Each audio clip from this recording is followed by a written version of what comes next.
Bismillah ve elhamdülillah ve salatu ve selamu ala Resulillah amma ba'd. Assalamu alaikum ve rahmetullahi ve berekatuh. Muhterem kardeşler, biz Doktor Abdülaziz rahmetullah ustazdan Fatiha'la mecmuası 2. tomunu okup 355. bet 64. Fatiha kelgen. Okuşunu almıştırımız. Köp nikahlıklarının mirasları qanday taqsim qilindi? Savol. Assalomu alaykum hurmatli ustoz. Diyorimizda ko'p nikahli qarindoshlarımızın orasida keyingi ayolini cho'ng ayoli va tuqqanlari asosan bilmaydiganlar ko'p ekan. Chunki har qancha taqvo muslimami eriga ikkinchi ayol nikohlab berishga qo'shilmaydi ekan.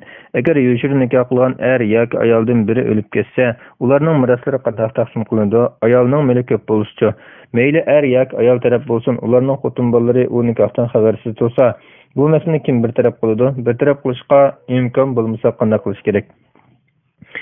Cevap: Aleyküm esselam ve rahmetullahi ve berekatuhu. Barliq hamd sana Cenab-ı Allah'a bolsun. Şundaqla Peygamberimizge, aile tavabatlarga ve onunğa taki kıyametkiş ergeçkerlerge durut salamlar bolsun. Er kişiga ma'lum sharoitda, ma'lum shartlarga rioya qilgan asosda bir vaqtda 4 qadar xotin elishga ruxsat qilinganligi islom dinining o'ttiraligi va turli jamiyat va sharoitlarda amaliy tatbiq qilinishga mos bo'lganligidandir.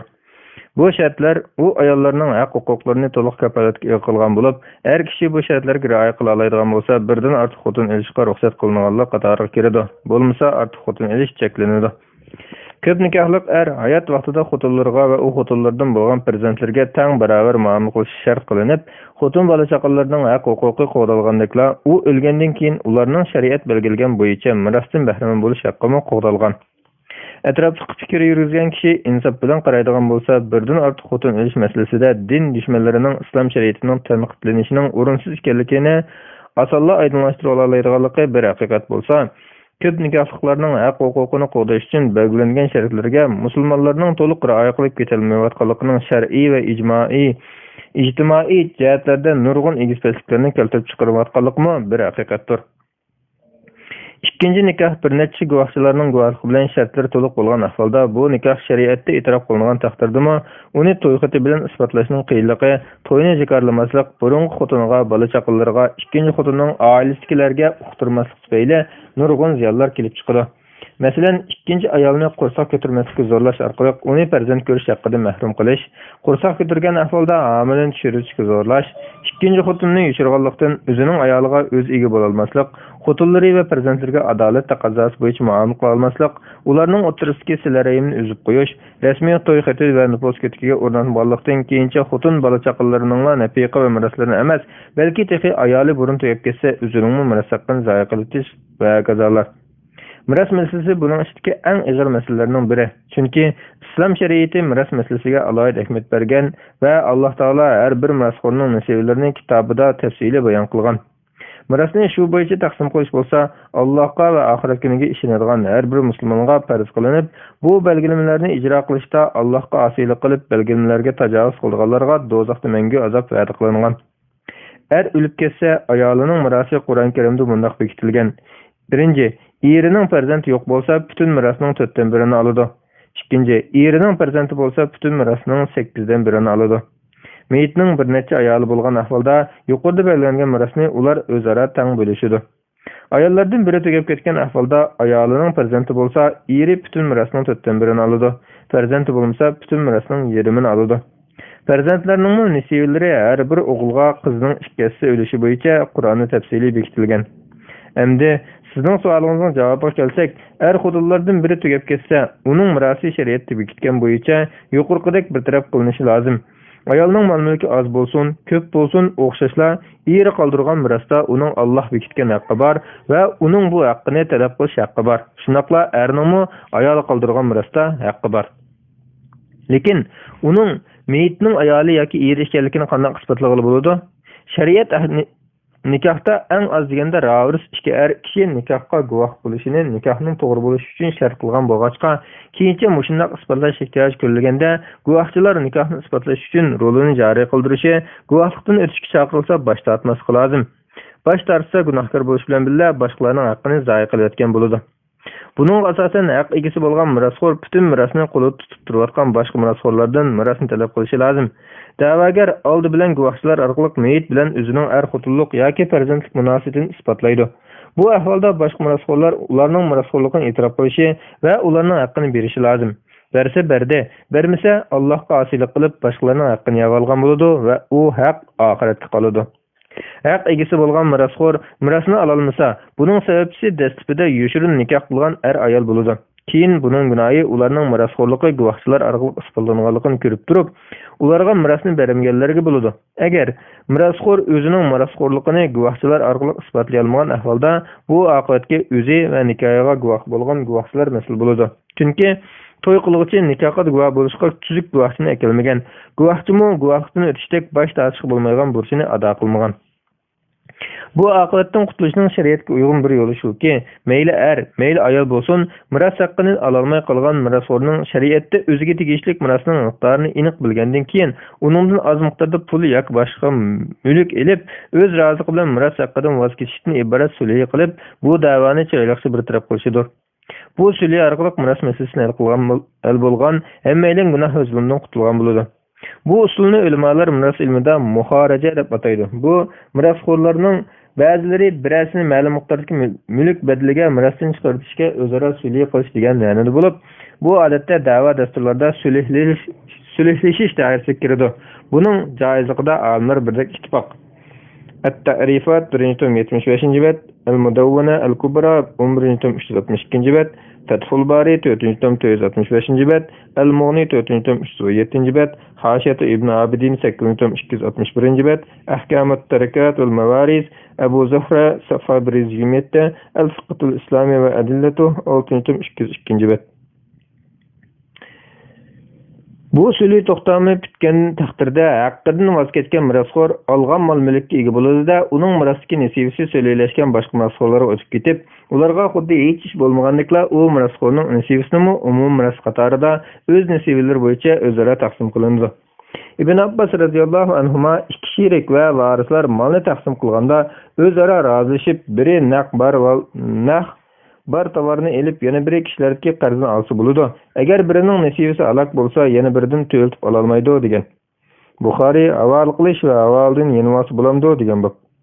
Tabiinlardan Hazrat Ata mol-mulk va narsa kerak ashyolarni miros olgan ikki kishi mirosni taqsim qilmay turib, biri haqqini yana biriga setibasi bo'lamdi deb so'ralganda, "Ha" deb javob bergan. Musnad Ibn Abi Shayba 526 bet, bir raqam 37371.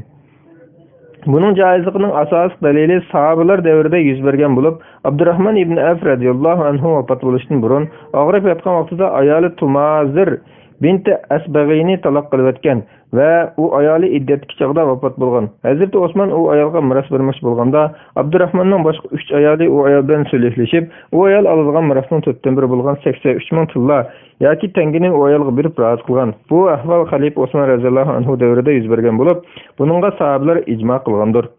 Sunan Sa'id ibn Mansur 266 bet bir raqam 1959, Sunan al-Bayhaqi al-Kubra 6 bet bir raqam 11137, Ad-Diraya fi Takhrij al-Ahadith al-Hidayah 280 bet.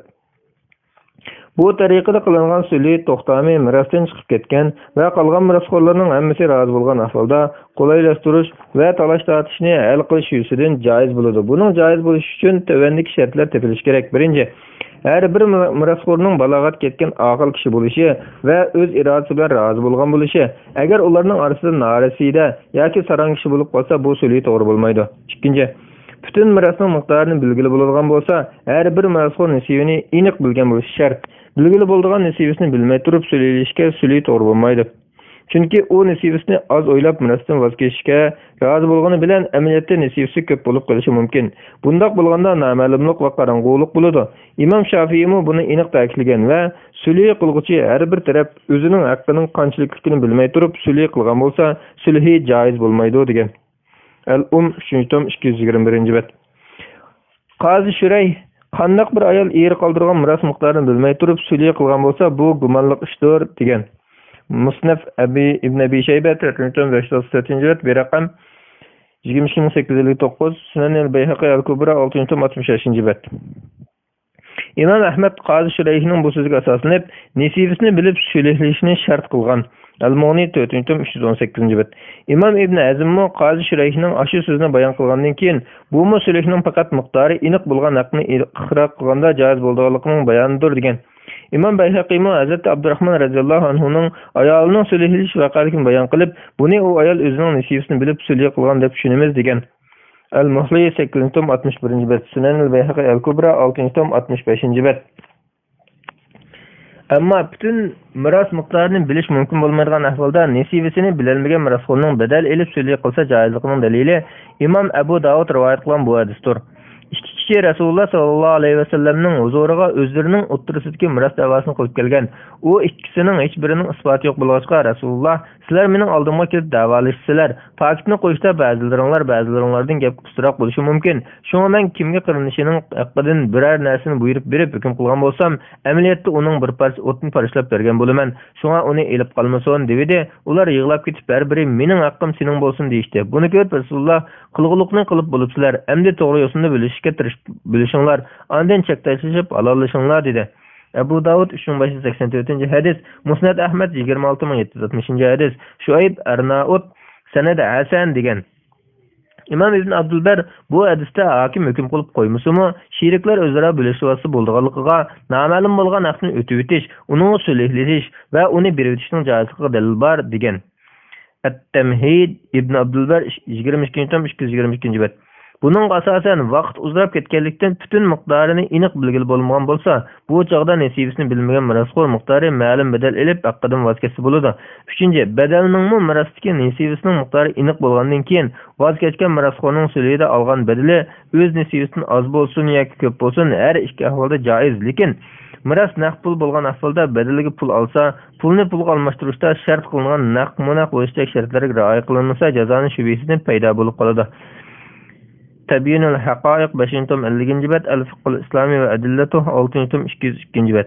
4. Süley qilib mirosdan voz kechgan mirosxo'r bir kishi bo'lsin yoki bir necha kishi bo'lsin, o'xshashli joiz. Buning asosan ikkinchi ayoli farzandlar bilan birga birinchi ayoli va farzandlar bilan süley qilsa bo'ladi.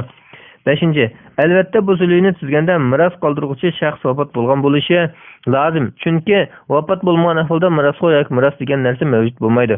Yuqoriqilarga binoan miros taqsim qilingan bo'lsa-mu, miros miqdori aniq, har bir mirosxo'rning nasibi ma'lum bo'lsa, ikkinchi xotin ayollarning miros da'volarini hal qilish uchun mazkur tariqada süley qilishga qadam qo'ysa bo'ladi.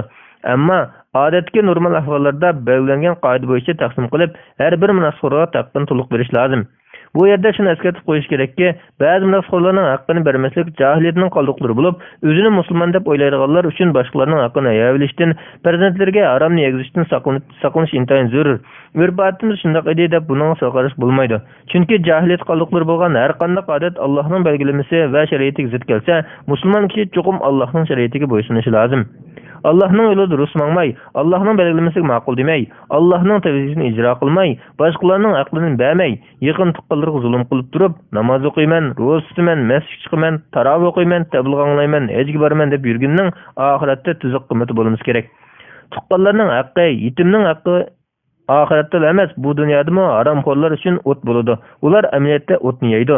Tuqqanlarga mirosni bermay turganlar Alloh belgilagan chek-chegaraga tajovuz qilganlar bo'lib, oxiratda mangu do'zaxda qoladi. Ularga xorlig'ich azob bordir. Vallohu alam. 2016-yili 11-oyning 18-kuni.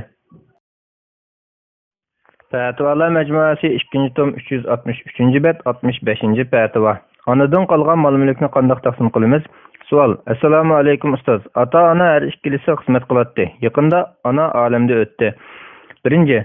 Onami xizmat qilib maosh olganlik uchun mol-mulk taqsim qilinamdi?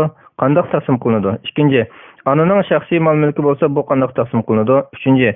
Dada bo'lg'ichi hayot turib, onaning mol-mulki bo'linmay, dadaning mol-mulki qo'shiladi degan ko'z qarash to'g'rimi? Javob. Va alaykum assalom va rahmatullohi va barakatuh. Barliq hamd sana Janob Allohga bo'lsin. Shundaqla payg'ambarimizga, oila tavbatlarga va uningga toki qiyomatgacha ergashganlarga durud salomlar bo'lsin. Ana vafot bo'lgan ahvolda oldi bilan onaning mulkini aniqlab bekitamiz. Ondan mirosxo'rlarni bekitib qoldirgan mirosni ularga shariat belgilagan bo'yicha taqsim qilamiz. Ananing mulkiga kelsak, mayli maosh bo'lsin, mayli ota-onasidan qolgan miros bo'lsin, mayli eri bergan to'yliq bo'lsin, mayli tijorat yoki biror ishdan topgan puli bo'lsin, mayli hadiya yoki mukofot olgan narsa bo'lsin, bularning hammasi ananing mulki bo'lib, bu mulkdan o'z roziligi bilan eriga va boshqalarga bersa, hadiya qilsa va xajlasa, bu ananing to'liq huquqidir. Ana hayat vaqtida uning maoshi yoki sotib olgan uyi yoki mashinasi degandek bir narsa bo'lsa, yoki anaga tava yig'ib saqlagan pul, oltin zubzinat degandek narsalar bo'lsa, bularning hammasi anadan qolgan miros hukmida taqsim qilinadi.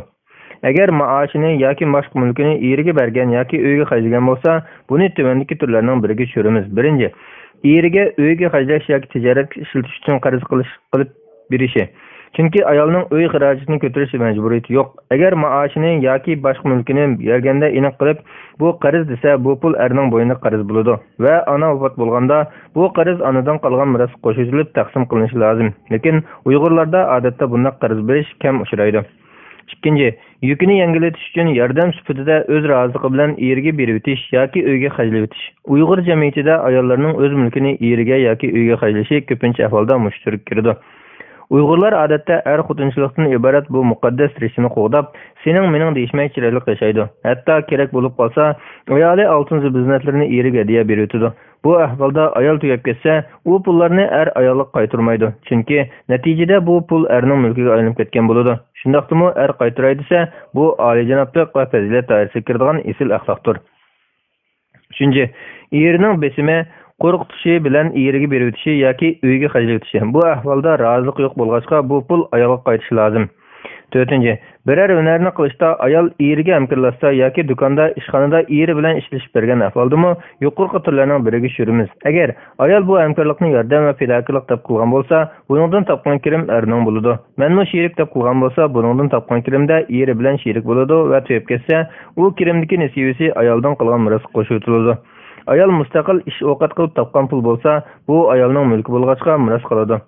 Yuqorqi turlarga asosan onaning eriga bergan va uyga xajlagan maoshi hadiya hukmini olib, onaning qo'lidan chiqib ketgan, erning mulkiga aylangan bo'ladi. Bu vajidan ona tugab ketganda otaning iqtisodidan bir qismini ayolining deb ayirishga va buni mirosga qo'shishga bo'lmaydi. Imom Buxoriy rahmatullohi alayhi sahihida erning ayoliga, ayolning eriga hadiya qilish to'g'risida degan bobda mundaq bayon qiladi.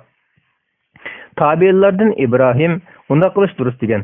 Umar ibn Abdulaziz ayol ikkisi bergan narsalarda yanolmaydi degan. Rasululloh sallallohu alayhi vasallam ayollardan Aisha radhiyallohu anhaning uyida yetib davolanish to'g'riliq ruxsat olgan. Payg'ambar sallallohu alayhi vasallam hadiyasidan yenib olg'uchi qusuqni yegan itga o'xshaydi degan. Zuhri ayoliga to'yliqning bir qismini yoki hammasini menga bergan degan kishi haqida mundaq degan. U ayol bergan bo'lsa, ondan uzoq o'tmay, u ayolni taloq qilib o'tgan bo'lsa, ondan u ayol eriga bergan narsani yenib olsa, agar eri ayolni aldab olgan bo'lsa, chuqum u ayol qaytib beradi. Agar u ayol uni o'z roziligi bilan bergan, u ayolni aldimgan bo'lsa, qaytarmasimi durust. Alloh taolo mundaq deydi: agar ular uningdan bir qismini rozi bo'lib sizlarga bersa, uni yanglar. Nisa surasi 4-oyatning bir qismi. Endi onaning eriga bergan va uyga xajlagan yuqorqi maosh va boshqa pullar hadiya bo'lg'achqa, uni hisobdan chiqarib o'tgandan keyin onaning uningdan boshqa mol-mulki bo'lsa, uni miros qilib, mirosxo'rlarga shariat ko'rsatgan bo'yicha taqsim qilish lozim. Buning uchun oldi bilan ona vafot bo'lgan chog'dagi mirosxo'rlarni bekitish lozim. Onaning farzandlari bo'lg'achqa, eri mirosning 4dan birini oladi. Qolgani onaning farzandlariga bir o'g'ilga qizning ikkisi bo'yicha taqsim qilinadi. Onaning ota-onasi bo'lsa, ularmi miros oladi. Buning uchun ahli ilmlardan birining maslahatini olish lozim. Dada hayat bo'lg'achqa, onaning mirosi bo'linmay, dadaning mulki qo'shib o'tiladi degan so'z Allohning belgilanishiga zid xato qarashdir. Allohning shariatida bunday ish yo'q. Navoda ayol o'lib ketsa, butun mirosni eri oldigan bo'lsa edi, Alloh taolo Qur'onda erining mirosga nisbatan farzand bo'lsa 4dan birini, farzand bo'lmasa yerimini oldi deb belgilangan bo'ladi. Uning ustiga ayolning eri va farzandlaridan boshqa mirosxo'rlari bo'ladi. Mirosi mirosxo'rlarga taqsim qilinmay, mirosni o'ngcha olsa, boshqa mirosxo'rlarning haqqini yeb ketish bilan billa Allohning belgilamasini tajovuz qilganlikdan iborat ig'ir jinoyat sodir qilgan bo'ladi. Vallohu a'lam. 2016-yil 11-oyning 19-kuni.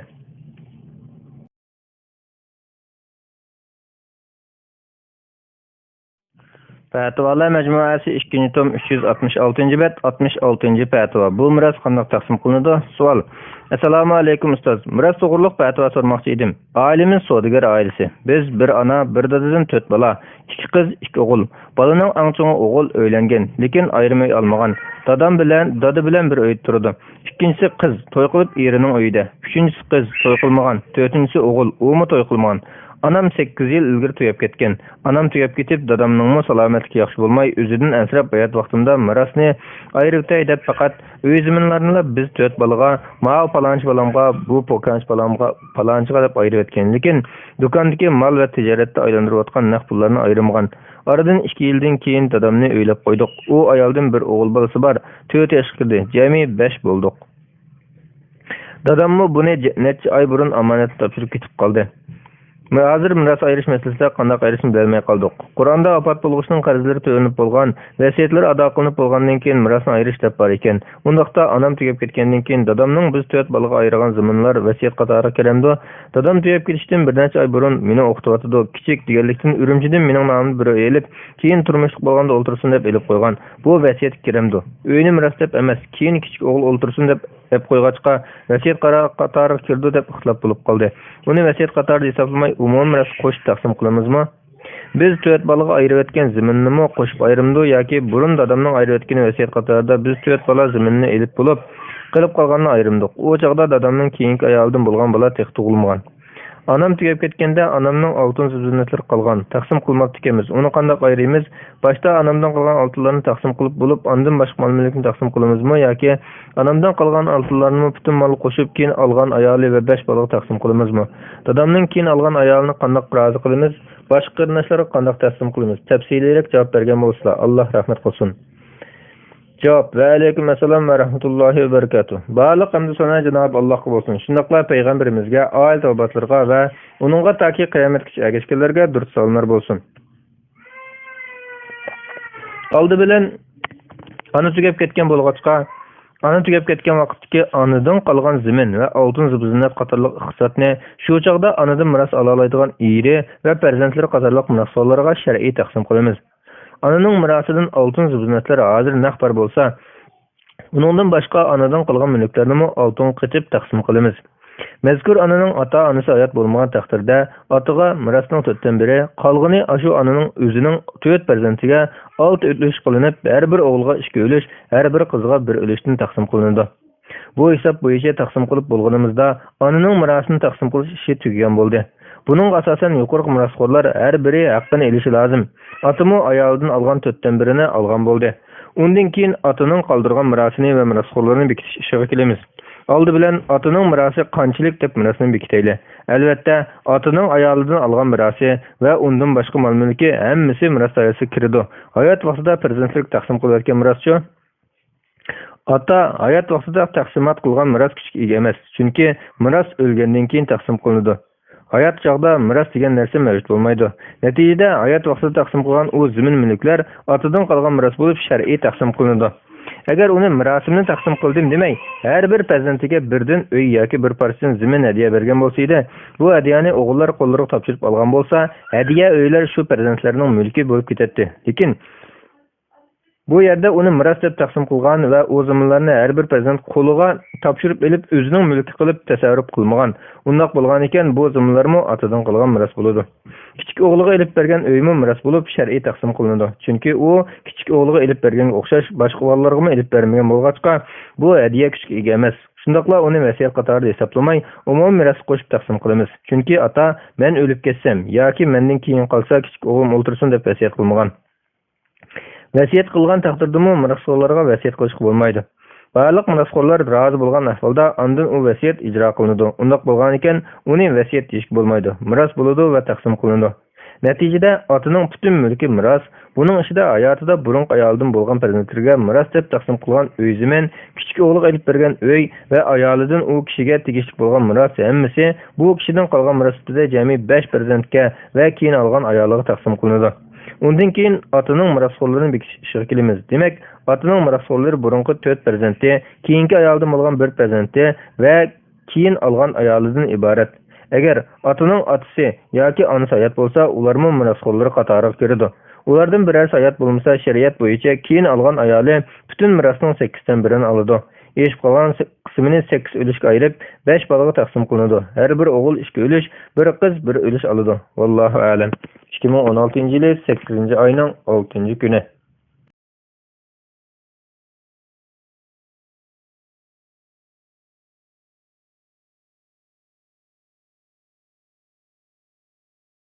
Fetvalar Mecmuası 2. tom 369. bet 67. fetva. Miras taksimatı. Sual. Assalamu alaikum. 63 yaşga kirgan tul ayal bulup, hayat vaqtida qo'shnisi o ayolning holidan xabar elib, osh tomoq berib baqqan va o ayol vafot bo'lgandan keyin uy ziminiga varis qildigan bo'lib kelishim tuzgan.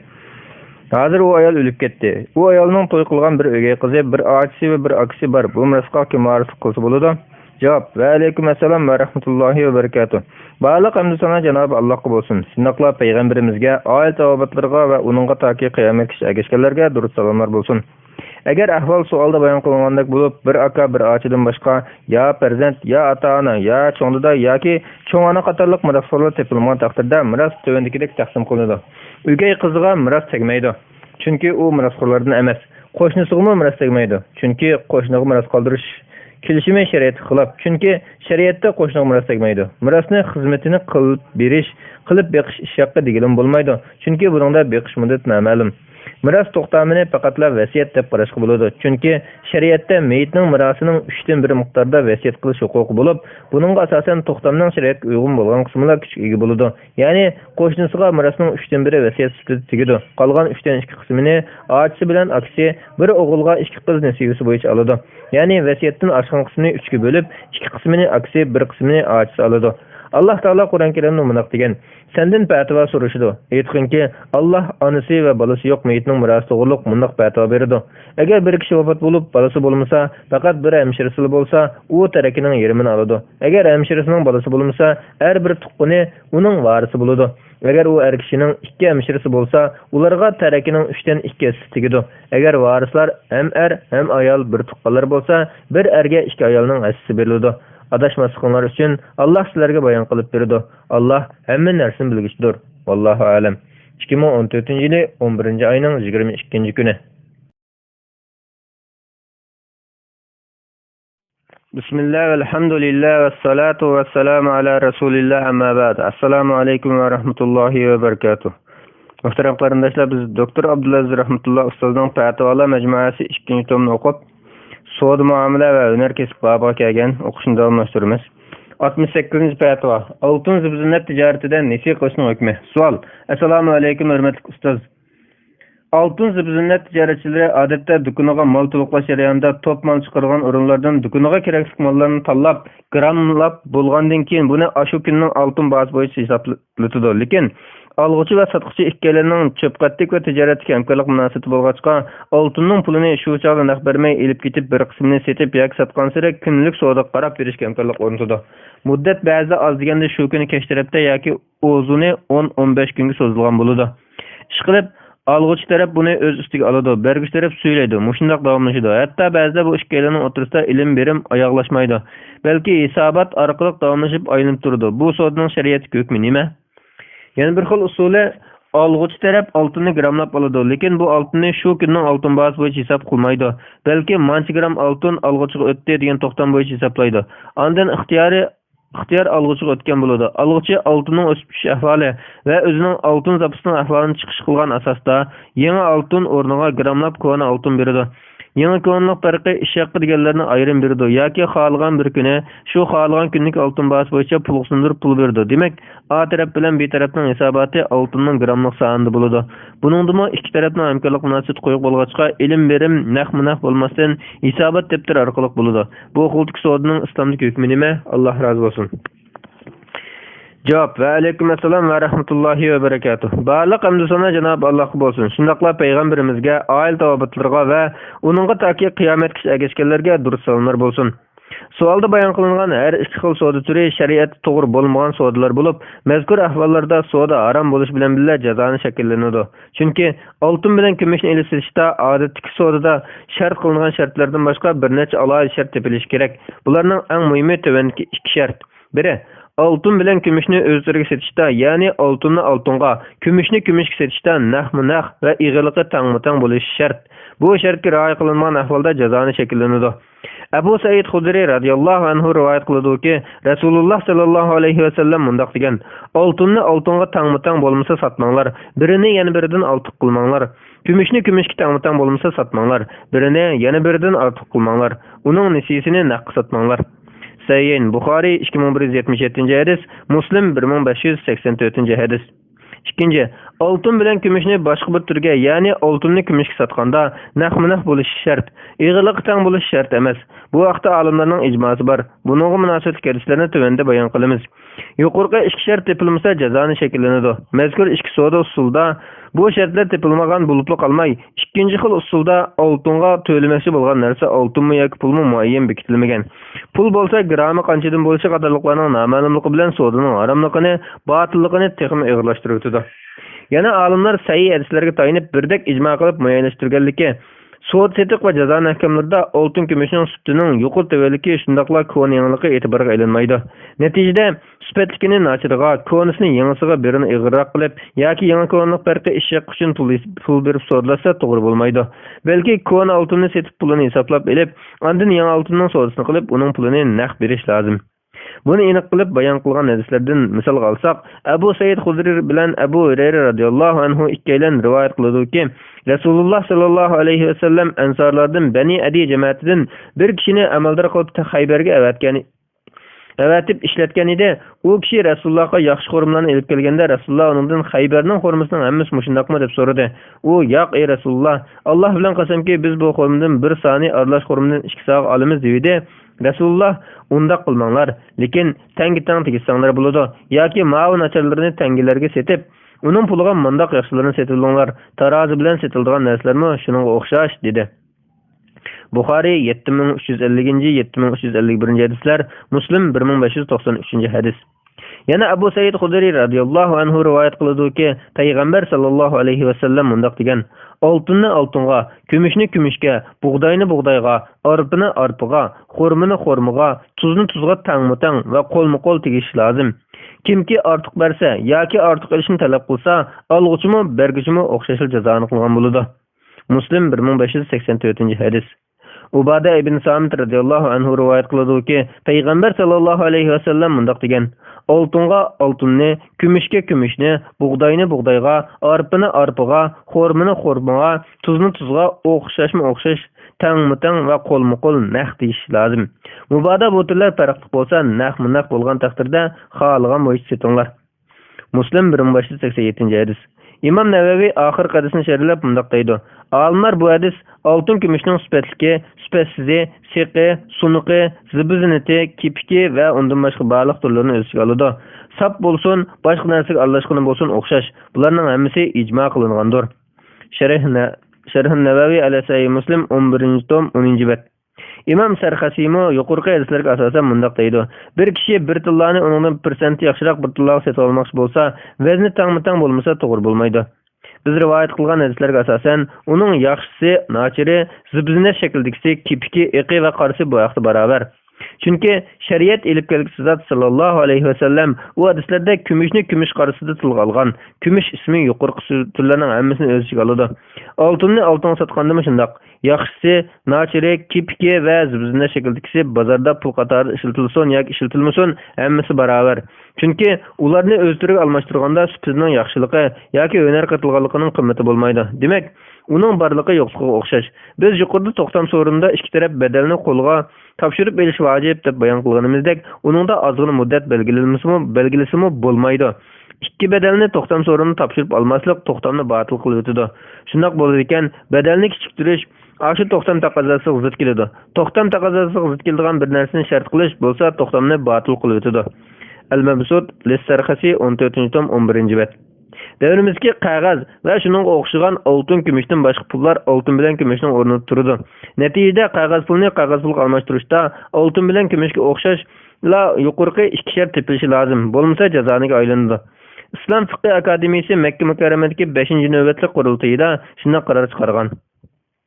Qog'oz pul o'z oldiga ayrim pul bo'lib, uningga oltin bilan kumush pullarning hukmi beriladi. Shundaq bo'lg'achqa, uningda zakot vojib bo'ladi. Birini biriga setishda oltin bilan kumushda shakllangandakla ortiqlik va nesilik jihatdan kelib chiqadigan jazoni shakllanadi. İslam Fiqh Akademiyasi yana qog'oz pullar tarqatgan davlatlarning o'xshamasligiga qarab o'xshamagan turdagi pullar hisoblanadi. Masalan, Saudiya qog'oz puli bir tur, Amerika qog'oz puli yana bir tur bo'ladi. Mushu tariqada har bir turli qog'oz pul o'z oldiga mustaqil bir tur hisoblanadi. Shundoq bo'lgandan keyin uningda jazoning ortiq kamlik jazonisi bo'lsin, nesilik jazonisi bo'lsin, har ikki turi shakllanadi deb muayyanlashtirgan va bunda xulosalangan. Bularning hammasi tuvandikilarni taqozo qiladi. Birinchi, qog'oz pulni qog'oz pulga yoki oltin kumush va yoki boshqa moddadan yasalgan boshqa turli pullarga nesi setishga mutlaq bo'lmaydi. Shunga masalan, Saudiya riyalini boshqa bir pulga, har ikki pulni naqd topshirib ilishmay nesi setishga bo'lmaydi. İkinci, bir qog'oz pulni shu turdagi pulga naqd bo'lsin yoki nesi bo'lsin, birini yana biridan ortiq yoki kam setish bo'lmaydi. Masalan, 10 Saudiya qog'oz riyalini 11 Saudiya qog'oz riyaliga nesi bo'lsin yoki naqd bo'lsin setish bo'lmaydi. Qog'oz pulni boshqa turdagi qog'oz pulga naqd bo'lsa setish bo'ladi. Masalan, Suriya yoki Livan bir lirasini Saudiya bir riyaliga yoki undan oz yoki ko'p setish bo'ladi. Riyal qog'oz yoki kumush bo'lsin o'xshash. Qarar raqam 6 Al-Majmu' الفقهي الإسلامي برابطة العالم الإسلامي بمكة المكرمة سنة 1402 هجري حول العملة الورقية. Bu qarorni islom dunyosidagi mashhur fiqh akademiyalari, fatvo komitetlari hammasi ta'kidlagan va qog'oz pulni jazoni va zakot ahkomlari isbotlanish jihatdan oltin kumush o'rnida deb qaragan.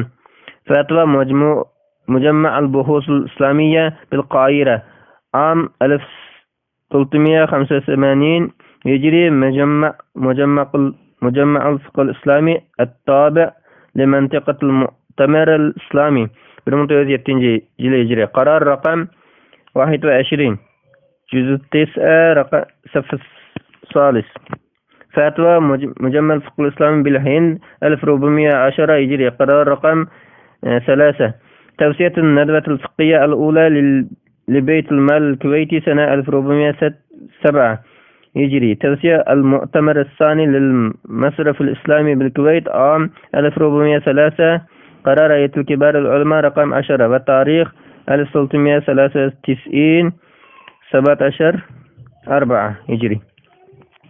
Buningdagi oltin bilan kumushni qog'oz pulga ilib setishda naqd bo'lmas joiz bo'lmaydiganlik aniq bo'ladi. Qog'oz pul bilan oltin kumushning farqi shuki, oltin kumush Alloh tomonidan pul qilib yaratilgan madandir. Kipki bo'lsin, cho'kisi bo'lsin, nuqtasi bo'lsin, pullik aloyiligi yo'qolib ketmaydi. Bu jihatdan oltin kumush zibzinatlarning yasalish bilan pul bo'lish doirasidan chiqib ketmaydi.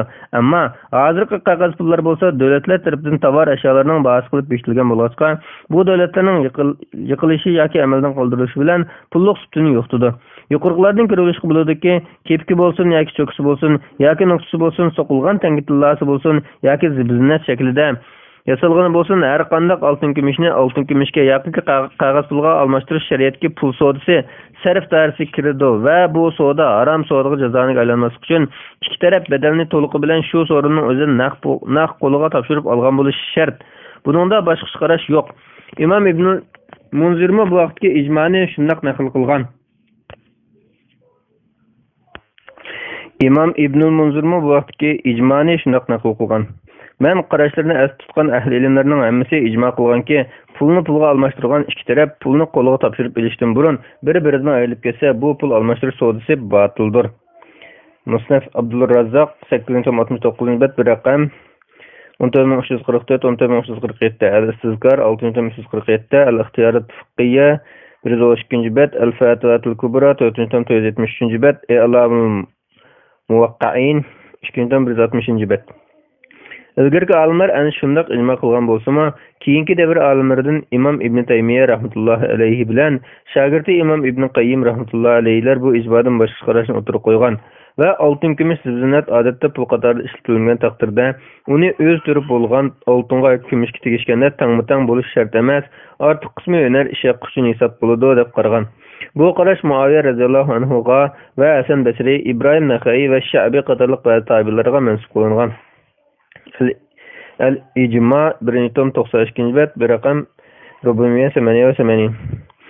Aslida Imom Ibn Taymiyyadan ikki xil qarash kelgan bo'lib, birida ijmoga o'xshash qaragan. Masalan, u fatvolar majmuasida yasalgan kumush zibzinat döner qatılğanlıq üçün onundan ağırraq gümüşki setilsa caiz bolmaydı degan. Mecmuul Fatva 29-464 bet. Lekin İmam İbn Taymiyya'nın bu meşhur qarışı icmaga udul kelmaydi. O ixtiyarat kelgan altın gümüşten yasalgan zibzinetler pul deb istilmeganda bolsa, o öz türüge tangmatang bolishini shart qilmasdan setishga bo'ladi. Ortiqi öner yaqqa hisoblandi. Soda naq bolsun yoki nisi bolsun o'xshash. Bu mazmun boshqa kitoblarda ham kelgan. Al-Ixtiyoratul Fiqhiyya 112-bet, Fatvatul Kubra 473-bet, Tafsir ayat mushkilat 622-bet. Amma endi İmam İbn Taymiyya'nın altın gümüş sünnetlerini öz türüge yoki boshqa bir-birini ortiq yaknisi etishga bo'ladi degan bu qarash bo'yicha aytadigan bo'lsak, altın gümüş sünnetlerini qog'oz pullarga yangi altın gümüşni ko'ra altın gümüşga bir-birini ortiq kam yoki naq nesi etishga bo'ladi degan natija chiqadi. Chunki bu avvalda altın gümüş sünnetler raxt va boshqa barliq tovarlardan farqlanmaydigan odatiy tovarmalik aylangan bo'ladi. Bu qarashni hozir zaman olimlaridan Shayx Abdullah ibn Mani qatorliqqa yoqilgan.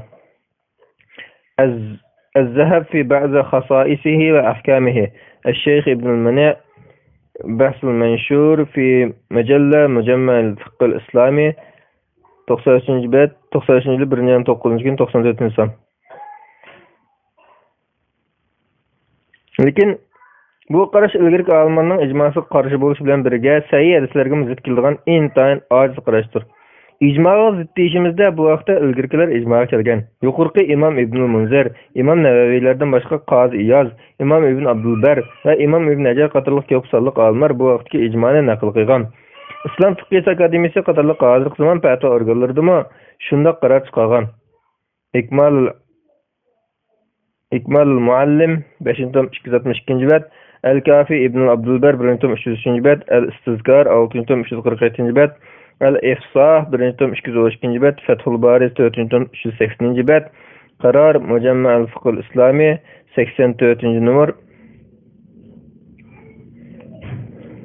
Bu qarashning Hazreti Muaviye radhiyallohu anhuga nisbatan birlashig'i kelsak, Ata ibn Yasar mundaq deydi. Muaviye ibn Abu Sufyan bir altın yoki kumush qochini uning ig'liqidan jiqroq altın yoki kumushga sotgan edi. Abu Darda radhiyallohu anhu men payg'ambar sallallohu alayhi vasallamning buning o'xshash sodini to'sqanligini, faqat tangmitang sotish bo'lganligini aytganligini anglagandim dedi. Muaviye uningga men buning o'xshash sodinim bo'ladi deb qarayman dedi. Buni anglagan Abu Darda radhiyallohu anhu ochiqlab men uchun Muaviyaning adabidan kim berib qo'ydi? Men uningga payg'ambar sallallohu alayhi vasallamning so'zini aytib berayotsam, u o'zining fikrini aytayotdi. U bor zamonda men yashamayman dedi.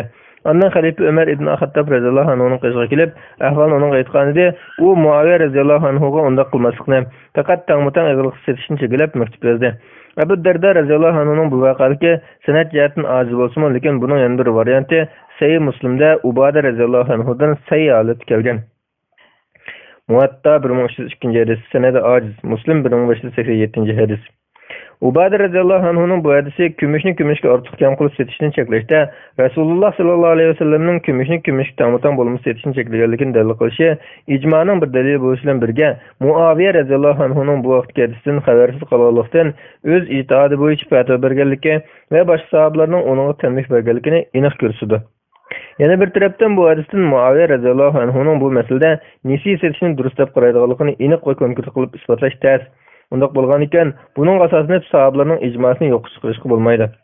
İmam İbn Taymiyya rahmetullah alayhi qatorliq ba'zi olimlarning qarishining sahih hadislarga zid kelganligiga kelsak, yuqorida biz o hadislarning umuman dalil bo'lgan bir qismini bayon qilib o'tdik. Undan boshqa naq dalil bo'lgan hadislardan mundaq bir necha misol elish mumkin. Fazala ibn Ubayda Ansari radhiyallohu anhu mundaq deydi. Xaybarda elingan g'animat ichidan oltin va marjon o'tkazilgan bir zanjir setish uchun chiqarildi. Payg'ambar sallallohu alayhi vasallam shu yerda hozir edi. U sahobalarning zanjirdagi oltinlarni ayirib chiqishga buyurdi va mundaq dedi: "Oltinni oltinga tangmitang tortib setinglar." Muslim 1591-hadis. Navoda u zanjirni tovar sifatida setish joiz bo'lgan bo'lsa edi, Rasululloh sallallohu alayhi vasallam uning oltinni ayirib chiqishga, tangmitang setishga buyurgan bo'ladi. Bu sahih hadis bo'lg'achqa İmam İbn Taymiya buni rad qilolmagan va boshqa ta'vil qilib izohlab, bu sodada zanjirdagi oltin uni setishga berilgan oltindan ortiq edi. Shunga oltinni ortiq oltinga almashtirish bo'lg'achqa Rasululloh buni to'sgan degan. Majmuul Fatva 20-tom 453-bet. Bu izohatida Imom Ibn Taymiya o'z zanjirini tovar emas, balki biri-biridan ortiq bo'lgan taqdirda jazoni shakllangan tur deb e'tirof qilgan bo'lg'achqa, bu izohat orqali Imom Ibn Taymiya o'zining oltin zib-ziynatlar tovar hisoblanadi, bir-biridan ortiq nisi setilsa jazoni shakllanmaydi degan qarashini tegidan yiqitgan bo'ladi. Yana Mujohid rivoyat qilib deydi-ki, men Ibn Umar roziyallohu anhu bilan birga edim. Uning yana bir zargar kelib uningga: "Ey Abdurahmonning otasi, men oltinda zib-ziynat qo'yaman. Ondan o zib-ziynatlarni o'zini ig'irroq sotaman. Shunda qilib, shu puldan ish yoqimni chiqarib olaman" dedi. Ibn Umar uni unda qilishni to'sidi. Zargar qayta-qayta so'ravergan edi, Ibn Umar uni to'saverdi. Oxiri masjid darvozasiga yoki uloqqa yetib kelganda va minmoqchi bo'lganda Ibn Umar mundaq dedi: bir tillaga bir tillani, bir tillaga, bir tangani bir tanga ortiq qilmay tegish lozim. Bu payg'ambarimizning bizga topshirgani, bizning sizlarga topshirganimiz. Muvatta bir raqam 1300 sanadi sahih. Bu hadisga Ibn Umar roziyallohu anhu zargarga bu payg'ambarimizning bizga topshirgani, bizning sizlarga topshirganimiz degan iborasi sanadi Rasululloh to'shgan ijtimoiyligi yo'l yo'q sahih hadisdir. Bu va yuqoridagi aniq sahih hadislar Ubada, Fazola va Ibn Umar roziyallohu anhulardan kelgan bayonlar va uning qarshisida biror sahobaning boshqa qarashi bo'lmaganligi dalillanishidek ijmo daliliy hukm bor ahvolda Imom Ibn Taymiyaning oltin kumush zinnatni odatga to'g'ri o'xshatib qilgan qiyosi puttirab turolmaydi. Hasan Basri qatorliq tabiinlardan kelgan qarashlar yig'ilgan chog'da texmi shundoq. Uning ustiga ulardan kelgan qarash Imom Ibn Taymiya degandek sap zinnat haqida kelgan bo'lmasdan qilich, uzuk va kemardek tumir va boshqa manda qo'ndirilgan oltin haqida kelgan. Halbuki bu turli narsalarda tabiinlarda qarash o'xshash emasligi aniq masala bo'lib, ular u narsalarga qo'ndirilgan yoki yaltilgan oltinni asli hukmidan mustasno qilayotgan bo'lg'achqa, ular xuddi sap oltin zinnatlarni bir-biridan ortiq yoki nisi seçin jaiz deb qirg'andek ko'ringan. Shunga Imom Ibn Taymiya rahmatullohi alayhi Hazrat Muaviyadan va ashu tabiinlardan kelgan rivoyatlarga asoslab bu masala ijmo yo'q deb qanoat hosil qilgan bo'lishi va ilgirki olimlarning qarashini olmay yangi qarashni o'tirib qo'ygan bo'lishi mumkin. Bo'lmasa ijmoga zid qarashda bo'lmagan bo'ladi. Yana kelib qiyos jihatdan Imom Ibn Taymiyaning oltin kumush zinnatni odatga to'g'ri o'xshatgan qiyosi putirab turolmaydi deyishimizda, birinchidan oltin bilan kumush savdosida jazoni shakllanishi hadisning aniq ko'rsatmasi bilan isbotlangandir.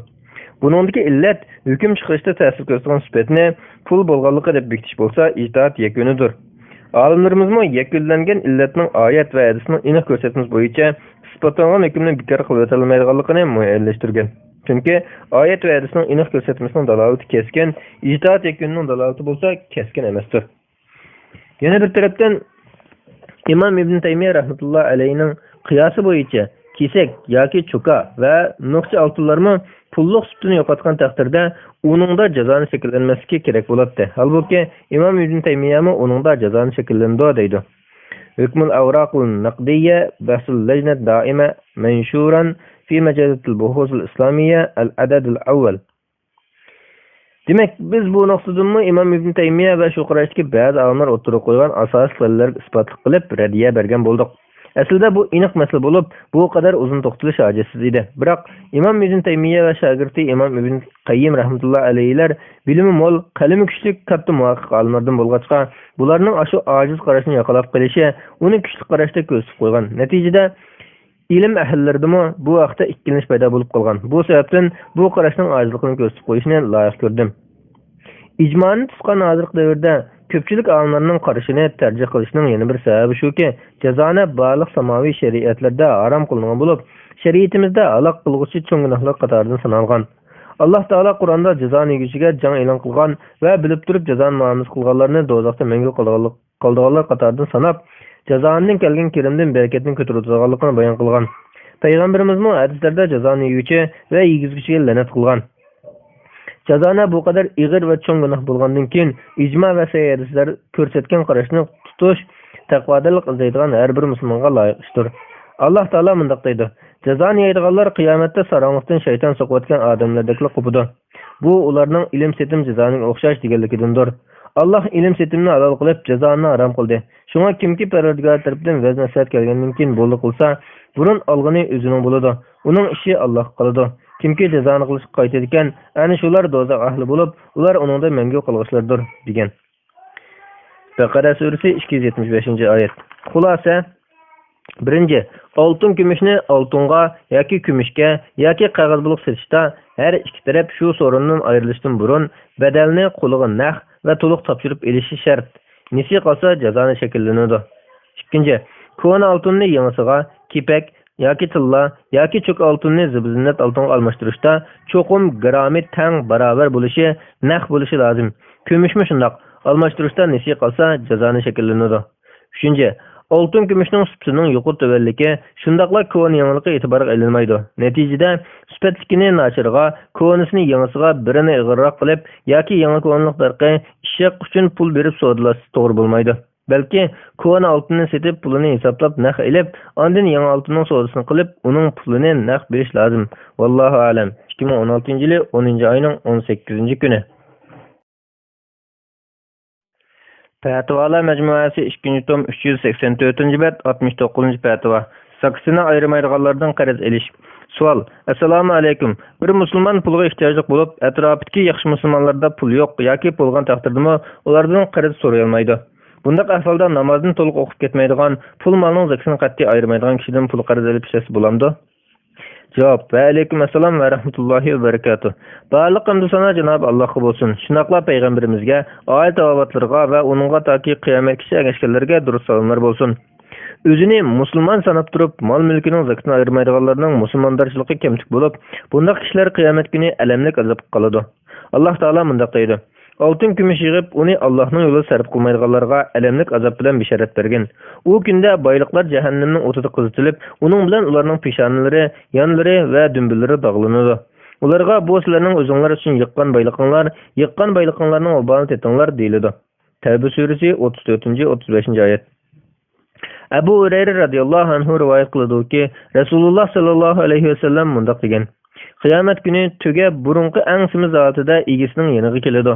Agar egisi uning haqqini zakatini bermagan bo'lsa, egisini dastaydi. Qo'ymi burunqi angsimiz zotida keladi. Agar egisi uning haqqini zakatini ado qilmagan bo'lsa, egisini tuyoqlari bilan dastab, mungizdir bilan ustidi. Yana mundaq degan: Sug'org'ili aparganda suv bo'yidagi faqir miskinlar uchun sig'ib berish tugining haqqidandir. Yana mundaq degan: Qiyomat kuni hech biringlar gaziniga ma'rab turgan qo'y artilgan holda, "Ey Muhammad, menga yordam qilgan" deb kelib qolmasin. Men uningga Alloh taolaning oldida sen uchun hech ish qilib bera olmayman, sana Alloh taolaning amrini yetkazgan edim deyman. Yana hech biringlar gaziniga buqirab turgan tugi artilgan holda, "Ey Muhammad, menga yordam qilgan" deb kelib qolmasin. Men uningga Alloh taolaning oldida sen uchun hech ish qilib bera olmayman, sana Alloh taolaning amrini yetkazgan edim deyman. Buxoriy 1902-hadis, Muslim 988-hadis. Yana bir hadisda Buxoriy 1903-hadis, Muslim 988-hadisda Rasululloh sallallohu alayhi vasallam kimki Allah ato qilgan pul melining zakasini bermasa, uning pul meli qiyomat kuni uningga ikki javg'ida ko'pik o'rlab turgan bir cho'ng yilon, toz yilonning shaklida kirgizilib, uni chirmab oldi. Ondan uning ikki qo'zig'ini qamg'ab turib, "Men sening pul meling, men sening yiqqan dafani dunyoying" deydi degan. Ondan bu oyatni o'qigan. Allah o'z fazlidan berganini sarf qilmay bexillik qildiganlar uni o'zlari uchun foydali deb o'ylab qolmasin. Aksicha bu ular uchun ziyonliqdir. Ularning bexillik qilgan narsasi qiyomat kuni ularning bo'yniga taqoq qilib silinadi. Osmonlarning va yerning mirosi Allohningdir. Qiladigan barliq amallaringlardan Alloh xabardardir. Ali Imron surasi 180-oyat. Bundaq kishilarga vaz-nasihat qilish va qilmishining naqadar xatarlikligini yuqoridagi oyat hadislar orqali tushuntirib qo'yish lozim. Lekin bu turli kishilarning barliq kirimi haromdan bo'lmagan ahvolda zakatini bermaydiganligining o'zi uningdan qat'iy qarz elishni savol ma'lum qilishni to'sib qo'ymaydi. Ulamalarimizning aytishicha, odatda butun kirimi haromdan bo'lgan kishi bilan muomala qilishga qat'iy bo'lmaydi. Ammo mol mulkining bir qismi harom, bir qismi halol kishi bo'lsa, agar muomalada olgan mol halol molligi aniq bo'lsa, muomalaning halolligidan mas'ul. Agar muomalada olgan molning haromligi aniq bo'lsa, muomalaning haromligidami mas'ul yo'q. Ammo muomalada olgan molning o'zi halol yoki harom yo'ldan kirgan bilinmasa, uning bilan muomala qilish makruhlik bilan joiz bo'ladi.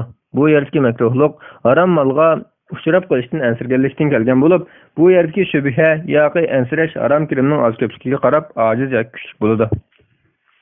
Xoshatut Tahtavi ala Maraqil Fallah 1-tom 24-bet, G'amza Uyunul Basair 1-tom 193-bet, Qavaidul Ahkam fi Masal al-Anam 1-tom 72-bet, Fathul Bari 4. tom 293. bet, Tarhut Tasrif fi Şerhul Taqrib 7. tom 74. bet, El-Mansur Lizzerkeşi 1. tom 132. bet, El-Mughni 4. tom 180. bet. Uyga chaqirsa mehmon bo'lish, hadiyasini sadiqasini qabul qilish va qarz olish qatorliq boshqa turli muomalarmi bu makruhlik doirasiga kiradi. Lekin shundaqdimi undaq kishilar bilan muomala qilgan taqdirda qiyin ahvolda qolgan zaruriyat bo'lsa yoki jamiyatda kirimsab haloldan bo'lmaslikdek ig'ir ahvol umumlashib ketgan bo'lsa, undaq kishilar bilan muomala qilish makruhsiz doirada joiz bo'ladi. Chunki bu ahvolda ular bilan qilgan muomalaning halol, harom mol bilan bog'liqligi ehtimolliq, ammo qiyinchilik bilan jamiyatda bu ig'ir ahvolning umumlashib ketishi keskin. Shuna keskinlik fiqhda ikki ziyon qolgan ahvolda yengilini tanlab ig'irdan qutulish lozim degan qoidami buni ta'kidlaydi. Albatta, qiyinlashishdan keladigan ziyon haromlikqa keskin bo'lmagan pulni o'tnilishdan kelgan ziyondan ig'irdir. Aslida kuchlik o'lmangan yusin harom molga yo'liqib qolishdan undaq ansirgan qo'llab butun saqlanish jihatdan kelib chiqqan bo'lib, har bir qism olimlar, yana bir qism olimlarning yerida undaq ansirish ajiz. Chunki Rasululloh sallallohu alayhi vasallam bilan sahoba kiramlarmi Yahudi va mushriklar bilan turli so'zlar qilatdi. Halbuki Yahudilar bilan mushriklarning kirmi, aroq va jazoni qatorliq harom so'zlardan kirgan harom mol butun xoli bo'lmaydi. Shundaq turuqliq ular bilan muomala haromga alishib ketgan halol molni belgi bilan berishning qiyinligi sabab. Rasululloh sallallohu alayhi vasallam bilan sahoba kiramlari undaq kishilar bilan muomala qilganda ularning molining qaysi bilan ko'pligini so'rab so'rashni buyurman. Amash rivoyat qilib deydiki, biz Ibrohimning qishida qarz olganda bir narsani ra'na qo'yishning hukmini muzokara qilishgan edik, u bunday dedi. Asvat manga Aisha radhiyallohu anha rivoyat qilib berdiki, Rasululloh sallallohu alayhi vasallam bir yahudidan ma'lum muddat belgilab nisi oshiq setib olib, uningga tumirdan yasalgan soatni ra'naga qo'ygan. Buxoriy 2252 hadis, Muslim 1603 hadis. Yana bir hadisda Anas radhiyallohu anhu bunday degan: Rasululloh sallallohu alayhi vasallam qarz olgan arpa uchun soatni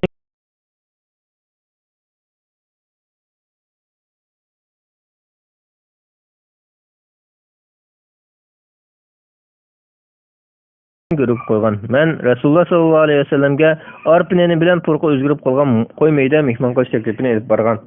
Buxoriy 2508 hadis. Bu taklif bir Yahudi tarafidan Anas radhiyallohu anhu orqali ketilgan bo'lish ehtimolligi cho'ng bo'lib, Imom Ahmad rivoyatida chaqiruvchining yahudiyligi aniqlangan. Olimlar deydiki, Rasululloh sallallohu alayhi vasallamning boy sahobalardan qarz olmay, Yahudining qarz olish hikmatlarining biri joizlikni bayon qilib qo'yish uchundir.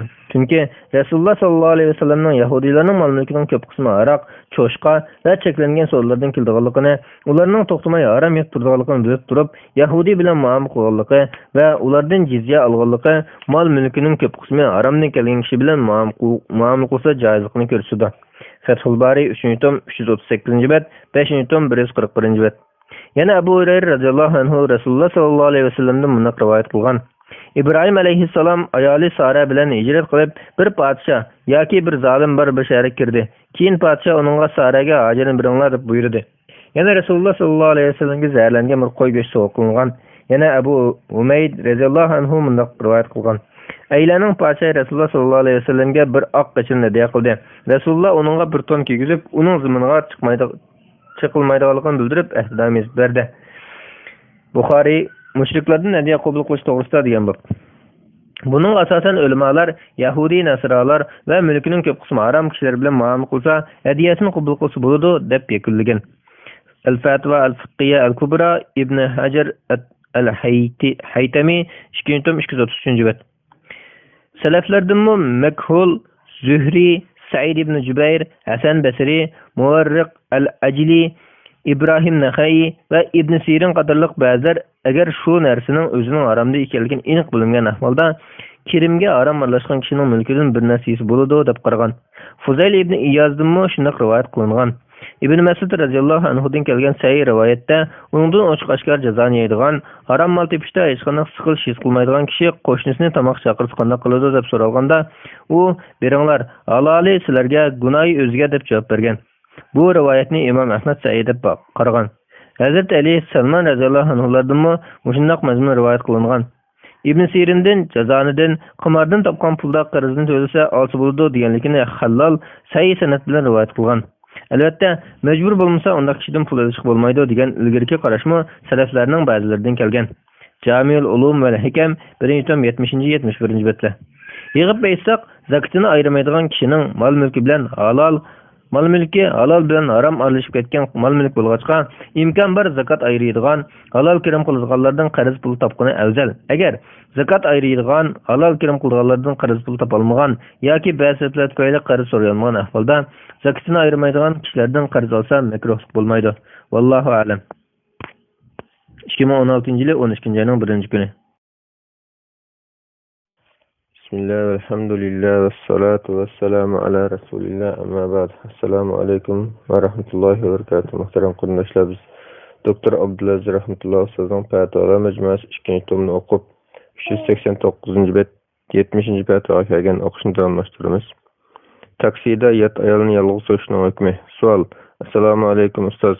Öz vaqtida Ibn Usaymin rahmetullohi alayhining bir fatvosida shaxsiy mashinaga yat ayolni chiqarib olsa xolilik shakllanadi. Ammo taksida sirtdagi odamlar mashinadagi odamlarni aniq ko'ra olsa xolilik shakllanmaydi, ham ayol chiqsa bo'ladi deganligini ko'rgan. Bir qarinishim turmush ehtiyoj tufayli atagan kechda taksichilik qilgan edi. Ba'zi chog'da ayol kishi chiqdi ekan. Xolilik shakllanamdi, to'g'ri bo'lamdi, bo'lmamdi deydi. Mashinasining aynaklarida sirtning g'uva ko'rinadigan rangli chapaq bor ekan. Cevap: Ve aleyküm esselam ve rahmetullahi ve berekatuh. Barliq hamdu sana Cenab-ı Allah bo'lsin. Shundoqla payg'ambarimizga, ayol tavobatlarga va uningga taki qiyomat kishagalarga durud salomlar bo'lsin. Sahih hadisda Rasululloh sallallohu alayhi vasallam bundoq degan: hech bir er kishi yat ayol bilan mahrami yanada bo'lmagan ahvolda xoli yerda birga bo'lmasin degan edi. Bir kishi: "Ey Rasululloh, ayolim majlis chiqmoqchi bo'ldi, men bundoq qazotlarga chiqish iqtisorimga oldirgan" dedi. Rasululloh qaytib berib ayolim bilan birga chiqil dedi. Buxoriy 5233 hadis, Muslim 1341 hadis. Yana bir hadisda Rasululloh sallallohu alayhi vasallam hech bir er kishi yat ayol bilan xoli yerda birga turmasin, bo'lmasalarning uchinchisi cho'qim shayton bo'ladi degan. Bir kishi: "Ey Rasululloh, men bundoq qazotlarga chiqish iqtisorimga oldirgan, ayolim majlis chiqmoqchi bo'ldi" dedi. Rasululloh berib ayoling bilan birga chiqil dedi. Tirmiziy 1171 hadis, El-Mustadrak ala Sahihayn 387 hadis. Tirmiziy, Hakim, Zahabi ve Albaniler sahih degan. Yana bir hadisda Rasululloh sallallohu alayhi vasallam shayton insonning qon tomirlarida oqadi degan. Buxoriy 2038 hadis, Muslim 2175 hadis.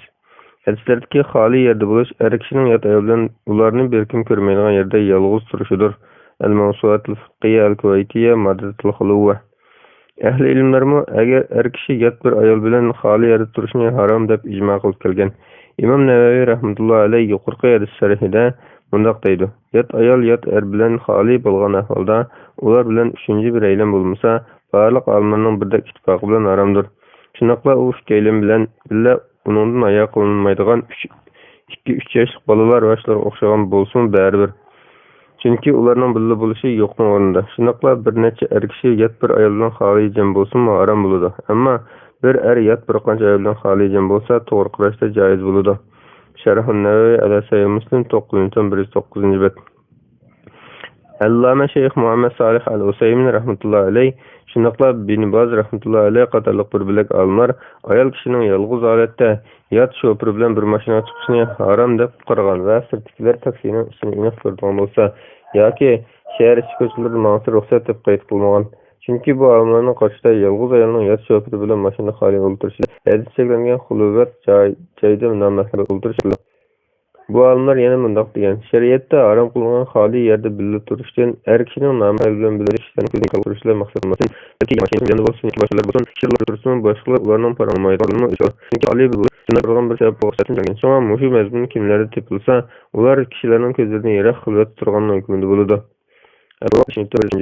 Ko'p amaliy so'rovlarda xolilik qilinadi degan masalada ilgirki ulamolar bundoq degan: uylarda bo'lgandir, ammo ulardagi xoli bo'lsa uni qatorida turmaydi. Fatva Ulamaul Balad ham 1950-betlar 118-20 fatvalar. Fatva Layna adam 2-bet. Fatva at-Musnad Sheyx al-Usaymin 2-5-5-5-bet. Ammo ko'chadagi mashina bu ikki kun o'tirishda qoldi. Boshqa kishi kelmaydigan nozik mashinalarni ayindagi uylarga o'xshatsa xolilik. Odamlar ko'rdan turib shahar o'tkadan ko'chalarda olgan kichik mashinalarda xotirjamlik Gumon va fitna fasod bo'lmasa, bu hayotsizlantirmaydi. Ayol kishi yetardan yiroq bo'lishi deb qaraydi. Sayyidlarda kishilar ularni ko'rib turgan joyda paramsa, halillik shaklini olib bor. Anas ibn Malik radhiyallohu anhu bunday degan. Ansarlardan biri ayol Rasululloh sallallohu alayhi vasallamning huzuriga keldi. Bu ayolning bir so'z söyleyip Allah'ın ketten kişilerin anlattı. Bu 534 hadis, Müslim 2509 hadis. İmam Buxoriy rahimahulloh bu hadisni er kishi ayolning kishilarning qo'lida xoli durust bo'lganligiga dalil qilgan. Imom Ibn Hajar bu hadisni ayol kishi ayrim turadigan yoki gapsiz bo'lib, xotirjam bo'lgan ahvolda kishi bilan g'oyiblar qolib bo'lmasdan, kishilarning aniq darajada kishilarning nariroq turib qaramoqchi bo'lganligiga dalilligini yeydi. Fathul 303-bet. Demak, hozirgi xarid bo'lmagan sharoitda yat er bilan mashina yo'ldan davomlashib bo'lishadi. Yo'qlar va ilm ijmosi ahvollarning har bir xil darajada chiqaradi. Hozirdan ahvoldimi darajadagi shuraylar asliga yerim yamash kiyinish tufayli nomahramlar aro paransilish, qarashish va chaqchaqlashish, shundaqla va'dilashish qatorliq nashayan ishlar yuz berish, chiqishimi ehtimoldan yiroq. Hozirda bu tili qatnashgan umumiy bo'lsa, ikki ahvolni ayirib manqullik. Birinchi avod kuchilar ma'lumotsa, mashinaning ishchiliklarga ko'ringan bo'lsa, ayol kishi orqada o'tirsa, namahramga yo'q bo'lsa va ikkini ortga so'z qilmaslik sharti bilan ayolni to'shib qo'yish bo'ladi. Albatta, turxon yo'q tumanlarni turxonga xalis ko'rinda qolgan yo'ta javob qo'yishni boshlatmoq kerak. Yoki xilvat kuchilarni bisbut qilgan bo'lsa, mashinaning oldini olishing yot ayolni to'shib bo'lmaydi. Ichki ko'rinmaydigan mashinalarda texnik shundoq. Qandaqlı bo'lsin, gapirib qo'yishdan boshqa turush mashinasida qo'shmaslik rasmiy takror qilish jur'ona. O'rinliqda turish, tikilib qaramas, agar qatorliq shartlarga diqqat qilgan asosda yot ayolni yig'ilib qo'yib turish bo'lmaydi. Yolg'iz bo'lgan ayolmi birer ayolni yoki uni billa berishga bo'lishi lozim. Hamda yolg'iz o'tirmay, amr hazilishi yoki xotirjam ommaviy qatnashda berishi lozim. Albatta, jamiyatdagi hojimlik sho'rlarning adabsiz bo'lishi shahar va rayonlarga qarab, shunday kecha yoki vaqtga nisbatan nazorat bo'lmaydi. Ma'lum.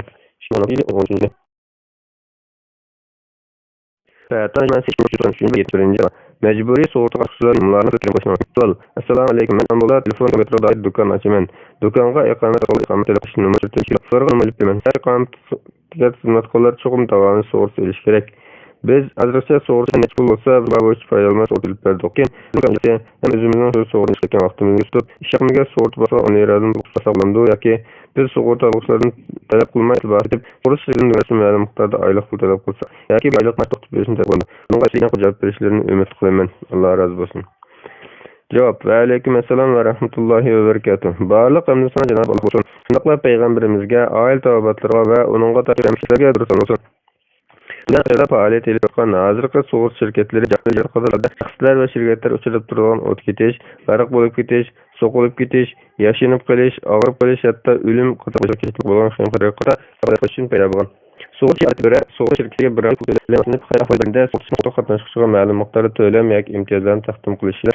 Doim so'z bo'lsa bir shak o'sha uning ma'lum bir o'ringa ma'lum miqdor qilib o'tsa, bu o'rin aşağı ma'lum tashqarilarni to'laydigan to'xtamishni iboratdir. So'g'ri a'zolardan to'plagan ma'lumotlar sohalari buning ichida yermidek aloqalar banklarga qo'yib o'sishni ishlatadi. Bu yerning nishoni xavat yoki inson yordam kapolati bo'lmasdan balki ko'payda ilishdir. Hozirgi zamon sug'urta turlarining eng keng tarqalganlari ichida tijorat sug'urtasi, vaqa asr qator sug'urta va davomiy sug'urta qatorliqlardir. Hozirgi zamon sug'urta shirkatlarining faoliyatlariga hukumat bu sug'urtalar dastlab paydo bo'lgan chog'larda olimlar bu shirkatlarni tadqiq qilgandan keyin bu vaqtda ularning qarashlari har xil bo'lgan. Ba'zilari aram, ba'zilari joiz esa, yana ba'zilari zo'riyat tepilgan joiz deb qaragan. Lekin bir muddatdan keyin bu tavash tavsiyalarning cho'ng fiqh akademiyalari va fatvo komissiyaları kesib turib, bu vaqtda hayot sug'urtasi bo'lsin, yoki sug'urtasi bo'lmagan, jinoiy sug'urtalarning barini qarash qilgan. Ularning yoki tanzim sug'urtasini aşağıdagi sug'urtasini Mesela İslam Fıkhi Akademisi, Çanğa ve Mamluk Karta olsun, ticari sug'urtaning المجمع الفقهي الرابط العالمي الإسلامي في الدولة الأولى في 10 شعبان 1350 بمكة المكرمة حيث قرر إجماع مع الشيخ مصطفى الزرقاء حرمة التأمين جاي بجميع أنواعه. İslam Kurultayı ve Halk Arası Akademisi bu tür sug'urtani aram degan. Aram Seyyid Ekbal Ulema Bisuriya في دولة العشر بالرياض في 1947 قرار رقم 51-52. Hayat sug'urtasining aramliq aytati va qarorlar chiqarilgan. Masalan, yoki nima toplangan cho'ng organlardan Misr Islom ilmiy tadqiqot akademiyasining 1963-yilda chiqargan fatvosi Islom iqtisod xalqaro 1-970 Makka Islom va Islom fiqhi akademiyasining 1984-yilda fatvosi qatorliqlarga o'xshash. فتوى مجمع البحوث الإسلامي بمصر عام 1950 ميلادي، وفتوى المؤتمر العالمي الأول للاقتصاد الإسلامي بمكة سنة 1976 ميلادي، وفتوى المجمع الفقهي بمكة سنة 1984 miladiy.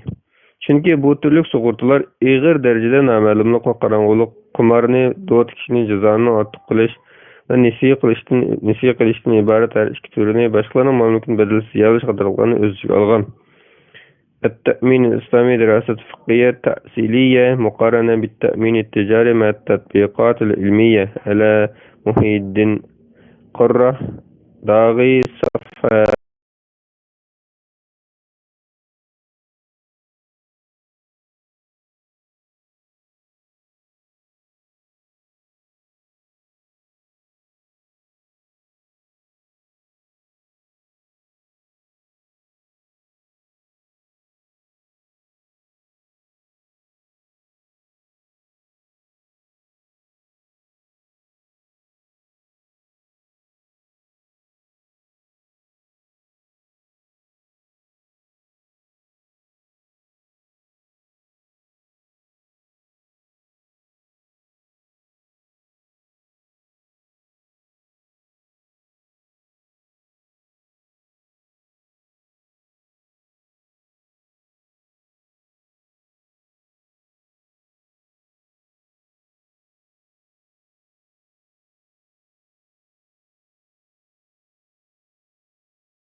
(177-178). Chunki darvaqa bu turlik sug'urta to'xtamlarida haramlik taraf aniq. Chunki bu to'xtamlar noma'lumlikni o'z ichiga olgan ehtimolli to'xtamlar bo'lg'achqa, bularga qatnashgan a'zolar to'xtalmashgan va pul to'lagan vaqtda keyinchi qancha pul olishini bilmaydi. Sug'urta shirkatlari mazkur a'zolarga keyinchi qancha pul to'laydi. Bu turlik sug'urtada naqd to'lashdan iborat shariatga zid keladigan ish bor. Chunki sug'urta shirkatlari u odamni kasal qilib qo'ymagan yoki voqean sodir qilmagan, undaqdan nima uchun uning qarda to'lam to'laydi? Yig'ib aytganda, ba'zi bir shaxsiy qarashlarni hisob qilmaganda, ulamolar birliklari va fatvo komitetlarning yuqori qaror va fatvolariga binoan bu turlik sug'urta shirkatlarida ishlashning hukmi joiz emas. Chunki bu shirkatlar jazoni ig'ir darajada noma'lumlik, qorong'ulik, qimor va boshqa mol-mulkni yavish qatorli shariatda cheklangan muomalalarni qiladi. Bu shirkatlarda ishlagan kishimi o'sha harom muomalalarni ijro qilishga qatnashgan bo'lib, ularga sherik bo'lgan bo'ladi. Bu vajdan sizning sug'urta shirkatlaridan do'konga ijara pul yoki o'zingizga maosh elishingiz bu shirkatlarda ishlash tarziga kiradigan bo'lg'achqa to'g'ri bo'lmaydi. Buningdan olgan ijara puli yoki maosh harom bo'ladi. Burun sug'urta shirkatlarida xizmat qilib maosh olganlar keyin hukmining haromligini bilib, u xizmatni tashlaganlar bo'lsa, tavba istig'for etish bilan yaxshi amallarni ko'p qilish. Shunday bo'lsa, Eğer Türkiye'ye girip alışlar kelsek bu sug'urta algan bo'lsa, qatnashish albatta ki ular iqomat elishi sug'urta olish majbur. Odatda iqomat oluvchilar bu sug'urta qatnashishini o'ylab boqmaydi, qolmaydi. Iqomatga shu narsa bo'lan ekan, bu haram ishning gunohi mush ishni iqomat qilish shart qilib tangan o'rin yoki shaxsga bo'ladi. Majbur bo'lg'uchiga gunohmaydi. Bu odatda shirkatlarning ma'nosida sug'urta qilish majburiyatiga o'xshash. Bu yerda shuni ta'kidlash kerakki, davolash qimmat davlatlarda yashab, o'yindan pul davolash imkoniyati topilmaydi. Suriyat topilgan bo'lg'achqa o'ta qarasa bo'lmaydi. Yana davolash ba'zi bir huquqlarni mahkum qiladi. Suriyat qilib sug'urta qatnashish majbur bo'lib qolsa, qatnashsa gunoh bo'lmaydi. Alloh taolo mudaqti kimki majbur bo'lib, ko'ngli xohlamaydi, uning ish bo'lmaydi. Chunki Alloh intin mag'firat qiluvchidir, mehribon. Ma'ida 3-oyat. Insanlar keyin alg'inli muhtojlarga qo'shiladi. Davlatlarda shirkat egillari yo'qlash tutgan kishi xizmatlarni sug'urta qatnashtirish mumkin. Masalan, odam ishlatilmaydi. Shirkat egillari qo'ldagilarni sug'urta qatnashtirish mumkin. Kishilarni sug'urtaga majbur qiladi. Xizmatchilar davolanishda sug'urtadan foydalansa, pensiya chiqarsa bo'lmaydi. Bu sug'urtaga navbat ishga majbur bo'lganlarni navbat elib berib olsangiz bo'lmaydi. Bu ishingiz harom ishga yordamlashganlikmi bo'lmaydi. Chunki u kishilar bu navbat ilishlanmoq bo'ladi.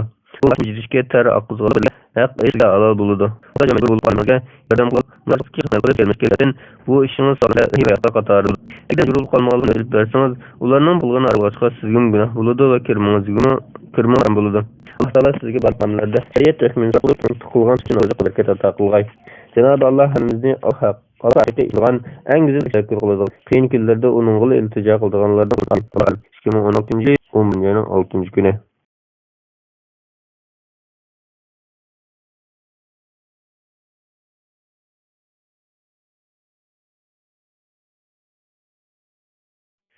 Fatvalar Mecmuası 2399 fatva. Sug'urta şirketi alamat. Suallar şirket alamat o'xshashmi? Payg'ambar sallallohu alayhi vasallam shirk bo'lg'uchi va uni amalga oshirish qatnashchi barliqlarni qo'lgan tushunadi. Javob: Va alaykum assalom va rahmatullohi va barakatuh. Barliq hamd sana Cenab-ı Allohga bo'lsin. Payg'ambarimizga, oilalarga, va yana so'zlikning muomalalardan o'zining xoli bo'lmaydigan bo'lgan Makkadagi Islom fiqh akademiyasi Hijriya 1330 chiqargan qaror bo'yicha tijorat maqsadidagi sug'urta shirkatlarining ishi joiz emas. Chunki bunda o'zi insonni aqllantiradi. Yana o'rinlarda ishlash gunohga armonga muomala qilgan shirkatlarni taraqqiy qilish imkon bo'lmaydi. Sallallahu alayhi ve sellem cezanı güçüge, yazgıçıga ve onun igorçısılarını kılıp, ularının hamisi alar degan. İmam Nevevi mundaq qilishchilar o'ttirdiki uni isning va u sharif guvohchi bo'lsin ixtilaydi va bardamni aram qildi.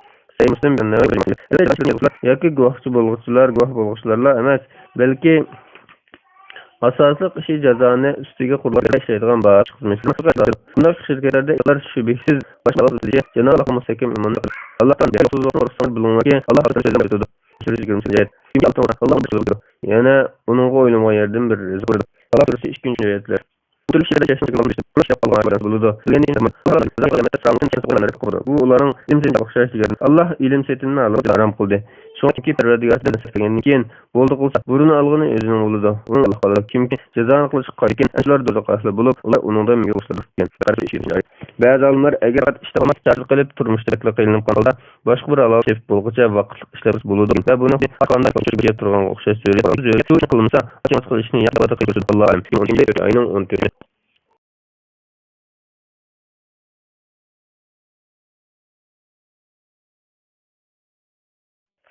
Mecmuası 2. tom 101. 73. bab.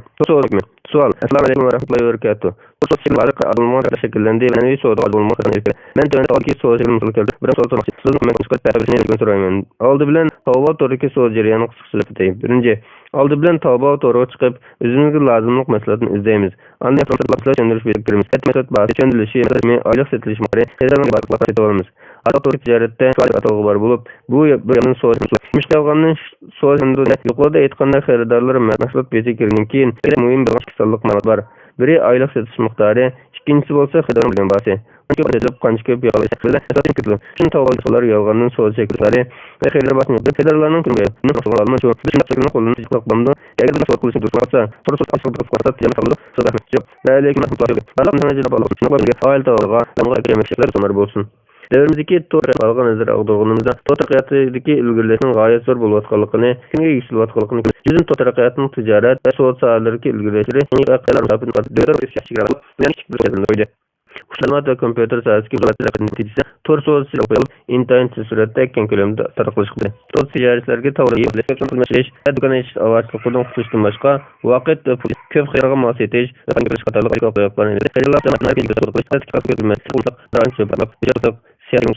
ko'tarib yurmaslikdek nurg'un To'rt muhim bir alaylik shuki, to'r savdosi arasida musulmonlarning alayhiga boshqa to'r ibodat edani do'konlarga lazim bo'ldi. Sizlar uchun intayin bu alayliklar esa musulmon almon nurg'unlar bo'lib cho'ng qilgan davlatlar asosan savdo usulini to'g'ri so'zlanib ketdi. Ehtimol olis kunlarda bu savdo usuli va o'yinlar mumkin. Bu sabablar har bir musulmon bo'lishi va foydalanishi zarur bo'ladi. To'r savdosi tashkiloti to'r savdosiga to'lanish inoqlan beradi. To'r savdosi va xaridorlar mazkur inoqlama asosan to'r savdosi tovarni e'lon qilish va pul to'lash إبراهيم عيساوي التجارة الإلكترونية فعالية تستر المكتبة الأكاديمية القاهرة قندقlı bolmasın soğudun bazarlıklarına işlep sonucu bolmayı başlık edin. Bu sosyete mutlaka inatlıklık tordu söylen. Bazı belgeler konuşuyor. Allah الأحكام الفقهية للتعاملات الإلكترونية صفحة 116 الأوراق To'rt Sizga to'sovga xatir masala to'rsozda software ilishgan qilgan. Inoat to'rsozda o'g'irlangan. Chunki to'g'ridan qo'yish imkoniyati yo'q. Seriyasining to'g'ridan to'sish imkoniyati yo'q. Chunki to'rsoz qilayotgan to'rbat ularga qadar Faysal Muhammad Naim Jatli mabadiha va maqolaha tafaddal adar al-ulum to'rsozning hukumat shariat qoidalariga asosan so'zda ikki tarafning rozilik udul kelsa, shariat tashqarida so'z bo'ladi. Ilk olimlar so'zning ikki tarafi birga jam bo'lmagan ahvollarda so'zda nikahga qo'shish muhim ishlarni ko'pga turishni jalb qilgan va so'zni maqsadga qo'shilgan qo'yib. Hidayat juz safati darsna juz miyatin juz khamis meselesini al-mughni juz safati Malum bilan so'zsiz ilm berilish asosan Adamlar kompyuter yoki xat bo'lib, kompyuter yoki aqliy fon tilidan o'rgangan keyin inson tarafidan o'qil bo'lgan xat. Shuning rahbariyati u o'z so'rashini qabul qilgandekla savdo hukumat tijorat elektronik shar'iyya Jamal Abdulbudma 20 Mahsul hayli hozir qo'shaloq vositalarning tartibini savdo muomalalarining murakkablashib ketishi sababli muomalalik uchun ortiq savdoni qabul qilib Mahsul hayli ijro al-uqud bi wasail al-ittisal al-hadiyya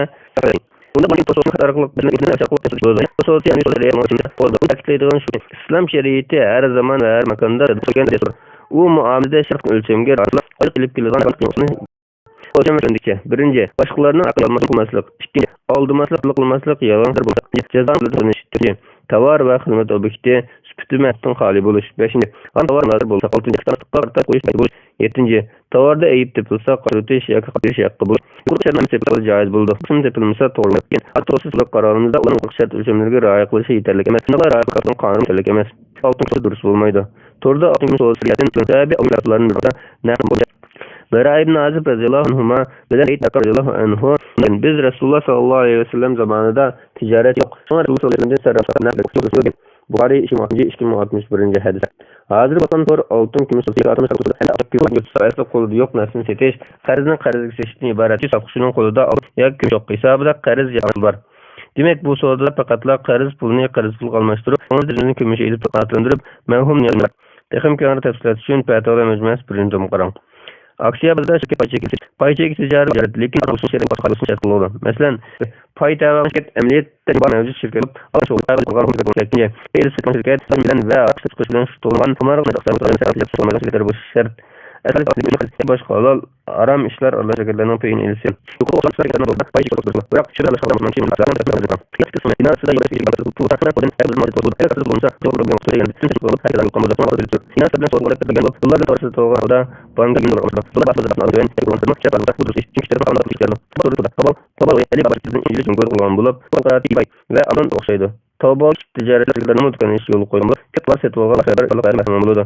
Tavba to'rdagi sorma yuqorida bayon qilingan tovarni yetkazib berish huquqining tenglik bo'lishi ishli huquq va shar'iy qonunida boshqalarning setilish soni olmaydi.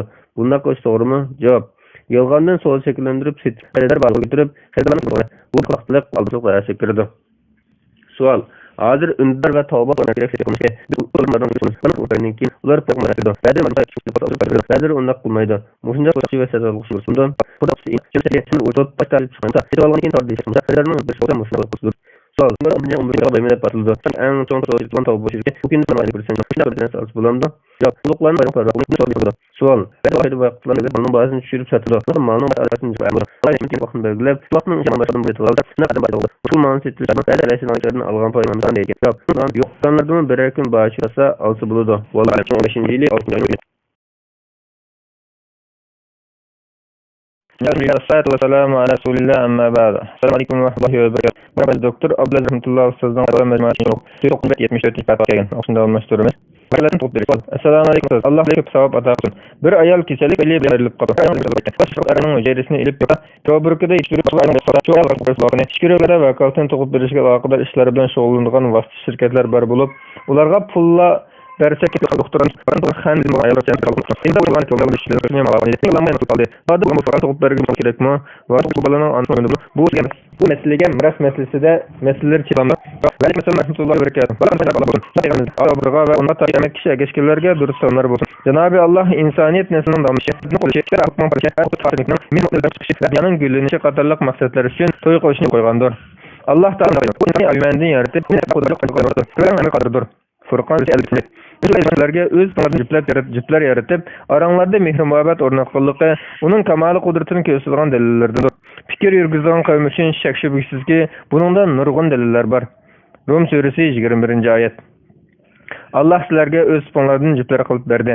Sizlarga jiplaringlardan o'g'illarni va nevarlarni qilib berdi. Sizlarga turli she'rni, narsalarni rizq qilib berdi. Ular ilmi batiliga ishinib, Allohning nimasi kufrlik qilishamdi. Nahl surasi 72-oyat. Allah Taala zinani nasab ilishib, iffat nomus depsani qiladigan bo'lg'achqa harom qilib etgan. Shunaqla boshqalarning bolasini o'zining bolasi qilib beqilishni harom qilib etgan. Allah Taala mundaq deydi: Sizlar baliq va o'g'illarni o'z farzandlaringlarning hukmini qilmadi. Ahzab surasi 4-oyat. Ularni o'z atalariga nisbat berib chaqiringlar. Allohning huzurida eng to'g'risi shudir. Ahzab surasi 5-oyat. İnkar qilinmaydigan bir haqiqat shuki, farzandlar Janobi Alloh aytgandek dunyo hayotining zinnatidir. Kahf surasi 46-oyat. Farzandlik bo'lishni arzu qilish insonlar tabiatiga singdirilgan bir istak bo'lib, Alloh taolo birini o'g'il farzandlik, birini qiz farzandlik, birini o'g'il qiz farzandlik, yana xohlagan birini tug'mas qilishni iroda qilgan. Osmonlarning va zaminning podshohligi Allohga xosdir. Nimani xohlasa shuni yaratadi. Xohlaganga qiz farzand, xohlaganga o'g'il farzand ato qiladi. Yoki ularga o'g'il qizni aralash beradi. Xohlaganni tug'mas qiladi. Alloh haqiqatan hammani bilguchidir, hammaga qodirdir. Shura surasi 49-50-oyatlar. Vakolatdan tug'ib berish tadbir bo'lsa, ayollardagi ba'zi bir tug'mas ahvollar birdan bir chora bo'lishi mumkin. Vakolatdan tug'ib berish nimadan iborat? Vakolatdan tug'ib berish yoki bolayotqu ijaralash, yoki o'rinbosar ona, yoki turalma qalanchi degandek atalg'ular bilan o'tirib chiqqan bu ilmiy yangilik o'tgan asrning 80-yillaridan boshlab tarqalgan bo'lib, bu texnika ba'zi bir davolash saqayt qilib bo'lmaydigan tug'maslik holatlarga unumli chora topib, necha yillar farzand ko'rolmay mahrumlik dardidan tortayotgan er-xotinlarning oilasiga umid paydo qilgan. Ko'pincha ahvolda bu usulda tug'u moddiy badal bilan bo'lgan bo'g'achqa bolayotqu ijaralash degan atalg'u beqadar umumlashgan. Albatta, bu turli ilmiy yangiliklarning chiqib turishi va insonlarning kasallariga davo tepish uchun ilmiy tadqiqotlar to'xtovsiz ilgilishi zarur. Bir necha yillardan buyon paydo bo'lgan bir ota, ikki onalik bo'voq nomidagi tibbiy yangilikmi, bo'voqlardagi ba'zi bir davoligi bo'lmaydigan eski kasalliklarning oldini olish maqsad qilingan mushu turdagi yangiliklardan bo'lib, bu yaqinda Angliyada qonun qo'yish bosqichlarini bosmoqda. Undan ilgari o'ttirg'i chiqqan kilon texnikasi davrimizga mushu yangiliklardandir. Lekin bu turli yangiliklarga qarata mos qadamda shar'iy tadqiqot va ijtihod qilinishi, bularning cheklanadigan va cheklanmaydigan turlarini ayirib berish uchun fiqhiy izlanishlarning vujudga chiqishi o'xshashli zarurdir. Savaldagi vakolatdan tug'ib berish yoki bolayotqu ijaralash masalasiga qaytsak, ba'zi bir ahvollarda tug'maslik yoki farzand ko'rmaslik sababini faqatla tan sirtida homiylik tishtirish orqali davolagan bo'ladi. Bu axborot odatda probrika bo'g'i deb ataladi. Bunday atash axborot bilan o'rnashgan bo'lsa, amaliyotda turalma probrika emas, shishada qo'yiladi. Ammo bu jarayonda probrika qo'llaniladi. Lekin bu usul bir qancha turga ayriladigan bo'lib, buning ichidagi bir turi bolayotquni ijaralash yoki boshqalarning bolasiga qo'shib ko'tarib tug'ib berish bilan bo'ladi. Bu türmü bir qancha türge ayrıldı. Demek bu sualdaki vakalatin to'g'ib berish, tan sirtida hamile yetiştirish ve yetiştirilgan hamileni ikkinchi bir ayol balayotqisiga ko'chirib balani tug'dirishdan iborat.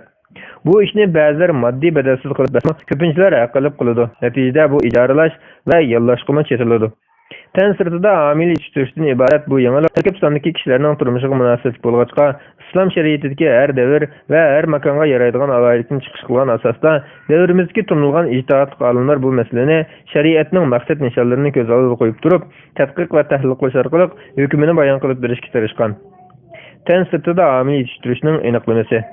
Tan sirtida hamile yetiştirish deganimiz erning spermidagi urug' bilan ayolning tuxumini tabiiy jima bo'lmasdan balayotqu sirtida shishida birlashtirishdan iborat. Al-Mawsu'atul Arabiyyatul Alamiyya tarjimasi Ahmad Abdullatif 1-tom 345-bet Mujallatul Muslimil Ma'asir Atfalul Anabib Baynal Ilm ve Şeri'a Doktor Ziyad Ahmed Sallama Safha 60 ila 64.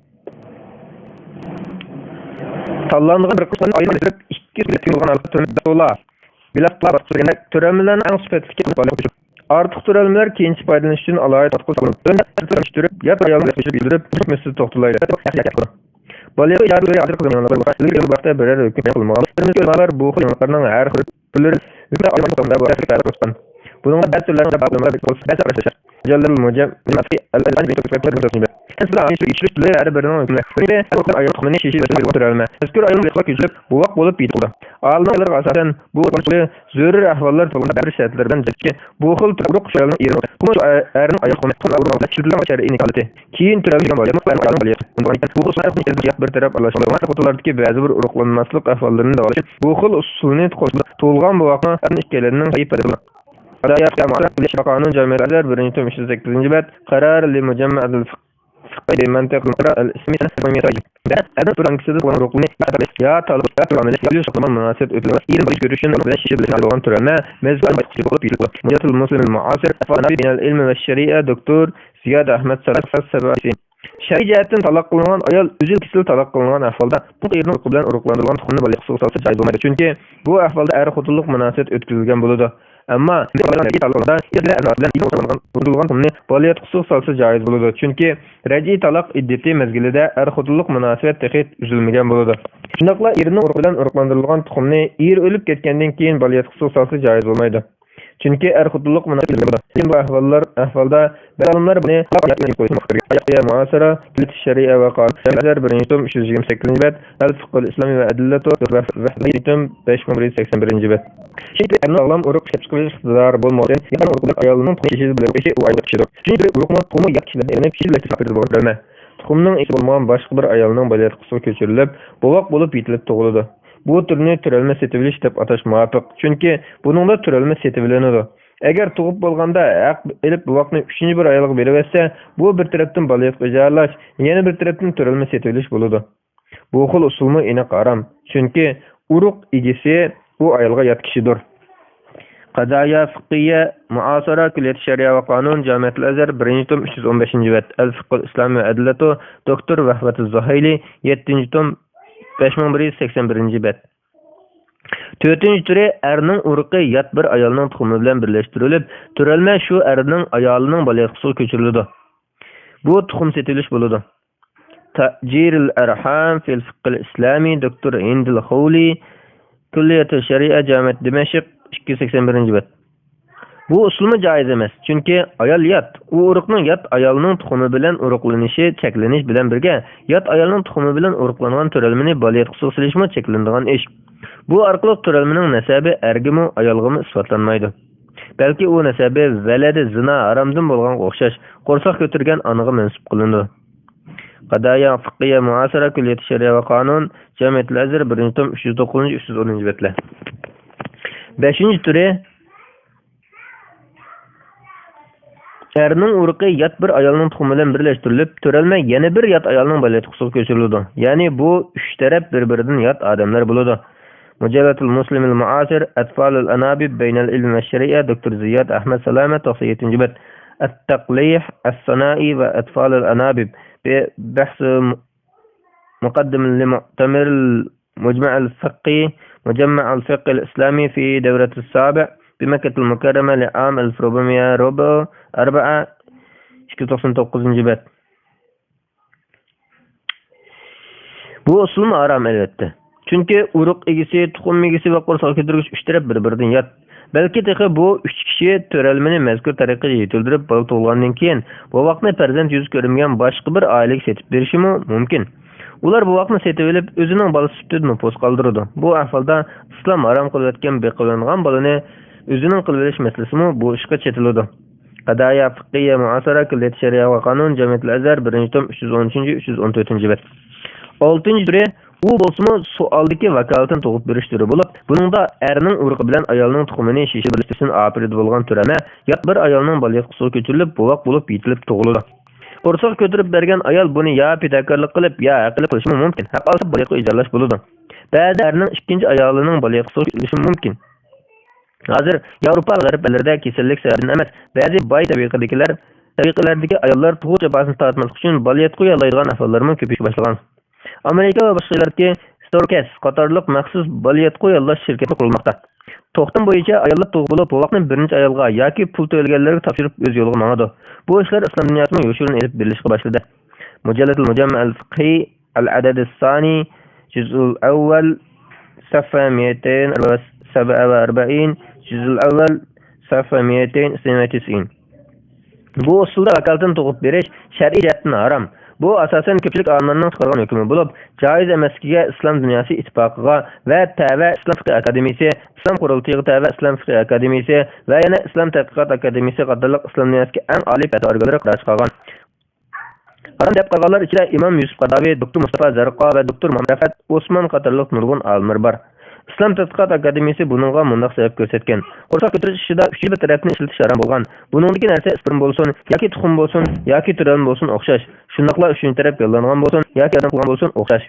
Qarar Mujammatul Buhusul Islamiyya bi Misr raqam al-ula bil jalsatil munaqida bi tarikh al-khamis 29 mars 2001 miladi.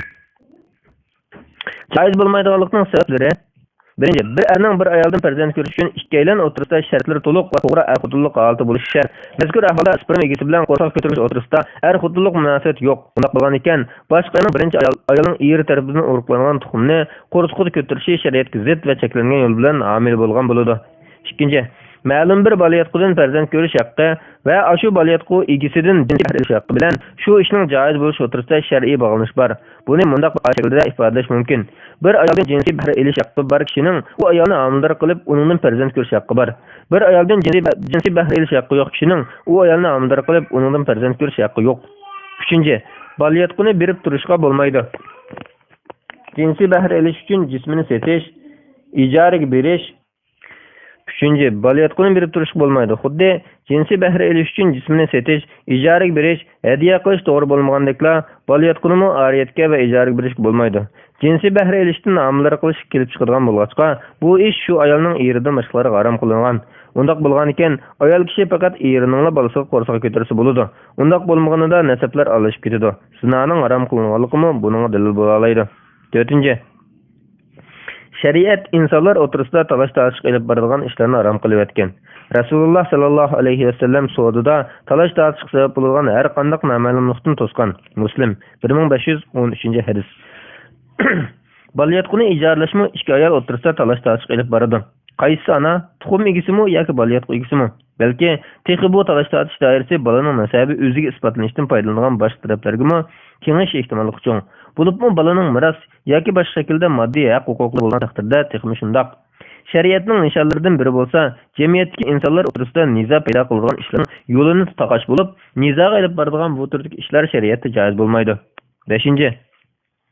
Baliyatqu berib turish nasab qo'chilib ketishni keltirib chiqaradi. Chunki baliyatquga turalni ko'chirib bo'lgandan keyin bu turalma o'lib qolib yoki ko'chirish muvaffaqiyatsizlik bilan oxirlashib, baliyatqu egasi o'zining eridan homildor bo'lib qolishi, natijada homila ko'chirilgan yot turalmadan yetilgan deb o'ylab qolish ehtimolligi bor. Amaliyotda bu homila baliyatqu egasining tuxumi bilan o'zining erining urug'idan bo'lgan. Shunga baliyatqu berib turgan ayol turalma ko'chirilgandan keyin o'z eri bilan yaqinchilik qilib tursa, o'xshashlar nasab olish vaqasi yuz berdi. Chunki turalma qo'rsoq ko'targan ayoldan g'izolanganidek, u ayolga yaqin kelayotgan erning spermasidan g'izolanadi. Hadisda boshqa birisidan homildor bo'lgan ayolga yaqin kelish aniq cheklangan. Hadisda Rasululloh sallallohu alayhi vasallam undaq degan: kimki Allohga va oxirat kuniga ishonadigan zotini sug'urmasin. Musnad Ahmad 17031 hadis, Abu Davud 2158 hadis, Tirmizi hasan deb baholagan.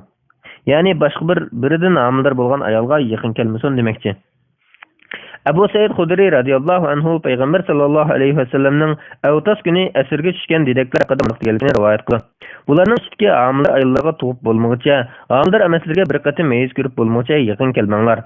Abu Davud 2157 hadis, Albani sahih degan. 6. Baliyatga berib turgan ayol tul bo'lgan taqdirda zinodan qarilishdan saqlanolmaydi. Yana bir tarafdan bu ish zino fashining yamrishiga sabab bo'ladi. Chunki tul yoki bo'ytoq turib bo'lib qolganlar o'zini aqlash uchun baliyatga ijara bergan bo'ladi. Zinodan qo'rqib ko'targan ayol bilan baliyatga ijaralab qo'rqib ko'targan ayol tashkishidi. Bu benormal ahvol ijtimoiy jihatdan nurg'un paradigmatiklarni va buzuqliklarni keltirib chiqarishi turali gap. 7. Albatta, erni o'z ayoliga yaqin kelishdan to'sqil bo'lmaydi. Shundaqla, baliyatqisini ijara bergan ayol homillik mezgilida erining yaqinchilik qilishini rad qilsa bo'lmaydi. Bu shariat ko'rsatmalarida aniq cheklangan ishlardir. Baliyatqa ijaralash to'xtamimi erning ayoliga yaqinchilik qilish haqqini bekor qilsa batil to'xtam bo'ladi. Yana taqiy bu ijara to'xtamining taraflarini bekitish, mazkur ayol elga asosan er bilan birga bo'lsa, bu to'xtamni buzgan hisoblanadi yoki bu ayolni harom qiladigan batil shart bo'lib, uning amal qilmaslik kerakmi? Navoda talab qilinsa, qo'rqitida boshqalarning turalmasini ko'tarib turadigan muddatda bu ayol erkak alamdi yoki ijara to'xtamsa tuqqanga qadar erkak tegishdan cheklanamdi. To'rani egildining ruxsat yiroq joylarga safar qila olamdi yoki safardan ma'ni qilinamdi. Bu ayol baliyatqisini ijara berganligini inkor qilib, balani o'zining va o'z erining nomini nopos qoldirgan taqdirda qonuniy ahvoli qanday bo'ladi? To'rani egillari o'zlarining haqqini isbotlash uchun nima qilish kerak? Qo'rqib ko'targan ayol balani qasddan chirasi qanday jazolanadi? Eri bor turib baliyatqisini ijara bergan ahvolda tuqqan bovoq erga mansub qilmay qolsa, bala degan ko'rpigisi tavadir degan iniqasiz kelishchi. Mana bularmi mazkur to'xtamni batil qilishga yetarlidir. Qarar Mujammatul Buhus al-Islamiyya bi Misr raqam al-awwal bi jalsat al-munqa'ida bi tarikh al-khamis 27 mars 2001 miladi.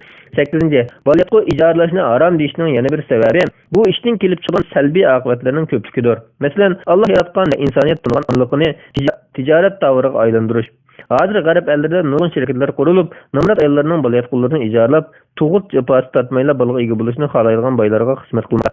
Lekin nomrodlarning baliyat qullari tijorat tavriga aylanib qolmoqda. Bu ish ayollarning talabiga asosan baliyat qullarini ijaraga berib, jon qilib qo'yib, haqiqiy onalikni mahrum kiralanadigan uloqqa o'xshab qo'ydi. Ana bo'lish haqqi, butun saqlash haqqi, nesl saqlash haqqi qatorliq tabiiy huquqlardan mahrum qiladi. Bu orqali ayollar izzati dafsanda qilinib, xorlanishga uchraydi. 9. Bütün samaviy shariatlar ulug' bilgan va nurg'un ahkamlarni bekitgan danishmanlar, adiblar va shoirlar fazilat bilayotgan onalikning ulug'ligi tuxumdan ishlab chiqargan bir tuxumni urug' bilan birlashtirishdan kelib chiqmaydi. Balki qursoq ko'tarish, sizik tortish, homilalik jafosi, tug'ut to'lg'iqi va tug'utdan keyingi ojizlash va imitish bilan bo'ladi. Mana bu uzun muddatli hamrohlik onalikni paydo qiladi. Imom Qaddaviy mundaq deydi: Arablar onani valida, ya'ni tuqqchi deb ataydi. Farzandlarni avlod deb ataydi. Bu nasab isbotlashda tug'ishning naqadar ahamiyati borligini ko'rsatadi. Undaq bo'lgan ekan, tuxum ishlab chiqarishning irsiy sifatlarini yetkazishda ahamiyati bo'lsa-mu, lekin uning o'zida haqiqiy onalikni vujudga chiqarmaydi. Onalik degan qursoq ko'tarish, sizik va to'liq azobini tortishdir.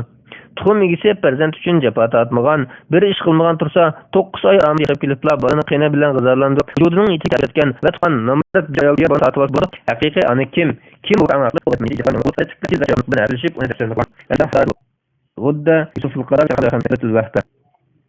Yuqorqilardan erining urug'i bilan birlashtirilgan bir ayol mahsul yoki bo'ladi. Qadayat qiymat birinchi tom 10-16 Ushbu masalada faqat islom tadqiqot komitasi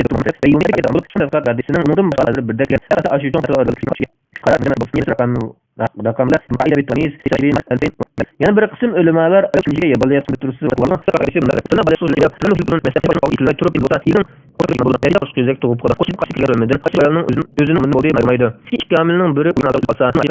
bu ana tarafdan nasab olish kerak. مجمع الإسلامي لعقد 5 هجري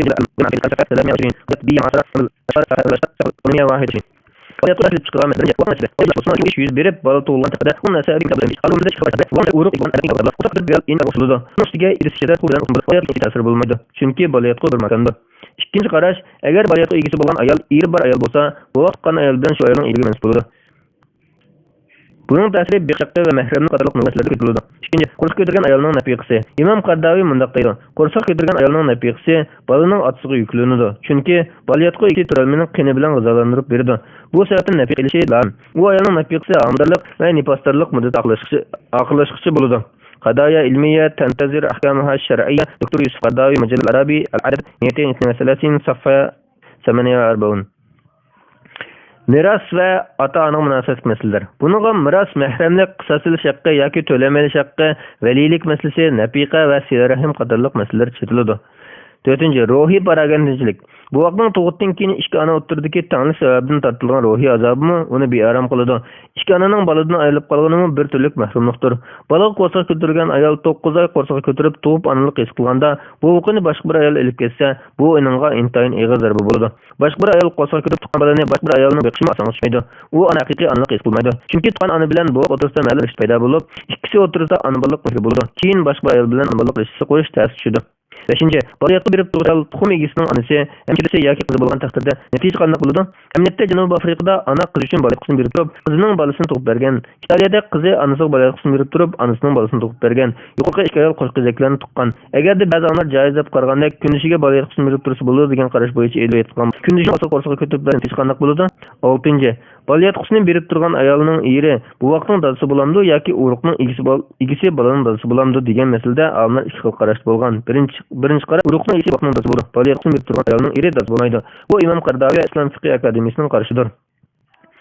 قضايا علمية تنتظر أحكامها الشرعية. يوسف قرضاوي، مجلة الفقه الإسلامي، صفحة 248.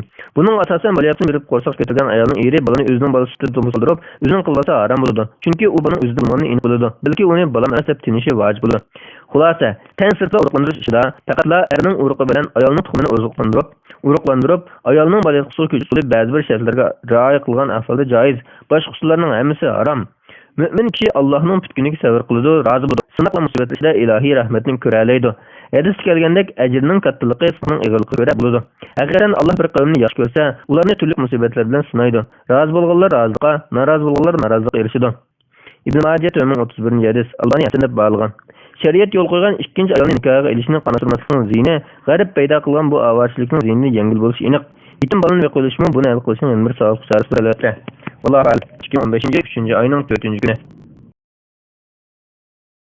Bismillah, alhamdulillah, ve salatu ve selamu ala Resulillah, amma ba'd. Assalamu alaikum ve rahmetullahi ve berekatuh. Muhterem kardeşler, biz Doktor Abdülaziz Rahmetullah Ustaz'dan Fatvalar Mecmuası 2. tomunu okup 123. bet 75. fatva kelgan o'qishni davom ettiramiz.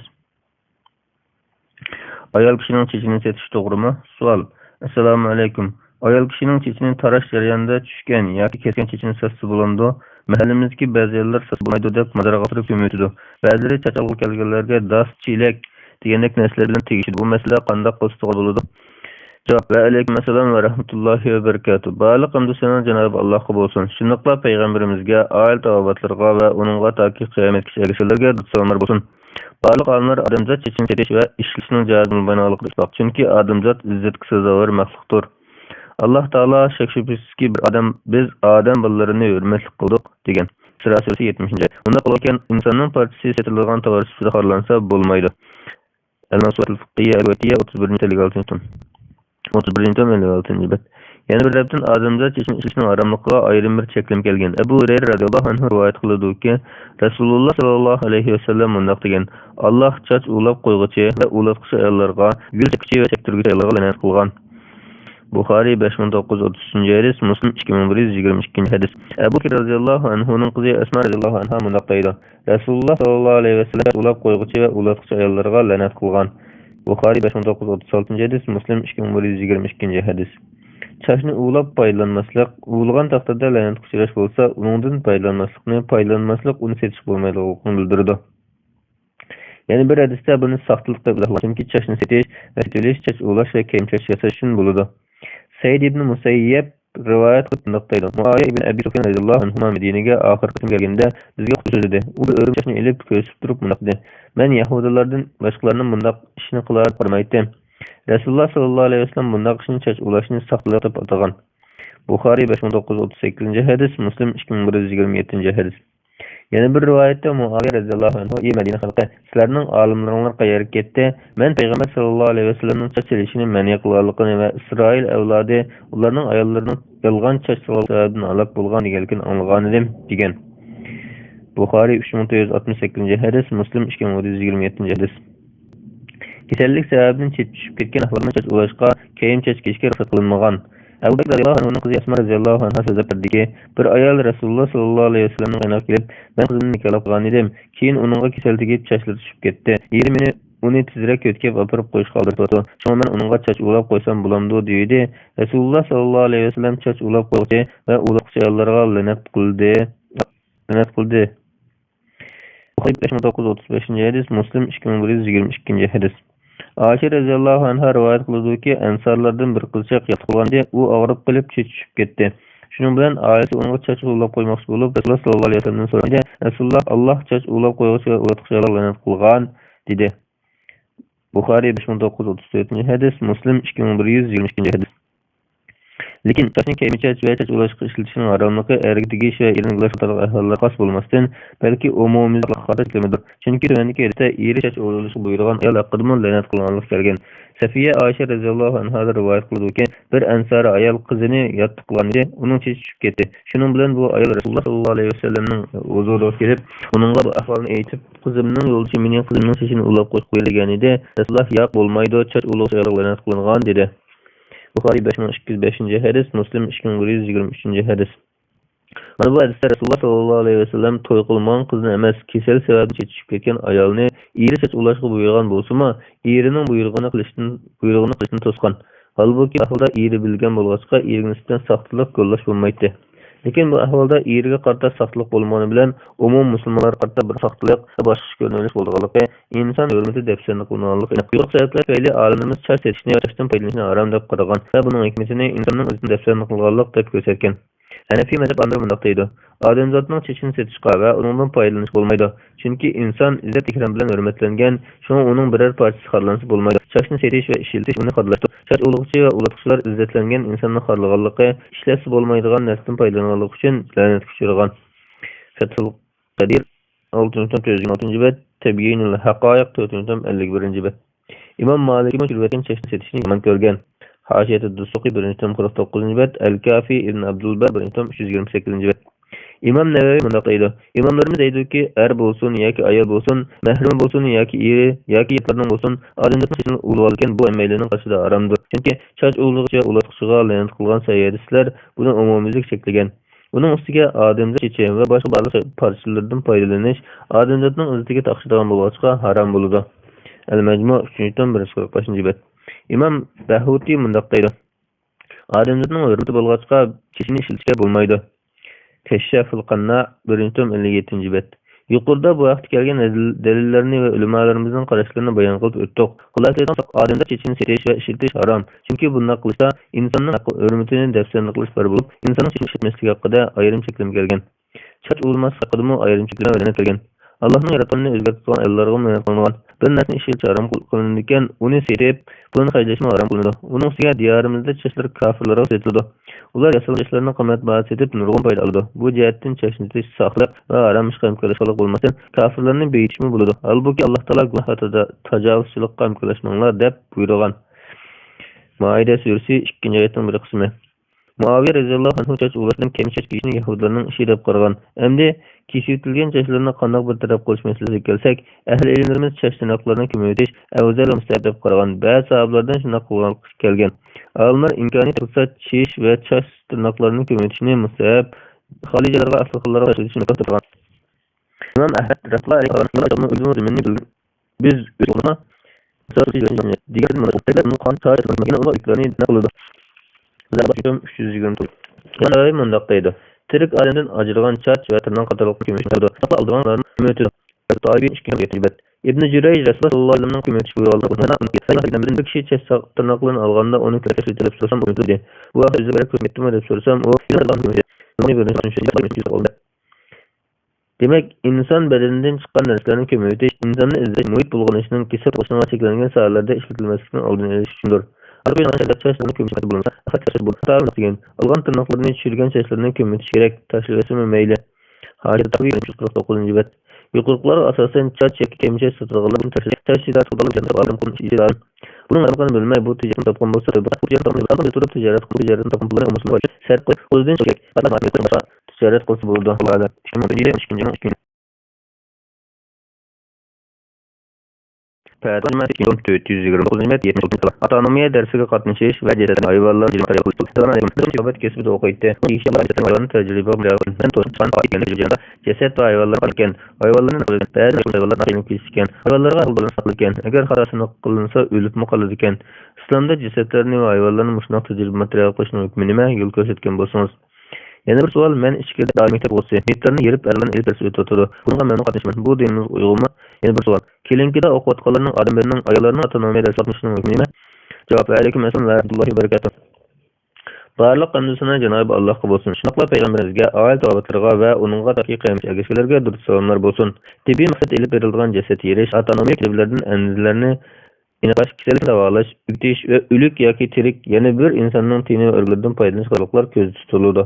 Ayet ve hadislerde cesetlerin tekşirişine aram yakın vakti yediğen keskin hüküm kelmeyen. Lekin ayet ve hadislerde cesetlerin tekşirişine aram yakın vakti yediğen keskin hüküm kelmeyen. Lekin qadimki İslam fıkhi kitaplarına müracaat qılğanımızda ilgirki fuqahalarning cesetlerinin yerişki münasebet hükümlerini köreleyimiz. Autonomilik tekşirişte bu hükümlerini asas qılışkı buludu. Mesela meyit ayolının qo'rsqisiga hayat balını chiqarilishi uchun qo'rsqini yerish masalasida hanbaliy mazhab olimlari bo'lmaydi deb qaragan bo'lsin, ko'pchilik olimlar balaning hayot qilish imkoniyati bor deb qaragan ahvolda buning ruxsat qilgan. Imom Ibn Azim mundaq deydi: Homillar o'lib qolib, qo'rsqisiga 6 oydan alqilgan bola hayot bo'lsa, ayolning qo'rsqini uzunsiga yerib bola chiqariladi. Al-Majmu 5-tom 264 bet, Al-Muhli 5-tom 166 bet, Al-Mughni 2-tom 215 bet, Şerh Muhtasar Halil 2-tom 145 bet, Raddul Muhtar 6-tom 369 bet. Fuqahalar yana ölüşdən burun qimmatli gövhərlərini yutub alğan meyitin qorsqini mirasxorlarının və gövhərinin egillərinin haqqını qudashini yerib, ziyan tapsının aldı elində dedi. Autonomilik tekşirişler şer'i hükümünü belgeleşte yuqurqidek mühim rol oynagan bolsa, ölüm mallarının deyişçe bu yana insan quruluşunun inçkilerini düşünüp bitişdən ibaret ulu gaye yetkizdiğen bir yoldan ibaret. Çünkü Allah Teala özanlardan Allah'a için itiqat qıldıqlar üçün alametler bardır. Diyen söz arqılıq Zariyat Suresi 21. ayet. İnsan autonomisini tadqiq qilishga tafakkur mulohaza qilish buyurgan. Demak, autonomilik tekshirish va tadqiqotlar iymonni mustahkamlaydi va Allohga ishonishga olib boradi. Ataqliq faylasuf va tibobat olimi Imom Ibn Rushdning bunday naql qilingan. Kimki autonomiya bilan shug'ullansa, Allohga bo'lgan iymon shu. Chunki badan a'zolari, badandagi to'qilmalar va ularning bog'lanishlarini, ustixonlar va uning puxta qurilishini, muskullar va paylarni, yurak va uning ajoyib qurilishini, o'pka, jigar, yurak va miyaning tunish, bularning hammasi iymonga olib boradi. Va kishining yo'qdan qilgan hikmatlik, mehr, shafqatlik, ajoyib bir qudrat egasining, ya'ni Allohning qudratiga ongtan qoladi. Mujallat da'vatul haqq adad 230 2 Rabi Rabius-Sani 1986 Desember. Razi İbn Sina İbn Nafs ve Zahrani qatorliq Müslüman tibobat olimlari autonomiya ilmini bilgan va a'zolarining istiqollarining kasalliklarini tafsiliy bilish uchun autonomilik tekshirish va tadqiqotlarni olib borgan. Ilm fan tarixi qaraydigan bo'lsak, Hasan ibn Hisham yo'riq optik ilmini tajriba qilish jihatda yo'l tutmagan olimdir. Bu ayol ko'zlari fasllarni ta'limni xuddi bir zo'r qilgan. El-Bashir el-Muslim muhaylar safa 15. Endi tadqiqot taqolarda ilgirilgan hozir qasida bo'lsa, ana yoki ona ularga yerib tadqiqotlar bir qarashda bo'lsa-mu, inson jinni bir qatla yerib tajriba qilish masalasida olimlar ikki xil qarashda bo'lgan. Bir guruh olimlar bu Cenab-ı Allah bedenini qilayotgan kesib qo'yganlikdir. Chunki ruhiy tiriklarga o'xshashdir. Hadis insonning qilni me'yor chiqish, hayot vaqtida so'zlagan. Ahkam Bu da iki ayolları koyulan bu kaçırsa Muhammed alimler timada insan cismi tecrübe qilish qubul qilgan. Maduri şair Aleyhisselam Mısır Azhar Fatva Komiteti Allah'a Qo'rsaqi bolaning hayotini qudashini asli qo'shib qo'yganidek, insonlar hayotini saqlash uchun tibbiy xizmatlarni tejashlar. Ishlar yangilik qilinadi. Degan shariat qoidasi asosan inson tibbiy xizmatlar ba'zi yerlarda bo'lsa, qachon bir shariat bor. Tibbiy xizmat tadqiq qilishgan foydali umumiy bayt. Chunki bu bilim uning vasfasi bilan insoniyat jinnilik og'riqdan yetkaziladi. Inson jasadini tibbiy xizmatning hayotni mavjudiyat qo'shib qo'ydi. Ayollarning bari o'limni aqldan umum bo'ladi. Ammo jasad yerib tashlangan qo'ydi. Odam meyitga, ya'ni alkishlik qilib, ko'pchilikka u inson qo'ydi. Buning uchun xos manfaat bo'ladi. ahkamul jarahat musulmonlardan bir qism kishilarning tibobat ilmini egillashi, tibobat ilmi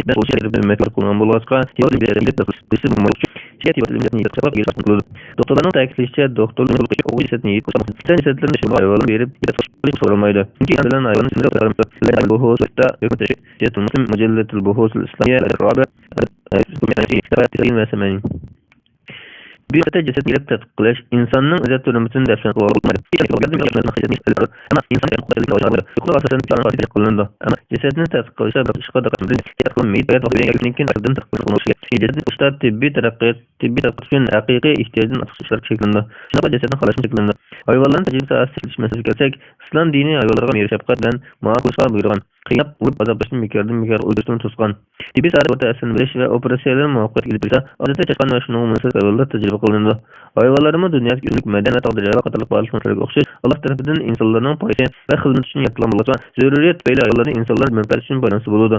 Alloh taolo naq degan, u zot mindiki barliqlarni sizlarga aytib bergan zotdir. Baqara surasi 29-oyat.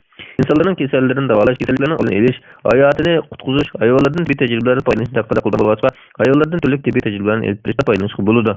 Alloh taolo hayvonlarni insonga bo'ysunib bergan, insondan insonlar uchun tibbiy tajriba va o'xshash shaklda foydalanishga bo'ladi. Oxirgi ikki savolki erlarning ayollar autonomiya darsiga, ayollarning ayollar autonomiya darsiga qatnashishni hukmi kelsak, hozir doktorlik kursida o'qiyotgan qiz o'g'il o'quvchilarning ularda har ikkinisining autonomiyasini puxta egallash, tajriba yetilish va ilmiy usilish, imtihonlardan o'tish, shundaqla doktor bo'lish uchun er va ayol autonomiya darsiga qatnashish zarurdir va buningga majburdir. Bu dunyoning har qaysi joylaridagi hozirgi amaliyot bo'lib, doktor o'qish va doktorxonalarda praktika qilish tizimi asosan g'arb odatlari bo'yicha bo'ladi. O'quvchilar buni o'zgartirolmaydi. Endi buning hukmiga kelsak, shariatda avrat qarashning hammaga ma'lumdir. Bu vaqtda oyat va sayatlar kelgan. Er va ayolning avrat asmi shariatda aniq bekitilgan. Bu umumiy hukm qarshisida davolash doirasida ruxsat qilgan sayatlar kelgan. Sahaba ayollardan Rubayy binti Muavviz radhiyallohu anhuma bunday rivoyat qildi. Biz Rasululloh sallallohu alayhi vasallam bilan g'azotga chiqib, jangchilarga usullik berib, ularning sinfini qilatdik. Qirdalarni va o'lganlarni Madinaga qaytarib olib ketdik. Buxoriy 2883 hadis. Imom Ibn Hajar mazkur hadisning sharhida bunday deydi. Bu hadisda ayol kishining yot ham davolashi zaruriyat jihatdan joiz ekanligiga dalil bor. Fathul Bari 680-bet. Ulamolar zaruriyat jihatdan ehtiyojdan oshiradigan asosda avrat qarashga bo'lganligini ta'kidlab bunday degan. Agar bir ayol og'rib kelib, uni davolaganga er doktordan boshqa tepma, uni qarashga ehtiyoj bo'lgan yerlarga qarash joiz bo'ladi. Her şey erkeksin davolashni shunday. Er og'rib kelib, uni davolaydigan er doktor tepilmasa, u erning qarashga ehtiyoj bo'lgan yerlarga qarash joiz bo'ladi. Demak, olimlar doktorlik va davolash uchun avrat qarashga ehtiyoj bo'lgan zaruriyat jihatdan joiz deb qaragan. Al-Adab ash-Shar'iyya 229-bet. Yuqorqi hadislar va ulamolarning bayonlari hozirgi amaliy ahvolga tatbiqlanganida doktorlik kasbida o'quvchilarning har jinsdagi jasad va ularning autonomik kirsa qatnashishi zaruriyat jihatdan joiz qiladi. Ular tepilmanda hadis so'zlagandek ayollarning allari sirali qilishi joiz bo'ladi. Vallohu a'lam. 2012-yil 4-oyning 27-kuni. Fatvalar majmuasi 2-tom 77-fatva. Bilgandan keyin ichki a'zolarni boshqalarga berish to'xtami. Savol. Assalomu alaykum. Javob raqami yaqin bor edi. Yaqinda u hukumat tomonidan o'lgandan keyin ichki a'zolarni yo'qotib ishiltish mazmunidagi murojaatnoma shakldagi to'xtamni topshirib qo'ydi. Agar qul qo'ysa o'lgandan keyin o'zining ichki a'zolari lozim kishilarga yetkazib ishlatilgan. Bundan birga u hayot vaqtida biror a'zosini chiqib chiqsa, haqsiz a'zoga erisha oladi ekan. Agar qul qo'yishni rad qilsa, qanchaga erisha olmaydigan. Dinimiz buni qanaqa edi? Joizmi? Javob. Alaykum assalom va rahmatullohi va barakatuh. Barliq hamdu sana Cenab-ı Allah olsun. Şundaqla Peygamberimizge ayet avatılarga ve onunla taki kıyamet kelişlerge dürüst salınlar olsun. Cenab-ı Allah'ın şüphesiz ki biz alim ballarına hürmet kıldık degen ayeti gösterilgendek Müslümanның ayet vaxtındaki izzet hürmeti hak hukuku ve patırın kiyinimi davamışlık. Hadiste sonra kısıqılını meyit atıda çıkış ayet vaxtında çıkanı beraber dep kelgen. Ebu Davud 3207. hadis. Bu hadisle asasen İmam Mevdudi, Şeyh Muhammed Mutevelli, Şe'aravi ve Şeyh İbn Baz rahmetullahi aleyhi qatorliq adamlar bir inson minorat bo'lgandan keyin bir adoyimni boshqalarga o'tinib berdim deyish orqali o'tinib bersa, uni xorliganlik va hurmatidan dafn qilganlik jihatdan durust bo'lmaydi. Shundaqla inson hayotida jismini boshqalarga beritib tasarruf qilish huquqi bo'lmag'achqa, vafotidan keyin berish vasiyat qilish huquqi bo'lmaydi. Natijada mas'ullarning bunday huquqi bo'lmaydi deb qaragan. استخدام أعضاء الإنسان في جسم غيره من الإنسان والآثار الناشئة عنه. رسل الشيخ أبي الأعلى المودودي مجلد البعث الإسلامي صفحة 53-55. العدد الثاني مجلد 32 عام 1407 هجري. Lekin imom qatorliq ko'pchilik amr o'rnatilgan fakultetlari Janobi Allohning kimki uni yashasa, go'yoki butun insonlarning hayoti yashayotgandek bo'ladi degan oyatga asosan Maida surasi 32-oyat. İnsan hayatını qo'g'dash va uni asrash shariat ko'zlagan maqsad nishonining biri bo'lg'achqa, şeriat büyük şirketler tepilgan holda ziyanın englerini çıkarısı boyunca üçün meyitinin ba'zi ölümüne zeytiyatını azıqlan hem de alaqadar yoki nasab aralashishning turlarida ichi börek va o'rang'oqlarni boshqalarga berishni bu jazm. Saudiya Arabiston raisi to'qqizinchi qonun buni joiz qilmoqda. Qilgan holda birini saqlab qilishni naql qilishga bo'ladi. Ammo chunki ahvol so'zlashish orasida halbuki qanini yana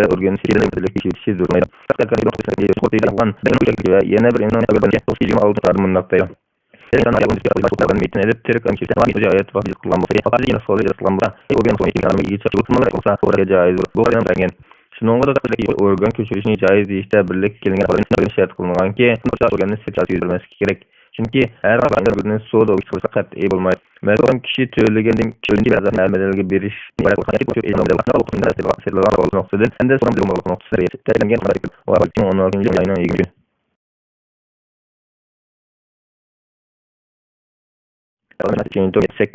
Eykel konuşa başına Assalamu aleykum. Allah'a olsun. Cenab-ı Allah kabul olsun. Ayet-i ve ona gelişlerine tutsun. Bu Allah'a okşaş yaratayım degan şey bu. Barq anın rızkına keleni setiş ve saklaşma çoğun günahlarga tarafından şeydir. Bularning ayam qilinishi tavhid haqida qilish bo'lib, faqat islom aqidasiga axloqqa olishgan bular unsurlarga ruxsat qilingan. Ayşe radhiyallohu anha bunday rivoyat qiladi. Men kichkimda payg'ambar sallallohu alayhi vasallamning yanida qutqunchiqni o'ynab, men bilan o'ynaydigan bir necha do'stim bor edi. Ular payg'ambar sallallohu alayhi vasallamni ko'rsa tartinib perdening orqasiga o'rib yurishdi. Payg'ambar sallallohu alayhi vasallam ularni mening yonimga olib chiqib qo'yatdi. Shuning bilan o'yinimizni davom Ayşe radhiyallohu anha bunday rivoyat qiladi. Payg'ambar sallallohu alayhi vasallam Tabuk yoki Xaybar g'azvasidan qaytib keldi. Uning taksisiga partar qulan bo'lib, yerda Şimalda qilib ketdi. Payg'ambar qaytib ketdi. Payg'ambar sallallohu alayhi vasallam men o'ynaydigan qo'nchoqlarni ko'rib qoldi. "Ey Ayşe, bu nima?" deb so'radi. Men qo'nchoq qizlarim deb javob berdim. Payg'ambar sallallohu alayhi vasallam qo'nchoqlar orasidagi qanotli otni ko'rib, unda bu nima deb so'radi. Men u ot desam, Payg'ambar sallallohu alayhi vasallam otning ustidagilarni so'radi. Ular otning qanotlari dedim. Payg'ambar sallallohu alayhi vasallam otning qanoti bo'landir, ya'ni Sulaymon alayhisalomning qanotlari qatliq attir borqin olmaganmidan dedim. Buna Payg'ambar sallallohu alayhi vasallam muborak iziq tushib ko'ngilga kelib ketdi. Ular o'yinchiqlarga ruxsat qilingan degan qarashni qozi Iyaz ko'pchilik almardan naql qilib, kichik qizlarning qo'nchoq o'ynashi ruxsat qilingandir degan. Imom Shafani bunday deydi. Bu hadisda kichik bolalarning haykal va qo'nchoqlarni o'ynab qo'yishning joiz ekanligiga dalil bor. Bu qarash asosan jonliliklar uchun gavdali qo'nchoqlarni qo'ndir bo'lsin, kichik gavdali bolalarning o'yinchiqlarini yasash, etish va bolaga olib berishga bo'ladi. Uning ustiga bolalar o'yinchiqlarda ulug'lashilmasdan aksiya o'ynash bor. O'ynalgan dastilgan qo'nchoqlar suratlik bisat va yashiqlar o'xshash chiqilmaydi. Buningda qiz bilan o'g'il o'rtasida farq yo'q. Faqat har bir jinsning qo'nchoqlari o'zining so'mlasi bo'lishi lozim. Al-Mufassal fi ahkam al-mar'a Bolalar qo'nchoq o'yinlarini o'ynasa ko'ngli aytib sog'lom o'sib ketishiga paç bo'ldi. Shundaqla qizlarning kelgusi bolalarga tarbiyalash, muhim masalani o'ziga kelishga tayyorlash, o'g'illarning munosib qo'nchoqlarni qo'nchoqlar orqali kelgusi aybasi masalasiga tayyorlash uchun bolalarning o'yin qo'nchoqlariga ruxsat qilishda shu chorki va kelajak manfaatlar ko'rsatilgan. Tafsir Qutubi 14-75 bet, tafsir Ayat al-Ahkam 2-13 bet. Ulug'lash yoki to'qinish ehtimolli bo'lmaganda bolalarning ehtiyoji uchun aniq manfaatni ko'zda tutib, qo'nchoqlarga ruxsat qilingan bo'lsa, bunga qiyos qilsak o'qitish, mashq qilish va avtonomiylik tadqiqotlar uchun qo'nchoqlarning modellarini ishlatishga ruxsat qilinishi kerak. Yana beshi yo'q egallarga ruxsat qilingan bo'lib, haykalning besh kesiti cheklanmaydi. Ibn Abbos radhiyallohu anhu rivoyat qildi. Payg'ambar sallallohu alayhi vasallam bunday dedi: "Surat degan boshdir, bosh kesilsa surat bo'lmaydi." Abu Hurayra radhiyallohu anhu rivoyat qildi. Payg'ambar sallallohu alayhi vasallam bunday degan: "Jibril alayhissalom qishimga ketman, oqshom qishimga yanidim. Biroq sen bar uyga kelmadim, chunki uyning ichida qishing erlarning rasmlari Uyning ichida rasmlangan parda va bir ish bor ekan. Buyrug'imki ikki rasmlarning besh kelib, yarashib tursin. Buyrug'imki ikkiga bo'linib, yerga tashlab o'tirgan ikki yostiq tikilsin. Buyrug'imki it uyni sursin dedi. Payg'ambar sallallohu alayhi vasallam shunday qildi. Tirmiziy 28-oltinchi Albani sayyi degan. Bunun qarashdan ulg'unmaydigan bo'lsa, yerim beshi yo'q, muhim a'zolari yo'q, yuzi tüptüz heykellarga ruxsat. Ammo is qo'ydigan, maydonlarga tista qo'ydigan va ulg'ungan bo'lsa, yerim heykelga ruxsat qilinmaydi. Bu yerda taqlid qilish bir qancha nuqta bor. Heykellar bolalar qo'nchoqlarda ko'pincha xristianlarning va dinsizlarning aqidasi, tili, qimmat qilishi, madaniyati va yomon axloqi tashkil qilinadigan bo'lgan, bunday salg'onlarni yasash, setish va setish shakllanadi. Ikkinchi, stress bo'lmagan qadar bolalarning qo'nchoqlari paxta yoki plastik qatorli turli moddalardan yasalgan bo'lsa, yoki o'xshash qor, muz, xamir yoki turli yemaklarni yasab iste'mol qilingan bo'lsa, Üçüncü, ibadet yoki o'qishdan yiroq o'qitish uchun xususiy foyda qilgan haykal va modellar tibobat, biologiya, autonomiya va boshqa ilmlarni birlashtirish uchun zarur bo'lgan maktab va do'stxonalarda, tadqiqot markazlarida va zarur sohalarda ishlatishga bo'ladi. Besh ishlatilgan yoki yuzi tutilgan yoki yemaklaridan ishlash qanday bo'lsa, butun ishlatilishi lozim. Dördüncü, kiyim meykeleri işlişke bo'lgan ihtiyoç beşki sütülgen yoki yüzü süzültülgen yoki yerim meykelerden qamrılgan taqdirda uning uchun bütün meykelerini satmaslik va do'konlarda ishlatmaslik lozim. Beşki sütülgen yoki yüzü süzültülgen yoki yerim meykelerini işlatish bo'lganda uni yalang'och qo'ymaslik, ustiga ayol kiyimdan kiydirib qo'yish lozim. Vallohu a'lam. 2014-yil 10-oyning 29-kuni. Fatvalar mas 2-tom 79-fatva. Bulut chiqimdoniga a'zo va vakolatchi bo'lish.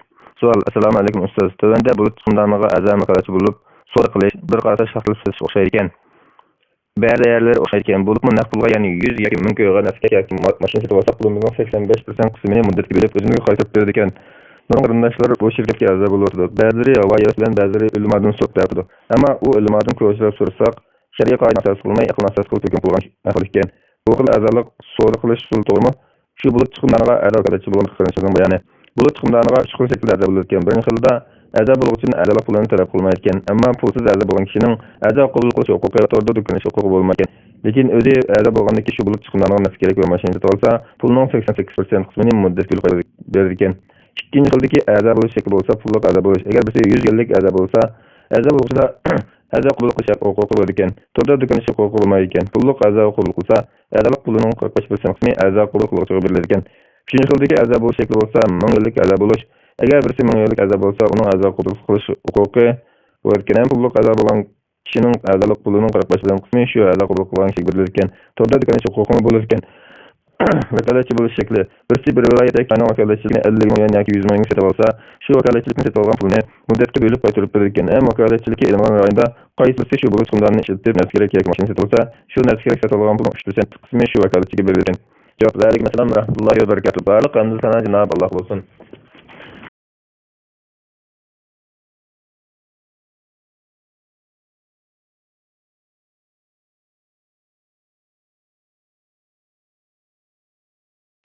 Fatvalar majmuasi 521, 2-tom 521 bet 104-fatva. Chas soqolni qaratib qilib bo'yash bo'lamdi? Savol: Assalomu alaykum. Yashanganlar yoki yoshlar bo'lsin, ko'pincha chashlarini qara qilib bo'yab olganligini ko'ramiz. Shunday qilsa to'g'ri bo'lamdi? Va alaykum assalom va rahmatullohi va barakatuh. Barliq hamd sana Janob Allohga bo'lsin. Shunaqla payg'ambarimizga, oila tavobatlarga va uningga toki qiyomatgacha ergashganlarga durud salomlar bo'lsin. Rahiblar chiroyli yasnishning ibodat qilishga ziyni bor deb o'ylab, oq chashni bo'yab o'zgartmaydi. Lekin payg'ambar sallallohu alayhi vasallam musulmonlarning o'zgacha mustaqil bir xarakterga ega bo'lish uchun tashqi ko'rinishdimi kofirlarga o'xshab qolmaslikni tashabbus qilgan. Islomda halol va harom 122-bet. Abu Hurayra radhiyallohu anhu payg'ambar sallallohu alayhi vasallamning bunday deyilganini anglagan. Yahudi xristianlar bo'yamaydi, sizlar bo'yanglar. Buxoriy 3275 hadis, Muslim 2103 hadis. Chas soqolni bo'yash masalasida olimlar birlik kelgan 3 o'rin bor. Biri, jihad va urush maydonlarida qora qilib bo'yashga bo'lganligida barliq olimlar birdek ittifoq. Buning sababi dushmanni qo'rqitish, musulmonlarni kuchli ko'rsatishdir. Fathul Bari 6-tom 499-bet, Raddul Muxtar 6-tom 422-bet. Yana biri to'y qilish oldida o'zini yosh ko'rsatib, boshqalarni aldash uchun qora qilib bo'yashning haramligida barliq olimlar birdek ittifoq. Tuhfatul Ahvazi 5-tom 360-bet, Raddul Muxtar 6-tom 422-bet. Birer mansab uchun o'zini salobatlik yoki mo'ysibit ko'rsatish uchun chechin oq bo'y olishga o'xshashlar cheklandi. Buning asosan Fatvalar majmuasi 2-tom 532-bet 105-fatva. Salomga va barakatuhu. Din ortiq so'z qilish. Savol: Assalomu alaykum ustoz. Bir kuni bir qarindoshimiz bizga assalomu alaykum va rahmatullohi va barakatuhu val mag'fira deb salom qilgan edi. Aramizga bir qarindoshimiz va barakatuhuning keyingi bid'at unda salom qilmanglar dedi. Shuning bilan biz izdansak tövendagi hadis tushirdi. Anas radhiyallohu anhu Rasululloh sallallohu alayhi vasallamning qishga bir kishi kelib assalomu alaykum dedi. Rasululloh salom qaytarib, u kishiga 10 yaxshilik ezildi dedi. U kishi o'ltirdi. Endi yana bir kishi kelib assalomu alaykum va rahmatulloh dedi. Rasululloh uning salom qaytarib, bu kishiga 20 yaxshilik ezildi dedi. Endi yana bir kishi kelib assalomu alaykum va rahmatullohi va barakatuh dedi. Rasululloh uning salom qaytarib, bu kishiga 30 yaxshilik ezildi dedi. Endi yana to'rtinchi bir kishi kelib assalomu alaykum va rahmatullohi va barakatuhu va mag'firatuh dedi. Rasululloh uning salom qaytarib, bu kishiga 40 yaxshilik ezildi, fazilatlar ana shunda qoldi dedi. Abu Davud. Sahabelerden biri rivayet kıldı ki Resulullah sallallahu aleyhi ve sellem mundaq degan: bir kişi Müslüman qırınışı uçratsa mundaq deb salam qılsın: Assalamu aleykum ve rahmetullah. Tirmizi, Sahih. Ama yuqoridagi hadisni aciz dalil qilish bo'lmaydi dedi. Bu hadis Rasulullah acizmi? Salam qilganda va barakatuning keyin so'z ulash bitetmi?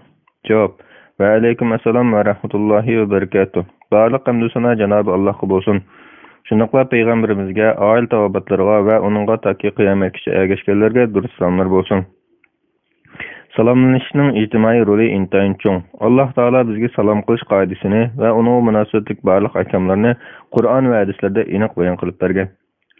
Abu Hurayra radhiyallohu anhu rivoyat qiladi-ki, payg'ambar sallallohu alayhi va sallam mundaq degan: sizlar toki iymon etmoqcha jannatga kirolmaysizlar. Bir-biringlarni yaxshi ko'rishmaguncha kamil iymon etgan bo'lmaysizlar.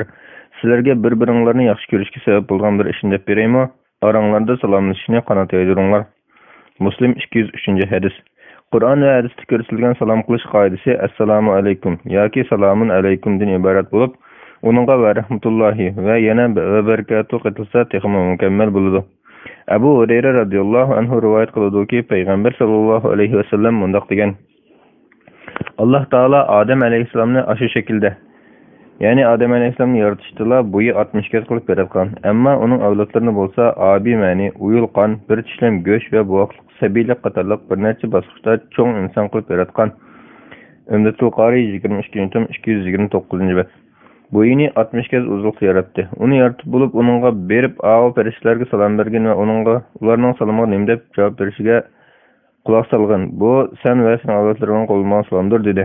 Shuning bilan Odam alayhissalom farishtalarga assalomu alaykum dedi. Farishtalar Odam alayhissalomga bergan javob salomida assalomu alayka va rahmatulloh deb va rahmatulloh degan so'zni qo'shib qo'ydi. Jannatga kiradigan kishilarning hammasi jannatga Odam alayhissalomning shaklida bo'lib kiradi. Odam alayhissalomning vaqtidan tartib ta hozirga qadar odamlar o'zini chiroy va qaddi-qomat jihatdan chekinib kelyotdi.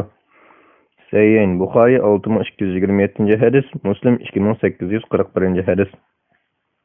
Payg'ambar sallallohu alayhi va sallam barliq hadislarda shunday salom qilgan. Hatto qabristondagi o'liklarga salom qilgandimi assalomu alaykum mu'minlar jamoasi deb salom qilgan. Muslim 249-hadis. Namozda assalomu alayka ayyuhan nabiy va rahmatullohi va barakatuh. Salom sana ey payg'ambar, Allohning rahmati va barakati sana bo'lsin deyishni o'rgatgan. Sahih Buxoriy 831-hadis, Muslim 402-hadis. Dinimizda bu vaqt hukm shuki, ikki musulmon uchrashganda birining yana biriga salom berishi mustahab. Salom qilingan kishining salom qilg'uchiga salomiga javob qaytarishi vojibdir. Alloh taolo Qur'on Karimda mundaq ko'rsatgan: sizlarga salom qilinganida uningdan chiroyliroq yoki aynan qaytaringlar. Nisa surasi 86-oyat. Bu oyatga asosan bir kishi assalomu alaykum deb salom bersa, uningga va alaykum assalom va rahmatulloh yoki va alaykum assalom va rahmatullohi va barakatuh deb javob qaytaramiz. Assalomu alaykum va rahmatulloh deb salom qilsa, uningga va alaykum assalom va rahmatullohi va barakatuh deb javob qaytaramiz. Alloh taolaning uningdan chiroyliroq qaytaringlar degan buyrug'i shunday javob qaytarishni taqozo qiladi. Assalomu alaykum va rahmatullohi va barakatuh deb salom qilsa, uningga yanala va alaykum assalom va rahmatullohi va barakatuh deb javob qaytaramiz. Bu Alloh taolaning yoki aynan qaytaringlar degan buyrug'ining taqozosidir. Dinimiz ko'rsatgan salomlash iborasi yuqoriroq bo'lsa, uningga va mag'firatu degandek boshqa iboralarni qatiy sunnatga xilof. Chunki Qur'on Karimda va payg'ambarimizning sahih hadislarida assalomu alaykum yoki salomun alaykum yoki assalomu alaykum va rahmatulloh yoki assalomu alaykum va rahmatullohi va barakatuh deb kelgan. Javob qaytargandimi, undan ortiq javob qaytarish kelmagan. To'g'ri, siz savolingizni bayon qilgandek, Imom Abu Davud rivoyat qilgan bir hadisda va mag'firatuhu deb kelgan. Shundaqla har bir ziyoda qilingan so'zga 10 savob ziyoda berilganlik ko'rsatilgan. Lekin bu hadisni tekshirish natijasida Imom Abu Davudning sahih rivoyatida va mag'firatuhu degan ibora kelmaganligi, uning boshqa bir ojiz rivoyat kelganligi oydinlashadi. Musnad Ahmad 19962-hadis, Abu Davud 5195-hadis, Tirmizi 2689-hadis, Tirmizi Hasan sahih degan, Albani sahih degan. Musnad Ahmad 19962-hadis, Abu Davud 5196-hadis, Tirmizi 2689-hadis, Imom Ibn Hajar ojiz degan, Fathul Bari 11-tom 6-bet, Albani mi ojiz degan. İmam İbn Qayyim rahmetullahi alayhi Abu Davud rivoyat qilgan Muaz ibn Anasning bu rivoyati haqida mundaq degan. Bu hadis sahih holat isbotlanmaydi, chunki uningda 3 illat bor. Biri, u Abu Marhum Abdurrahim ibn Maymun qilgan rivoyat bo'lib, uning rivoyati qabul qilinmaydi. İkincisi, raviylar içtiki Sa'd ibn Muazmu shundaq kishi. Üçüncüsü, raviylar içtiki Sa'd ibn Abi Maryam rivoyat qilganligini jazmlashtirmay, men Nafi ibn Zayddan angladim deb o'ylayman degan. Zadul Ma'ad 218. bet. Yana Hazreti Anas radhiyallohu anhudan bakla aciz sanad bilan rivoyat qilingan bir hadisda Rasululloh sallallohu alayhi vasallamning va barakatuhu va mag'firatuhu va rizvanuhu degan iboralarni qaytib salom qaytarganlik kelgan. Amalul yawm al-layla ibn Sunni 235. bet. 235. hadis. İmam İbn Hajar İbn Sunni bakla aciz sanad bilan rivoyat qilgan degan. Fathul Bari 11. 6. bet. Albani mu aciz degan.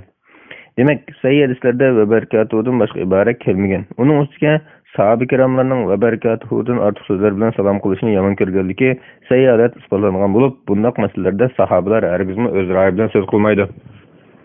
Mesela Hazreti İbn Abbas radıyallahu anhuma salam ve berekatuhu bilen tügeydu degen. Muvatta 1721. hadis. İmam Malik'nin ve İmam Ebu Hanife rahmetullahi aleyhinin şagirti İmam Muhammed İbn Hasan Şeybani rahmetullahi aleyh mezkur hadisni İmam Malik'ten rivayet kılıngandan keyin mundaq degen: "Assalamu alaykum ve rahmetullahi ve berekatuh" deb boldu qilsin. Chunki sunnatga agshish afzaldir. Muvatta İmam Muhammed İbn al-Hasan Şeybani rivayeti 914. hadis. İmam İbn Qayyim rahmetullahi aleyh Rasulullah sallallahu aleyhi ve sellem'nin tutqan yolu salamni ve berekatuhu da ahirlashtirish degan. Zadul Ma'ad 217. bet. Bu intayin to'g'ri aytilgan so'zdir. Chunki az bo'lsa-mu sunnatga muvofiq ish sunnatga zid ko'p ishdan afzaldir. Biz har qancha so'zlarni to'plasak-mu, yanala Alloh va uning rasuli ko'rsatgan mo'l mazmunliq, yig'inchiq iboralarning doirasidan olib ketolmaymiz. Albatta, Allohning salomi, rahmati va barakati hamma yaxshiliklarini o'z ichiga oladi. İmam İbn Qayyim rahmetullohi alayh mundaq deydi: Salam bereketini tilga elish bilan eng mukammallashadi. Chunki bu 3 söz yomonlikdan saqlanish, yaxshilik erishish va bu yaxshilikning muqim bo'lishi, ko'p bo'lishi va davom qilishi qatorliq barliq tilaklarni to'liq o'z ichiga olgan. Undaq bo'lgan ekan, uningdan oshirib o'tishning ma'nosi yo'q. Bu sababdan mashhur asarda salam va barakatu bilan tugaydi deb kelgan. Badairul Fawaid 206. bet. Uru ibn Zubayrdan rivoyat qilindiki, bir kishi uningga "Assalomu alaykum va rahmatullohi va barakatuh" deb salom qilganda, u bizga ortiq narsa qo'yib qo'ymadi. Haqiqatan salom va barakatuh da oxirlashgan degan. Shu'abul Iman 610. bet 9066 numar. Yahya ibn Sa'id rivoyat qilindiki, bir kishi Abdullah ibn Umar radhiyallohu anhumaga "Assalomu alaykum va rahmatullohi va barakatuh vel gadiyat ve raihat" deb salom qilganda, u bu salom qilish usulini yomon kelganini qilib, "Sana nima bo'lsin" degan. Muvatta 1721. hadis. Demek Hazreti Urva ve İbn Ömer radıyallahu anhularmı artık ibare qaytabilishni to'g'ri topmagan ve yomon ko'rgan. Allohning rahmati ve bereketi sizlarga bo'lsin ey ahli bayt degan oyatni bir qancha sahoba kiramlar tarafidan salomni ve berekatudan ortiq qo'yishning makruh bo'lganligiga dalil qilingan. Bu 34-70. ayet. Ruhul Maani 12. tom 1. betde qayd qilingan. Yuqorqi dalillar va barakatudan ortiq iboralarni qaytib salom qilish yoki qaytarishning sunnatga xilof makruh ish ekanligini ko'rsatadi. Vallohu a'lam. 2012-yil 11. kun. Fatvalar majmuasi 2538. bet 106. fatva. Qur'on bir uyda ayoldan birga bo'lish haqida. Savol: Assalomu alaykum. Odatda diniy kitoblarni yataq uyimdagi xizmat ustulimni oldiga tizib qo'yman. Bularning ichida Qur'on Karim, tafsirlar, hadis to'plam qatorliqlar bor. Bu yataq uy bo'lgandan keyin ayolimiz bilan birga bo'ldik-miz. Ba'zi Qur'on Karim bor yerda birga bo'lganga ko'nglim bir qism bo'lib qoladi.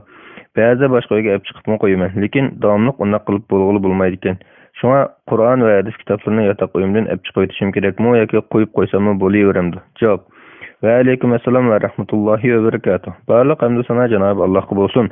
Shundaqla payg'ambarimizga, oil tavobatlarga va uningga toki qiyomatgacha ergashganlarga durud salomlar bo'lsin. Qur'on Karim va diniy kitoblarni yatak uyda qo'ysa, qo'ygan joy pokiz ham ustunroq bo'lsa hech gap bo'lmaydi. Şundaqla bu vaqtda bir çeklim bolmagachqa Qur'on Kerim va diniy kitoblar bar bo'lgan tamlarga oid isilgan uyda ayoli bilan birga bo'lishmi cheklanmaydi. Bir kishi Ibn Abbas radhiyallohu anhudan Qur'onni ayolim bilan birga bo'ladigan, ihtilom ko'radigan va terlaydigan ko'rpining ustiga qo'ysam bo'lamdi deb so'raganda u ha deb javob bergan. Musnaf Abdurrazzaq 342 bet. Olimlarning fatvolarida mundaq kelgan: "Yo'galgan Qur'on bar uyda ayolga yaqinchilik qilish joiz." El-Fatva el-Hindiye 5.322 bet. El-Behrur Rayiq 1.213 bet. Yo'galgan bo'lishi haqida olimlar mundaq degan: umumiylik saqlanib bo'lg'il bo'lmaygan bo'lg'achqa Qur'on bar uyda ayol bilan birga bo'lsa hech gap bo'lmaydi. Quniya degan kitobda yo'galgan deb qayd qilgan. Yo'galgan deganni afzal degan ma'noda tushunsak zidlik bo'lmaydi. Raddul Muxtar 6.323 bet. Qazixon fatvolaridan mundaq naql qilingan: Qur'on bar uyda ayol bilan birga bo'lsa hech gap bo'lmaydi. Chunki musulmonlarning uylari odatda Qur'ondan xoli bo'lmaydi. Raddul Muxtar 1.178 bet. Vallohu alam. 2012-yil 3-oyning 28-kuni. Fatvalar Mecmuası 539 bet 407 fatva. Hacı Matolos'un dini asası doğrusunda. Sual. Assalamu alaikum. Hürmetli ustaz. Diyarimizde hacı ibadetini ada kılıp gelgen Müslümanlarını hacim dep ataydigan, umumlaşkan bir adet var. Ama meyli Muhammed sallallahu aleyhi ve sellem yaki sahab kiramlar bolsun, undaq atalman iken. Sualim şu ki, hacı ibadetini ada kılganlarını hacim dep atayışının dinimizde asas var mı yok? Asas bolsa tarih arka görünüş kandak. Cevap: Ve aleykümselam ve rahmetullahi ve berekatuhu. Barliq hamd sana Cenab-ı Allah'a bolsun. Şundaqla peygamberimizge, aile tavabatlarga ve onunğa taki kıyametgacha erişkenlerge dürт salamlar bolsun. Hac ibadeti İslamdaki 5 asaslık ibadetinin biri bolup, Rasulullah sallallahu aleyhi ve sellem mundaq degan: kimki namunasib ish jima qilmay, gunoh ishlamay, hajini Allah uchun tamomlaydigan, xuddi onasi tuqqan kundagidek holatga qaytadi. Buxoriy 1521 hadis, Muslim 1350 hadis. Hac ibadetini qilishqa muyassar bo'lganlarni hacim deb atash biz Uyg'urlarda bo'lsin, boshqa turkiy millatlarda bo'lsin, Sham va Misr qatorliq arab davlatlarida bo'lsin, Afrikadagi davlatlarda bo'lsin, asosan dunyoning ko'p joylaridagi umum musulmonlarda keng tarqalgan bir odat bo'lib, bu so'z haj qilgan shu kishini izzatlashni ko'rsatadi. Bu jihatdan bu so'zni ishlatish muboh bo'ladi. Buningda ya haramlik ya makruh bo'lmaydi. Elbette Resulullah sallallahu aleyhi ve sellem yaki sahabe kiramları bu so'zlarni ishlatmagan. Bir-birini öz ismi bilan yaki palonning dadasi, palonning onasi degandek so'zlar bilan chaqirishgan. Lekin ishlatmaganligi ishlatsa bo'lmaydiganligini ko'rsatmaydi, balki joizligini ko'rsatadi. Buningga o'xshagan nomlarni misol olsak, masalan, mu'minlarning amri deb atashmi Rasulullah sallallahu aleyhi ve sellemning zamonida yoki birinchi xalifasi Hazrat Abu Bakr radhiyallohu anhu zamonida ishlatilmagan. Umar radhiyallohu anhu zamonida qo'llanilgan. Qari degan nom Rasululloh va sahoba kiramlar davrida ishlatilishga boshlagan. Asim rivoyat qiladiki, Anas radhiyallohu anhu mundaq degan: Rasululloh sallallohu alayhi vasallam qarilar deb atalgan kishilardan tashkil topgan bir o'makni avatganda, ular o'ldirilgan edi. Men Rasululloh sallallohu alayhi vasallamning biror narsaga ular qayg'urganda qayg'urib boqqanini ko'rib boqmagan edim. Shuning bilan Rasululloh bir oy bomdod namozini qonut o'qigan va Usayya qabilasi Alloh va uning rasuliga asilik qildi degan. Buxoriy 6394 hadis, Muslim 667 hadis. Sahabe kiramlardan yana Sa'd ibn Ubayda, Abu Zayd radhiyallohu anhu dek qari deb tanilganlar bor. Tabiinlar va ulardan keyin kelganlarning orasida texnik ko'p, ularning ichida mashhur 7 qiroat imomlari bor. Shayxul Islom, palani shayx degandek nomlarni asri saodatda ishlatilmagan bo'lsa-mu, keyincha musulmonlar ishlatgan. İmam degan so'z Rasululloh sallallohu alayhi vasallamning davrida masjid va boshqa joylarda namozga imomatchilik qilishdan kelgan bo'lsa-mu, keyincha 4 mazhab imomlari va shuning o'xshagan boshqalarga ilm va fazilatda o'rnak bo'ladigan, agashkilar ko'p bo'lgan ta'sirchan olimlarga ishlatilgan. Undaq bo'lgan ekan, hojim va shuning o'xshagan nomlarni ishlatish dinda yangidan bir narsa paydo qilgan doiraga kirmasdan, ba'zi shaxslarni bir-biridan ayirib tunib olish yoki izzatlashni ko'rsatadigan odat, tarixiy an'ana va musulmoncha puroq doirasiga kiradi. Lekin haj ibadati boshqa ibodatlarga o'xshash ixlos talab qiladigan bo'lg'achqa, haj qilgan kishi bu katta ibodatni boshqalar uni hojim deb hurmatlash uchun yoki jamiyatdagi obro'li kishilar qatoridan bo'lish uchun yoki o'zining haqiqiy abdi basharasini yo'gash uchun va yoki hojim degan nomga erishish uchun emas, balki Alloh taolo qulluq qilib, Allohning roziligini ko'zlab urinish lozim.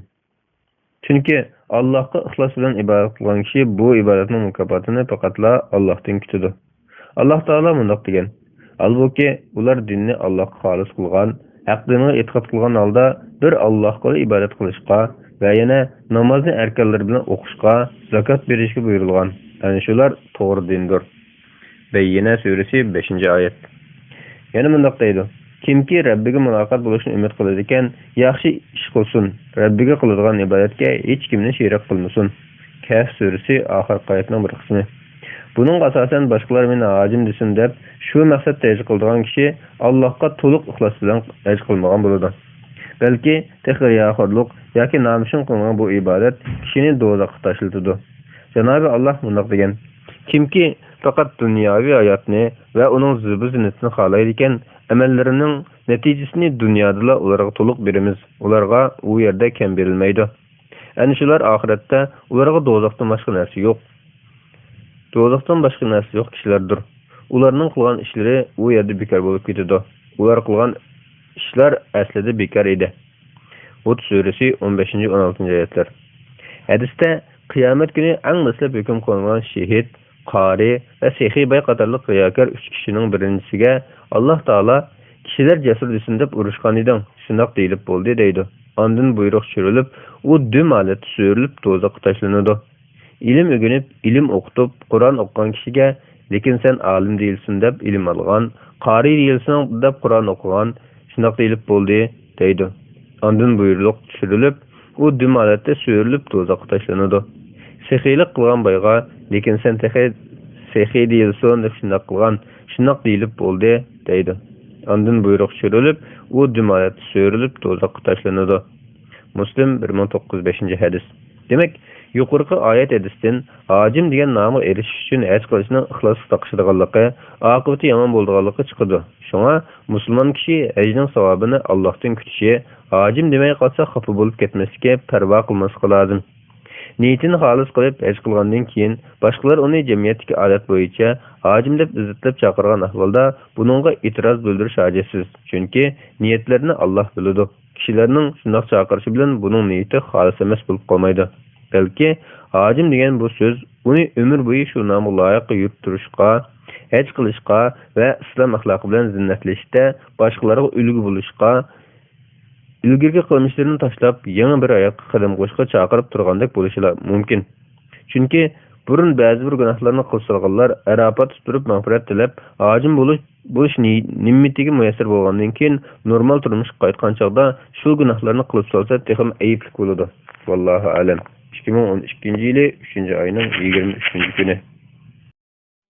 Fatvolar majmuasi 2-tom 543-bet 108-fatvo. Er-xotinlarning ko'chalarda qo'l tutishib menishining hukmi. Savol: Assalomu alaykum. Kunimizda dinsizlik ig'ami kuchayib, musulmonlarga ham kuchli ta'sir ko'rsatgan holat kelib qoldi. Albatta, bu musulmonlarning e'tiqodining qattiq suslab ketganligining ifodasi. Musulmonlar hozir turmushdagi har qanday masalaga Alloh va Allohning rasuli nima deydi, shariat nima deydi degan savolni kallasiga keltirishdan avval jamiyatda yuz berayotgandan birman ishlab qaraydigan bo'lib ketishdi. Shuningdek, kunimizda musulmon ayollar, xotinlar cho'ng ko'chalarda, ommaviy so'rlarda qo'l tutib mangadigan ahvollar ko'p ko'rilmoqda. Bu xil ahvollar hatto ayolning yuzini yopadigan taqvo ko'rilgan kishilarda ham sodir bo'lmoqda. Albatta, har qanday bir masalaga suyumli payg'ambarimiz Muhammad sallallohu alayhi va sallam va uning sahobalarining bir ko'rsatmasi va yoki o'rnak hayoti bor deb o'ylayman. Shunga musulmonlarning bu xil shirkatlarda kofirlarga o'xshab qolishi shariatda qanday bo'ladi? Javob: Va alaykum assalom va rahmatullohi va barakatuh. Barliq hamd sana Janob Allohga bo'lsin. Shundoqla payg'ambarimizga, oila tavobatlarga va uningga toki qiyomatgacha ergashganlarga durud salomlar bo'lsin. Aqida va ibodatda o'rnak qilgandek yurish turish va barliq ishlarda islom ko'rsatmasi, suyumli payg'ambarimiz va salaf solihlarimizning tutgan yo'lini o'rnak qilib mashq qilishish, o'zini musulmon degan har bir inson sal qarshi bo'lmaydigan muhim ishlar jumlasidandir. Aslida har kishi yo'lni kesib o'tish, qistonchilik, yo'lning egizpasligi, bir yerdan chiqib tushish qatorliq qo'g'dash va asrash maqsad qilingan ishlarda ayolning qo'lini tutib olish yoki yo'l olishga biror ehtiyoj topilgan ahvollarda qo'l tutib olish cheklangan ish emas. Balki taqiy qo'g'dash uchun zarur bo'lishi mumkin. Bo'libmi ko'chalarda ayollarga chaqchaq qilgan ba'zi axloqsiz kishilar bo'lgan ahvolda texmi shundoq. Bu haqda ahli ilmlerimizde başka qarash bo'lishimi notayin. Yuqorqi qarashimizdan tövendeki hadisni kuchlantiradi. Hazreti Ayşe radhiyallohu anha bir hadisda mundaq deydi: "Men Ka'baga kirib namoz o'qishni yoqtiratdim. Rasululloh sallallohu alayhi vasallam qo'limdan tutib meni hijr Ka'baning yaniki pakar tamli qo'yiliga akirdi va ey Ayşe, sizning qilmingiz Ka'bani bino qilganda chiqimiga yetolmay hijrni Ka'badan chiqarib etgan. Shunga Ka'bada namoz o'qimoqchi bo'lsangiz hijrada o'qing, chunki u Ka'baning bir qismi" dedi. Sahih İbn Huzayma 318-hadis, Tirmizi 876-hadis sahih. Bu hadisdan Rasululloh sallallohu alayhi vasallamning Ka'ba atrofida Hazrati Oyshaning qo'lini tutib hijraga akirganligi ma'lum. Bu kishilar ko'p bo'ladigan, qistonchilik bo'lgan o'rinliqqa hammaga ma'lum. Tövendeki hadismi shunga yaqin mazmunni ko'rsatadi. Anas radhiyallohu anhu mundaq deydi: "Men Rasululloh sallallohu alayhi vasallamning tugisining yanında o'ltirib, sizni qo'yib berganligini, Safiyaning Rasulullohning tuzuk putini qo'yib tugiga minganligini ko'rdim." Buxoriy 2235-hadis. Xalifalardan Hazrat Ömer ve Ali radhiyallohu anhulardan ba'zi sud va nikoh so'rovlarida erga ayolining qo'lini tutib ketgan deganligi rivoyat qilinadi. Musannif Ibn Abi Shayba bir raqam 28881. Futuh Sham lil-Waqidi جزء الأول صفحة 238 شرح مشكل الآثار جزء 14 425 أخبار القضاء جزء الثالث صفحة 137 الطرق الحكمية جزء الأول صفحة 67. Yuqorqilardan qo'l tutib minishning o'zini kafirlarga xos odat da'vatishga bo'lmaydiganligi aniq chiqib turdi. Qo'lini tutishga biror ehtiyoj ko'rilgan ahvollarda umuman qilib aytsak, uyning sirtida, ko'ch-ko'ylarda, oshxona restoranlarda, bog'cha va sayilgohlarda xotinlarning ommaviy so'rining adab axloqiga rioya qilishi, yomon ta'sir beradigan, boshqalarning hissiyotini g'idiqlaydigan harakat va yurish-turishlardan saqlanish lozim. Yana boshqalar gumon qilib qoladigan, o'sak so'zlarga sabab bo'ladigan yurish-turish harakatlardan saqlanish lozim. Husayn radhiyallohu anhu o'g'li Ali rivoyat qiladi-ki, Rasululloh sallallohu alayhi vasallamning ayoli Safiya radhiyallohu anha uning munaq so'zlab bergan. Rasululloh sallallohu alayhi vasallam masjidda etkab turganda ayollar kelib uni yo'qlab qaytishdi. Rasululloh Safiya bint Uyayga aldirmang, sizni olib qo'yay dedi. Safiyaning uyi Usamaning qo'rg'usida edi. Rasululloh Safiya bilan birga chiqdi. Ansarlardan ikki odam uchrab Rasululloh qarab o'tib ketgan edi. Rasululloh o'shisiga "Bu yoq kelinglar, bu Safiya bint Uyay bo'ladi" dedi. Ular "Subhanalloh ya Rasululloh" dedi. Rasululloh "Shayton insonning qon tomirlarida oqadi. Men shaytonning sizlarning ko'ngillariga gumon tashlab qo'yishidan ansiradim" dedi. Buxoriy 2038-hadis, Muslim 2175-hadis. Ammo hech qanday ehtiyoj bo'lmagan, faqatla kishilarning oldida bir-biriga yaqin, bir-birini yaxshi ko'radigandak ko'rinish uchun qo'l tutishib, qo'l tutilish, minishdak yurish-turishlar va ommaning diqqatini ar-xotin o'tirib xususiy munosabatga tortishdek hayosizliklarni salaflarimizdan tortib musulmonlar qilib kelgan yaxshi odatlar qatoridan degili bo'lmaydi. Balki bu kofirlardan so'ndirib olgan nachar odat ta'siriga kiradi. Her iki yönelişte çektin aşırıtış doğru emas. İhtiyaç yapılganda ayağının qo'lini tutish dinimizde bo'lsa, buni kafirlarimiz shunday qilishdi deb aytish yoki urf odatimiz yo'qdi deb aytlash to'g'ri emas. Hozirgi ba'zi bir urf odatlar shariatga zid bo'lishi mumkin.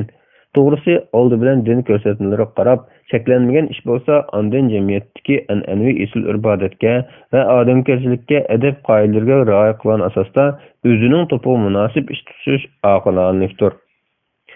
Nu'man ibn Bashir radhiyallohu anhu rivoyat qilib mundaq degan: "Men Rasululloh sallallohu alayhi vasallamning mundaq deganligini olgan. Halalmi aniq, harommi aniq. Ularning orasida qolgan shubhli ishlar bor.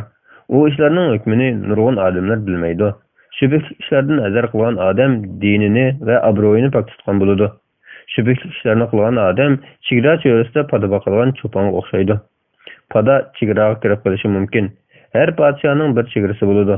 Allah'ның chegarasi Allah'ның haram qilib bekitgan ishlaridan iborat. Quloq solinglar, insonning badanida bir tishlam go'sht bor. Bu go'sht tuzalsa, butun badan tuziladi. U buzilsa, butun badan buziladi. U bo'lsa-mu qalbdir. Buxoriy 52-hadis, Muslim 1599-hadis. Umuman qilib aytganda, yuqorqi hadislarga asosan xotinlar boshqalar bor so'rinlarda ehtiyoj qarab ish tutish bilan birga atrofdagilarda gumon paydo qilishdan, kofirlarga xos odatlardan, boshqalarning hissiyotini g'idiqlaydigan qiliqlardan saqlanishi, musulmonlar jamiyatiga loyiq adab-axloqda bo'lib, shubhli ishlardan yiroq turishi lozim. Yo'lda qo'l tutib minishga o'xshagan avtobus yoki boshqa bir qatnash vositalarida xotin bir-birining mo'risining beshiga qo'yish, kulishish, bog'cha va sayilgohlarda ba'zi bir o'yinchoqlarga chiqish qatorliq ishlarning hukmi, uslub va niyat, shundaqla muhit va jamiyat o'xshamasligiga qarab farqli bo'lishi mumkin. Vallohu a'lam. 2016-yili 10-oyning 23-kuni. Fatvalar majmuasi 2-tom 549-bet 109-fatva. Duodan keyin yuzini siylashning hukmi. Savol. Assalomu alaykum ustoz. Duodan keyin yuzini siylash haqida har xil gaplar bo'layotdi. Ba'zilar sunnat desa, ba'zilar bidat ta'vatidi. Buning eng to'g'ri yo'li qaysi? Buning javob berib, bu ixtiloflarni hal qilsak degan umiddaman. Javob. Va alaykum assalom va rahmatullohi va barakatuh. Barliq hamd sana Janobi Allohga bo'lsin.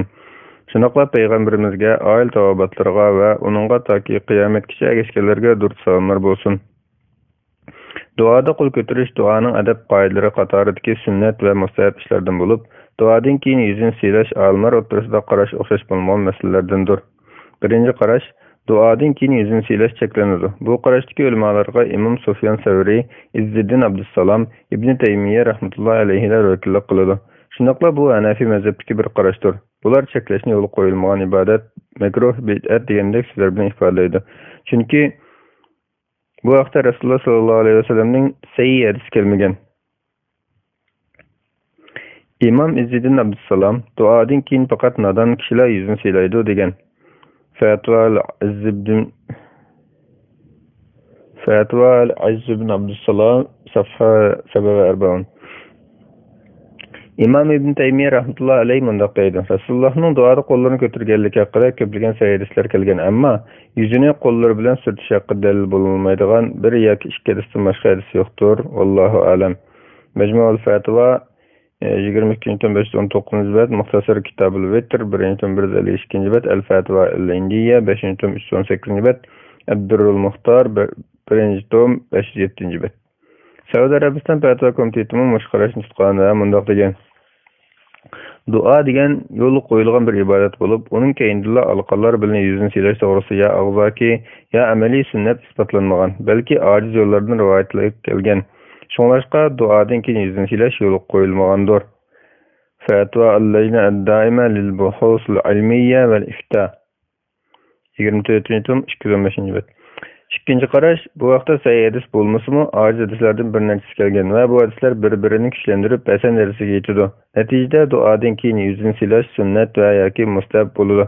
Bu to'rt mazhabga vakillik qiladigan qarash bo'lib, mashhur hadisnas va faqihlardan Imom Ishaq ibn Rahawayh, Bayhaqi, Navaviy, Imom Ibn Hajar, Suyuti, San'ani, Shavkani rahmatullohi alayhilar mushqarashni tanlagan. Imom Ahmaddan bir rivoyatda yuzini silaganlik kelgan. Buluğul Maram 284-bet, Babu Zikr ve Dua, bir rakam 1581-1582. Subulus Salam 4-tom 219-bet, Fatva al-Indiyya 5-tom 318-bet. Qatorliq nurg'un kitoblar ketdiki. Yuzini siylash bilan duoning o'rtasidagi munosabat yana mundaqmi tahlil qilingan. Alloh taolo duoga ko'tarilgan qo'lni quruq qaytarmaydigan bo'lg'achqa, duodan keyin qo'llariga rahmat tushgan bo'ladi. U rahmatni badan a'zolarining eng hurmatlandigani va eng azatli bo'lgan yuzga surish munosib keladi. Demak, duodan keyin yuzini siylash ikki aloqani yaxshilik bilan to'lgan va uni yuziga qo'ygandan keyin iborat umidvorlik va bishorat elishni ifodalaydigan ishdir. Bu vajidan yuzni siylash duo qilishning oldiga mos keladi. Subulus Salam 4-tom 219-bet, Feyzul Qadir 5-tom 133-bet. Üçüncü qarash, Imom Ahmaddan yuqorqi ikki qarash kelganda, yana texi bu ishni makruh yoki mustahab demasdan mubah doirasida ruxsat qilganligi kelgan. Hozirgi olimlardan Shayx Usaymin qatorliq salafiy yo'nalishdagi xeyli ko'p olimlar mush qarashni tanlagan. Ularning qarashicha duodan keyin yuzini siylash bid'at emas, mustahab emas, mubahdir. Qilsa bid'at chiqarilmaydi. Qilmasa amali kam bo'lib qolmaydi. Al-Insaf lil-Mardawi 2-tom 173-bet, Majmuul Fatva va Rasail Fadilat Shayx Muhammad ibn Salih al-Usaymin 14-tom 162-bet, Sharh al-Mumta 4-cü tom 41-ci bət. Qaraydigan bolsaq, axırqı bu qaraş yuqurqı iki qaraşның asaslarini көз tutub turib şəkillənən qaraşdır. Əgər biz axırqı iki qaraşның yüzünü siylaşqa buludu deb qarğanlar deb birləşdirərsək, qaraşlar buludu yak bolmaydı deb ikki ixchamlanadi. Tərvaqqa bu vaqtda birinci qaraşlıqlar aytqandək, səhih hədis gəlməyən buluşumu, biroq bu vaqtda İmam İbn Teymiyyə rahmetullah alayhi degəndək, bir yoki ikki emas, 7 sahabedən rivayet qılınğan aciz hədislərdən 7-si, yəni sələflərinin əməli iş izləri gəlgan. Nəticədə bularning zo'lanmasi ko'pchilik olimlarning qarshida amal qilish jaraydigan darajada kuchlanadi deb qaralgan. Masalan, alayliq Umar radhiyallohu anhu rivoyat qiladiki, u mundoq degan: Rasululloh sallallohu alayhi vasallam duoda qo'lini ko'targanida yuzini silamoqcha qo'lini tushirmaydi. Tirmiziy 3386-hadis. Bu hadis yolg'iz bir yo'ldan kelgan bo'lsa, Tirmiziy uni g'arib degan bo'lib, g'arib degandan bu hadisni ojiz demoqchi. G'arib hadis Payg'ambar sallallohu alayhi vasallamdan faqat bir xil sanad yo'li bilan rivoyat qilingan hadisni ko'rsatadi.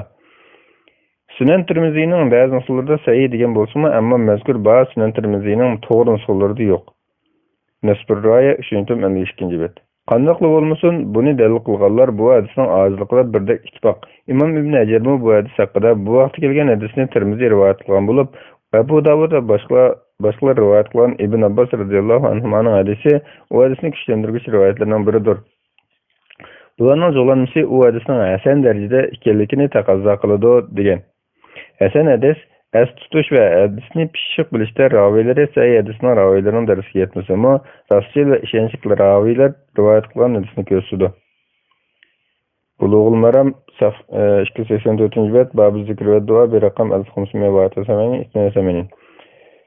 Demək, İmam İbn Hajar yuqorqi aciz hadisini Abu Davud və başqalar rivoyat qilgan tövəndəki rivoyatlar kuchlantirdi deb qaragan. Undaqda biz bu rivoyatlarga bir necha o'rnak elib qarab chiqaylik. İmam Abu Davud rahmetullah alayhi Sahib ibn Yazid radhiyallahu anhu rivoyat qildiki, uning otasi Yazid radhiyallahu anhu mundoq degan: Rasululloh sallallohu alayhi vasallam duo qilib qo'lini ko'targanda qo'llari bilan yuzini silaydi. Abu Davud 1492-ci hadis, Musnad Ahmad 17972-ci hadis. Bu hadis haqida İmam Abu Davud baho bermagan bo'lsa-mu, İmam Suyuti va İmam Munaviylar hasan deb bağlagan. Lekin tekshirib kelsa, bu hadisda eng ojiz deganda ikki illat bo'lib, biri ravilardan İbn Lahiyadagi ajizlik, yana biri ravilardan Asr ibn Hashim kimligi noma'lum kishi. Yana kelib Asrni yolg'iz İbn Lahiya rivoyat qilgan. İmam Ibn Hajarning o'zimi taqrib degan kitobda Asrni noma'lum kishi degan. İmam Zahabiy Mizonda shundoq degan. Taqrib at-Tahzib 174-ci bət 1434-cü nömr. Silsilat Sahiha 2641-ci bət. Bu hadisda yana boshqa bir necha illatlar bor. Shunga natijada bu rivoyat yuqori hadislarni kuchlantirishga yaramaydi. Bu qatorda mazkur hadisni kuchlantirishga yaramaydigan bakli ojiz rivoyatlardan Imom Tabarani rahmatulloh alayhi Ibn Umar radhiyallohu anhudan rivoyat qilgan va shuningga o'xshagan bir necha rivoyatlar bor. Ixchamliqini ko'zlab biz ularni bu yerda bir-birlab ko'p yurmadik. Majmu'uz Zawaid 10-169. Ömer radhiyallohu anhuning yuqori hadisini kuchlantirgan rivoyatlardan tövəndikiler bor. Abdurrazzaq Ma'marda rivoyat qilib mundoq deydi. Zuhri mundoq degan: Rasululloh sallallohu alayhi vasallam duo qilganda qo'lini meyitsi udul ko'tarib, ondan qo'llari bilan yuzini silaydi. Abdurrazzaq mundoq deydi: Men Ma'marning shunday qilganligini ko'rgan, men shunday qilaman. Musannif Abdurrazzaq 2-ci tom 247-ci bət bir rəqam 3234. Bu rivoyatning sanadi Zuhriga sahih bo'lib, Zuhrining mursal rivoyatlariga qarata hadisshunosning qarshi o'xshash emas. Ojiz deyilgan taqdirda yuqorqi ojiz hadisni kuchlantirish kerakdir. Yana Abu Davud va Ibn Majah qatorliqlar Ibn Abbas radhiyallohu anhuma bilan Malik ibn Yasar as-Sukuni radhiyallohu anhulardan rivoyat qilgan. Allohdan bilan tilanglar, Allohdan alqinglar bilan tilanglar, orqasi bilan tilmanglar. Duo qilib bo'lganlarda alqinglar bilan yuzingni silanglar degan ikki hadisni Abu Davud aciz degan. İmam Navaviy ba'li hadislar ojizlik ittifoq degan. Abu Davud 1485-ci hadis. Xulasatul Ahkam 1-71-ci bət. Darvaqa yuqorqi hadislarning ba'zi aciz, ba'zi bekli aciz bo'lib, acizlari boshqa acizlarni jallandirdi. Hozir hadislardan Sheyx Ahmad al-Ansariymi duodan keyin yuzini silash masalasida hasan darajasidan hadis bor degan. El-Mecmu'u fi tercümetil Allame al-Ansari 2-ci 87-ci bət. Şeyh Abdullah Bessam rahmetullahi alayhimu Buluğul Maramning sharhida barliq rivoyat yo'llarini jo'g'ilganimizda mazkur hadis kuchli deb qaragan olimlardan Issoq ibn Rahaway, Navaviy, Ibn Hajar, Munaviy, San'ani va Shawkani qatorliq imomlar bor degan. Tawzih al-ahkam fi sharh Buluğul Maram 732 bet. Yana salaflarimiz qatori bo'lgan sahoba va tabiinlar haqida ularning duodan keyin yuzini silganlik haqida rivoyatlar kelgan. Masalan, Imom Buxoriy rahmatullohi alayh Al-Adabul Mufrad degan kitobida Vahbning mundaq deganligini rivoyat qilgan. Men Ibn Umar va Ibn Zubayr radhiyallohu anhularning duo qilib alqalarini yuzida oylantirayotganligini ko'rgan. Al-Adabul Mufrad 214-bet 609-numur. Imom Ibn Hajar Al-Amalil Azkarda sanada hasan degan. Faddul du'a 177-bet. Yana Abdurrazzaq Yahya ibn Sa'id'dir rivoyat qiladi Ibn Umar bilan Al-As radhiyallohu anhuma qo'llarini ochadi. Ularning deyishicha ilgari o'tganlar duo qilib bo'lib, duo bilan barakatni o'ziga qaytarish uchun qo'llarini yuzlariga qaytaradi. Musannif Abdurrazzaq 252-bet 356-numur. Bu rivoyatga ilgari o'tganlar degandan sahobalar va tabiinlar maqsad qilingan. Issoq ibn Rahaway rivoyat qiladi Mu'tamir ibn Sulaymon bizga mundaq so'zlab berdi. Men yipakchi Abu Bakr ibnning qo'lini ko'tarib, duo qilib bo'lgandan keyin yuzini silganligini ko'rib, kimning shunday qilganligini ko'rgan eding deb so'rasam, u Hasan Basriyning dedi. Muhammad ibn Nasr mundaq dedi. Men Issoq ibn Rahawayning mushu hadislarga amal qilishni yaxshi deb qaraydiganligiga shohid bo'lganman. İmam Suyuti sanat hasan degan muxtasar Kitabul Vitr 1-1-2-bet, Faddud duo 1-1-2-bet. Duodan keyin yuzini silashning ma'lum asosi borligini ko'rsatgan boshqa hadislardan yana tovandikilar bor. Zuhri Urvadan rivoyat qiladi Oysha radhiyallohu anha mundaq degan. Zuhri Urvadan rivoyat qiladi Oysha radhiyallohu anha mundaq degan. Rasululloh sallallohu alayhi vasallam vafot bo'lgan kishiga giriftor bo'lganda panohlik qilish suralari Ixlos, Falaq, Nas qatorliqlarni o'qib, o'ziga o'zi suflaydi. Kislar ig'ilishib ketgandan keyin u surlarni men o'qib, uning suflab qo'yatdim. Barakatli bo'lganlik uchun Rasululloh sallallohu alayhi vasallamning o'z qo'li bilan badanini siltib qo'yatdim. Ma'mar deydi. Zuhriydan qandoq suflaydi deb so'rasam, u ikki qo'liga suflaydi, undan ikki qo'li bilan yuzini silaydi dedi. Buxoriy 5735-hadis, Muslim 2192-hadis. Yana Usama ibn Zayd radhiyallohu anhuma rivoyat qilib mundaq degan. Rasululloh sallallohu alayhi vasallam sakrat tushganda qo'l ostimdagi qo'shinni boshlab Madinaga qaytib keldim va Rasulullohning yoniga kirdim. U gap qilishdan qolgan edi. Qo'llarini ustimga qo'yib, ondan ko'targil turdi. Uning menga duo qilayotganligini tushundim. Tirmiziy 3817-hadis sanada hasan. Endi yuzini silash to'g'risida kelgan yuqori hadislarga qaraydigan bo'lsak, bu vaqtda sahih hadis kelmagani bilan ojiz hadislar kelgan. Ojiz hadislar bir-birini kuchlantiradi desak, yuzini silash mustahab deyishga bo'ladi. Kuchlantirmaydi degan taqdirdami, ko'pchilik hadislar ojiz hadisni aqida va halol harom doirasida bo'lmagan, mushqartadagi fazilat ishlarda amal qilishga bo'ladi deb qaraydi. Bularning ichida ilgirkilardan Abdullah ibn Mubarak, Imom Ahmad, Abdurrahman ibn Mahdi qatorliqlar bor. Uningdan boshqa sahoba va tabiin qatorliq salaflardan ba'zilarining duodan keyin yuzini silganligimi yuqorida bayon qilindi. Ahvol shunday ekan, duodan keyin yuzini silash mustahab bo'lib, uni hargizmi bid'at degan bo'lmaydi. Imom Issoq ibn Rahaway, Navaviy, Bayhaqi, Ibn Hajar, Suyuti, Munaviy, San'ani, Shawkani qatorliq halqa bazishunoslarmi G'azzali qatorliq 4 mazhabga va ko'pchilik faqihlarmi yuzini silashni duoning adab qoidalaridan deb qaragan. Al-Majmu' 4-526-bet, Faydul Qadir 5-138-bet, Shu'abul Iman 2-45-bet, Ihya Ulumuddin 1-305-bet, Subulus Salam 4-219-bet, Faddud Wa'a 1-52-bet, Tuhfatuz Zakirin 1-56-bet.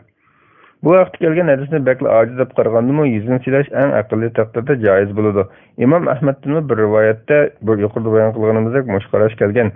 Imom Ibn Qayyim rahmatullohi alayhining naql qilishicha, Imom Ahmad rahmatullohi alayhi duodan keyin yuzini silashni joiz deb qolmay, namozda qunut duosidan keyin yuzini silashni toat tava ozg'ini ish deb joiz deb qaragan. Badail Fawaid 4-922-bet. Bu vaqtda ojiz hadislar bilan birga salaflarning ish izlari bo'lg'achqa, hozirgi salafiy yo'nalishdagi ulamolarning ko'pchiligimi garchi shaxsiy qanoati yuzini siylamaslik bo'lsa-mu, bu ishni bidat deyishga petinolmay, joiz degan qarash bilan mustahab degan qarashni tutgan. Shayx bin Baz rahmatullohi alayhi aniq qilib bundoq degan: duodan keyin yuzini silash bidat emas, lekin silamgan afzal. Chunki bu vaqtda ojiz hadislar kelgan va bir guruh olimlar uni hasan darsiga yetadi deb qaragan. U hadislar İmam İbn Hajar rahmetullah aleyhi Buluğul Maram ahirida ve başka ulamalarımın bayan kılgandaki Hasan li gayrihi buludu. Hasan li gayrihi başka rivayetler bilen güçlengen aciz rivayetin gösülü. Neticede u hadislerini Hasan dersi dep qaraganlar silash mustahab dep qaragan. Aciz dep qaraganlar mustahab emas dep qaragan. Sahih hadislerde duadan keyin yuzini silash kelmegen. Sahihindeki yoki sahihning biridagi hamma biladigan hadislerde silash kelmegen. Dua qilish kelgan. Şuna silisa hech gap yo'q. Silimsa tehi yaxshi. Chunki duodan keyin silash haqqida hadislar yuqori deb o'tganimizdak ozdir. Lekin silisa hech gap bo'lmaydi. U ayeplanmaydi, bidatni deyilmaydi. Shayx ibn Baz rahmatullohi alayhi yana tehi duodan keyin yuzini silashning bo'libmi qunut duosidan keyin va nafllardan keyin silashning hukmi nima degan bir savolga qarata bergan bir fatvosida bundoq javob bergan.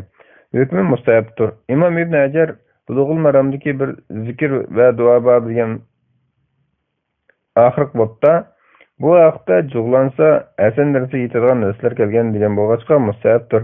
Alloh hammalarni muvaffaq qilsin degan. Bu shayxning vafotidan 4-5 oy burunqi hijriya 1419-yil 9-oyning 12-kungi kuni bergan fatvosi bo'lib, shayx hijriya 1920-yil 1-oyning 27-kungi kuni payshanba vafot bo'lgan. Alloh yotqinlarini jannat qilsin.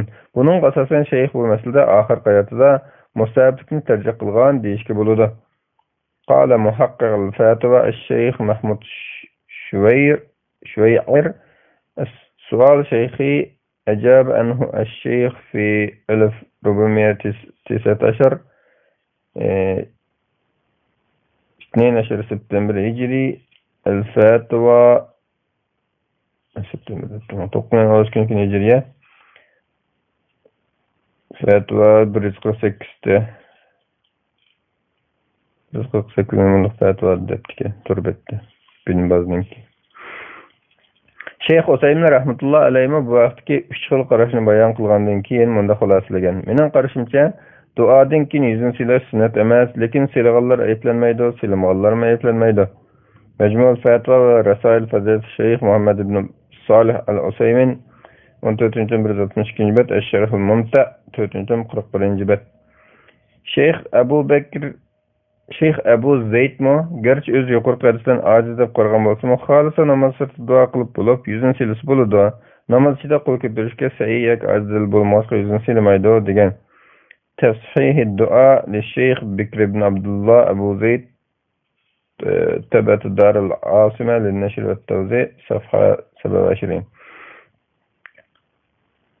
Undan başqa Şeyh Mufti Muhammad İbrahim qatorliq olimlarmo yuzini silashni joiz deb qaragan. Şeyh Salih Munajjidmo silas ixtiyori bu vaqtda ozodchilik bor degan. Hozirgi zaman salafiy olimlardan Şeyh Abdullah ibn Jibrin rahmatulloh alayhi ilgirki ko'pchilik ulamolardan mustahab degan qarashni tutgan va bundoq degan.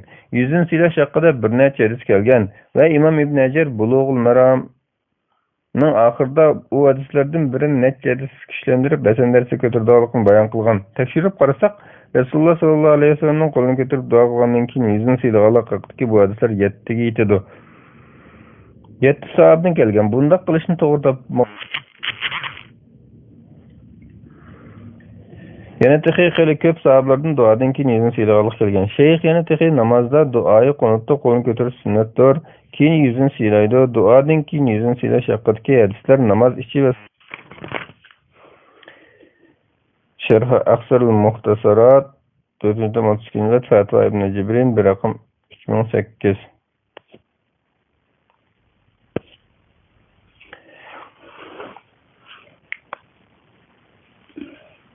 Bidat degan ilmlarga qarata yuqorida Şeyh ibn Jibrin bundaq qilishni to'g'ri topmaganlar hadisning barliq qo'llarini to'liq tekshirib boqmani qiladi deb raddiya bergan bo'ldi.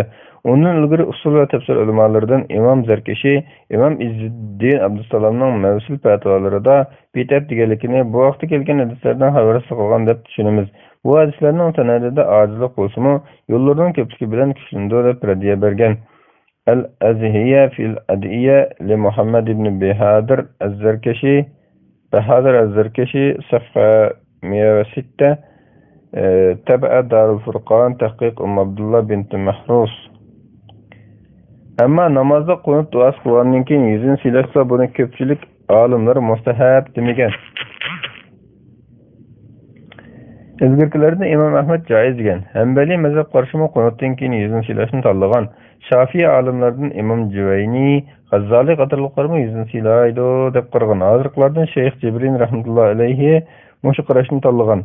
Masail Ahmad ibn Hanbal rivoyati ibnahu Abdullah Juz' al-awwal 95. Al-Insaf lil-Mardawi 272 bet, Al-Mughni 149 bet, Al-Majmu' 362 bet, Fatva ibn Jibrin bir raqam 38. İmam Bayhaqi bu qarashga radiya berib bundaq deydi. Namozdagi qunut duosidan keyin yuzini silashning sabablardan birasini kelganligini bilmayman. Ba'zilardan namoz sirtida silganlik kelgan. Rasululloh sollallohu alayhi vasallamdan ojiz bir hadis rivoyat qilingan. Ba'zi olimlar buni namoz sirtida qartidi. Ammo namoz ichida bo'lsa bu sahih bir hadis yoki asar yoki qiyos bilan isbotlanmagan bo'lg'achqa namozni silmaslik vositalaridan kelgani bo'yicha namozda qo'lini ko'tarib yuzini silmaslik afzaldir. Sunan al-Bayhaqi al-Kubra 212 bet. Yig'ib aytganda bu masalada ulamolar orasida ana shunday qarash o'xshamaslik bor. Yana kelib joiz va mustahab deganlarning hadis va salaf izlaridan asosi bor hamda burundan islom dunyosida amihasining buni amal qilib kelayotganligi al-jahonga ma'lum turib amihasning Bunun amal qilib kelayotganligi al-jahonga ma'lum turib duodan keyin yuzini silganligi bidat ish qilding deb ayblashga asla bo'lmaydi. Silashqa qanoat topmaganlar boshqalarni ayblamasdan o'zining to'g'ri ko'rgani bo'yicha ish qilsa bo'ladi. Ayblash to'g'ri kelsa o'zini musulmon sanab turib, yaratquchi Parvardigorga sajda qilib boqmaydiganlarni, o'zining bandaligini aslab qo'lini duoga ko'tarib boqmaydiganlarni ayblash lozim. Kunimizda musulmonlarning beshiga kelayotgan musibatlar, uqubatlar, ularning dardi va ahvoli hammaga ayon. Shundoq turib diqqatni mushundoq tortish yurishga arzimaydigan ishlarga burash tentaklikdan boshqa narsa emas. Qisqasi, bu turli talash-tortishlarga kirib energiya sarf qilish bizga ortiqcha. Vallohu alam. 2016-yili 12-oyning 19-kuni. Fatvalar majmuasi 2-559 bet, 110 fatva. Demida qilishning hukmi. Savol. Assalomu alaykum. Qur'ondan ma'lum miqdorda o'qib, suv, quruq meva yoki qand navbatlarga suflab ichirgan ishlar bor. Hatta ba'zi joylarda ichiga Qur'on oyatlari o'yilgan chaynakdan sutgan. Ba'zilarning aytishicha, bundaq chaynakda suv ichsa dami qilib ichgan bilan barobar ekan. Bu ishlarning hukmi nima ekan? Javob: Va alaykum assalom va rahmatullohi va barakatuh. Barliq hamdu sana Janob Allohga bo'lsin. Shundoqla payg'ambarimizga, oil tavobatlarga va uningga toki qiyomatgacha ergashganlarga durud salomlar bo'lsin. Demida qilish suv va yoki yemeklikka o'xshash biror narsaga Qur'on oyatlarini yoki duolarni o'qib suflab dam silishdan iborat bo'lib, demidadan foydalanmoqchi bo'lgan bemor ashu narsalarni shifoliq dori o'rnida iste'mol qiladi. Bu shaklda demida qilish joiz. Tuvanda buning munosabatli masalalarni dalillar bilan bayon qilib o'tamiz. Birinchi, Qur'on oyatlari bilan duolarni o'qib, qo'lga suflab badinni silash sunnatdir. Abu Salama rivoyat qilib deydi-ki, men Abu Qatada radhiyallohu anhuning mundoq deganligini anglagan. Men Rasululloh sallallohu alayhi vasallamning mundoq deganligini anglagan. Yaxshi tush Alloh tarafidan, yomon tush shaytondan bo'ladi. Biror sonlar yomon tush ko'rib qolsa, uyg'onganda 3 qatim suflasin. Uning sharridan saqlanish uchun Allohdan panohlik tilasin. Shunday qilsa, u tush uning ziyon yetkazolmaydi. Abu Salama mundoq deydi: men burun tush ko'rsam, uning yomonligidan men tog'dim ig'ir kelatdi. Bu hadisni olganimdan tortib, unday ishlarga parvo qilmaydigan bo'ldim. Buxoriy 5747-hadis, Muslim 2261-hadis. Urva ibn Zubayr rivoyat qiladi-ki, Oysha radhiyallohu anha mundoq degan: Rasululloh sallallohu alayhi vasallam har kechasi yotganda ikki alqiniga Qul huvallohu ahad, aytganki u Alloh birdir degan surani, Qul a'udhu bi robbil falaq, aytganki subhikning Robbi bilan panoh tilayman degan sura bilan, Qul a'udhu bi robbin nas, aytganki insonlarning Robbi bilan panoh tilayman degan panoh tilash, Ixlos, Falaq va Nas qatorliq suralarni o'qib suflaydi. Ixlos, Falaq va Nas qatorliq suralarni Alnından ikki alqını bilen yüzünü, bedeninin qolu yetken joylarini siylaydi. Ayşe radhiyallohu anha mundaq dedi. Rasulullah sallallahu aleyhi ve sellem ağırıp qalğanda meni onunğa aşındaq qılıb qo'yishga buyurdi. Yunus mundaq dedi. Men İbn Şihabning yatqanda shundaq qilganligini ko'rgan. Buxoriy 5748-hadis.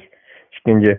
Ayet ve dualarını okup süflep qo'ygan kishi qo'li bilan boshqalarni siylab qo'ysa bo'ladi. Lekin yat ayollar bilan yat erlar o'tirsida bundaq davolashga bo'lmaydi. Mesruk rivayet kıldığı Ayşe radıyallahu anha mundaq degan. Rasulullah sallallahu aleyhi ve sellem azhibin nase rabbinasi veşfi ente şafi la şifa illa şifauk şifaen la yugadiru sakama. Ey bütün insanın perverdigari, ağırlıkını ketkizip etkin, şifalık bergin. Sen şifalık bergütsen, senin şifayandan başka şifa yok. Şundaq şifalık bergin ki kesellik kalmagay. Dep, oğun qolu bilen siyilgan altıda bezlek dem salatdı. Sufyan mundaq deydi. Men bu hadisini mensuruq sözlep bersem, o mağa İbrahim'den mesruq arqılıq Ayşe radhiyallohu anhadan aşındaq hadis rivayet qılıp berdi. Buxari 5750 hadis. Zuhri urvadan rivayet qılıdı ki Ayşe radhiyallohu anha mundaq degan.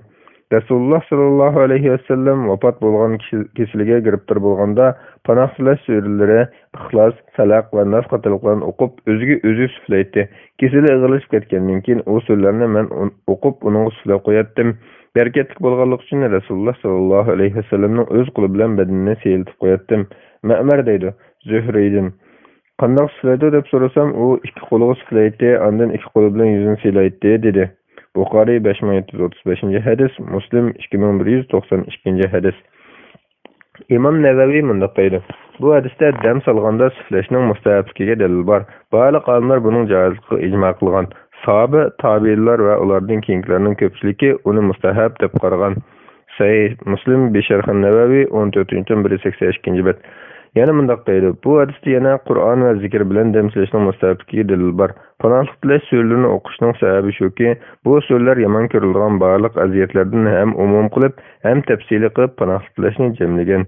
Sahih Muslim bi Sharh Nevevi 14-183 bet. 3. Qur'on ayetlerinden başka mazmunni to'g'ri dualarni o'qib süflisi bo'ladi. Abdulaziz rivayet qilib mundaq dedi. Sabit bilan ikkimiz Enes radıyallahu anhu'nun yanına kirdik. Sabit, ey Ebu Hamza, men kesil bulup kaldım dedi. Enes, men sana Rasulullah sallallahu aleyhi ve sellem'nin demeydi duası bilen demsilip koyamıyor dedi. Şundak kılgan dedi. Enes radıyallahu anhu mundaq dedi.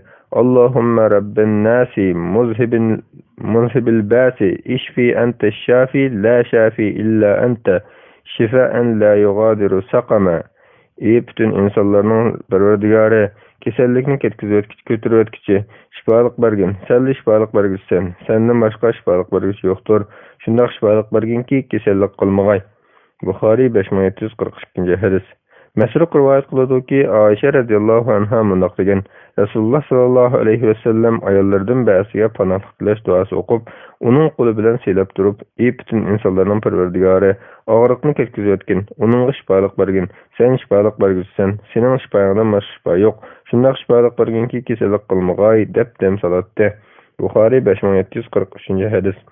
Urve Ayşe radıyallahu anhadır rivayet kılıdı ki Rasulullah sallallahu aleyhi ve sellem ağırlıkını kötürüp etkin ey bütün insanların perverdigari şifalık senin kolundadır, onu senden başka sakaytışı yoktur dep dem salatdi. Buxari 5744 hadis. Emre Ayşe radıyallahu anhadır rivayet kılıdı ki Peygamber sallallahu aleyhi ve sellem keselge Allah'ın namı bilen bu ziminimizning topusudur, birimizning tükürkü bilen birleşkendir, Rabbimizning icazeti bilen ağırlıkçılıklarımız şifalık tapqay dep dem salatdi. Buxari 5745 hadis, Muslim 2194 hadis. Emre rivayet kılıdı ki Ayşe radıyallahu anha mundaq degan. Peygamber sallallahu aleyhi ve sellem keselge bu ziminimizin topusudur, birimizin tükürküdür, ağırşallarımız Rabbimizin icazeti bilen şifa tapqay dep dem salatdi. Buxari 5746 hadis. Muslim rivayeti mundaq kelgan. Birer insanның birer yeri ağrıp qalsa, yoki uningda birer yara yoki jarohat bo'lgan bo'lsa, Rasulullah sallallahu aleyhi ve sellem barmoqini mundaq qo'yib turib, bu hadisni rivayet qilgan Sufyan 8 barmoqini zimin qo'yib ondan ko'tirdi. Mundaq deb demsalatdi. Allah'ın namı bilen bu ziminimizden topusudur. Birimizden tükürkü bilen birleşkendir. Ağırqsallarımız Rabbimizden icazeti bilen şifalık tapqay. Muslim 2194. hadis. İmam Qurtubi mundaqdaydı. Bu hadiste barlıq ağırlıqlardan demsilişinin caizliğine, bu işin sahabeler arası keng tarqalgan hemme ma'lum bir işkilikке delil var. Fathul Bari 10-208. bet. Bu hadislerdeki tükürük bilen demsiliş süfleş rolunu İmam Nevevi mundaq ko'rsatgan. Hadisning ma'nosi shuki, u o'zining azroq tükürkini bigiz barmoqqa ilib, ondan uni to'pig'ilab, mazkur so'zni aytqach, og'riq yakarlangan yerga surkashdir. Sahih Muslim bi Sharh an-Nawawi 14-184. bet. Ba'zi olimlar tibbiy jihatdan to'pining yerini saqaytishda, og'riqni pasaytishda roli bor deb qaragan. Hafiz Ibn Hajarning naql qilishicha, Imam Bayzavi mundaq degan: tibbiy tadqiqotlar isbotladiki, tükürükning yarini pishirishda mijozni mo'til qilishda roli bor. Ona vatan to'pisining mijozni normal saqlashda ziyondan mudofaa qilishda ta'siri bor. Olimlarning aytishicha, musofir kishi o'z vatanining suyini billa elib mang'almagan ahvolda o'z vatanining to'pisini billa elib olishi kerak. Boshqa turli suv bo'ylaridan o'tganida suv tulumga ashu ona vatan to'pisini azroq tashlab etsa, turli gaz suvlarning ziyonidan saqlana oladi. Bunun ustiga dam serish va suflashlarning ajoyib ta'sirlari bor bo'lib, aqllar buning haqiqatiga yetishdan ojiz keladi. Fathul Bari 10-208. bet.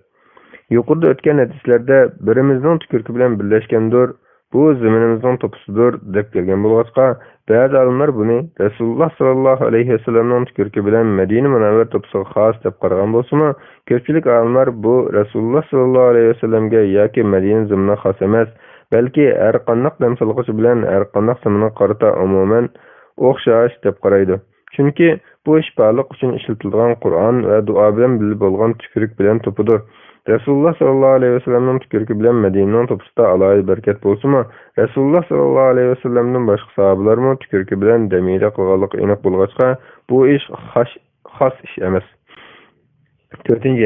Dam solganda tükürüksiz suflisimi tükürük bilan suflisimi bo'ladi.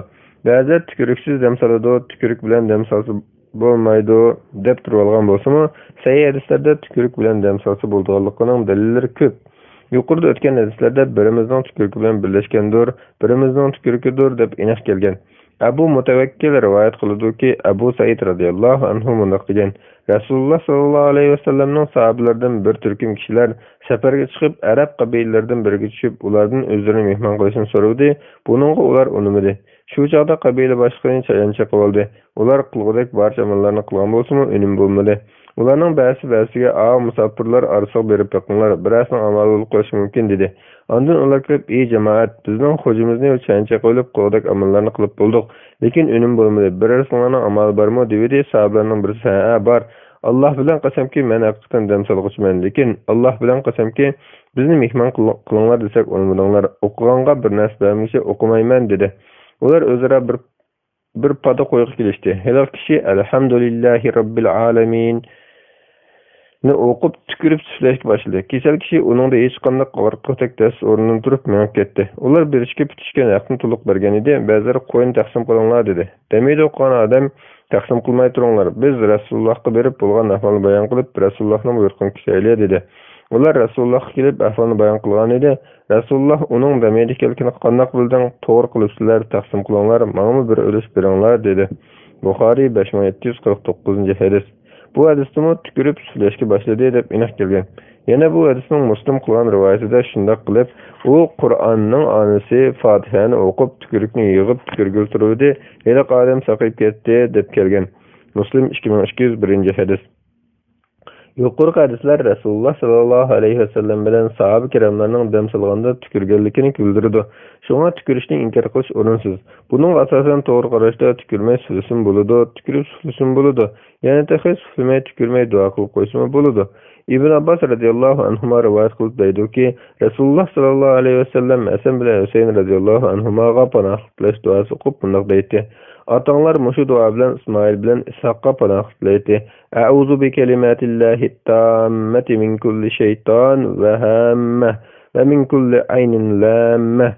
Allohning butun fazilatli so'zlari bilan baliq shayton, ziyonli hasharat va yomon ko'zning sharridan panoh tilayman. Buxoriy 3371 hadis. Hadislarda kelgan an-nafas degan so'z arab tilida suflash degan ma'noda bo'lib, bu ozg'in tükürük bilan bo'ladi. Puflash tükürüksiz bo'lib, yana hadislarda kelgan at-tifl. At-tifl degan so'z tükürüşkə o'xshash. Uningdan sal azroqdir. Tükürüşdən qalsa at-tifl azroq tükürüş, ondan qalsa suflash, ondan qalsa puflash bo'ladi.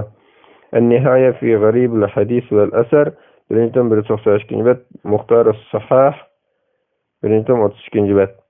Suflashning tükürük bilan bo'lganligining yana bir isboti shuki, Amr rivoyat qilib mundaq deydi. Men Jabir ibn Abdullah radhiyallohu anhuning mundaq deganini anglagan.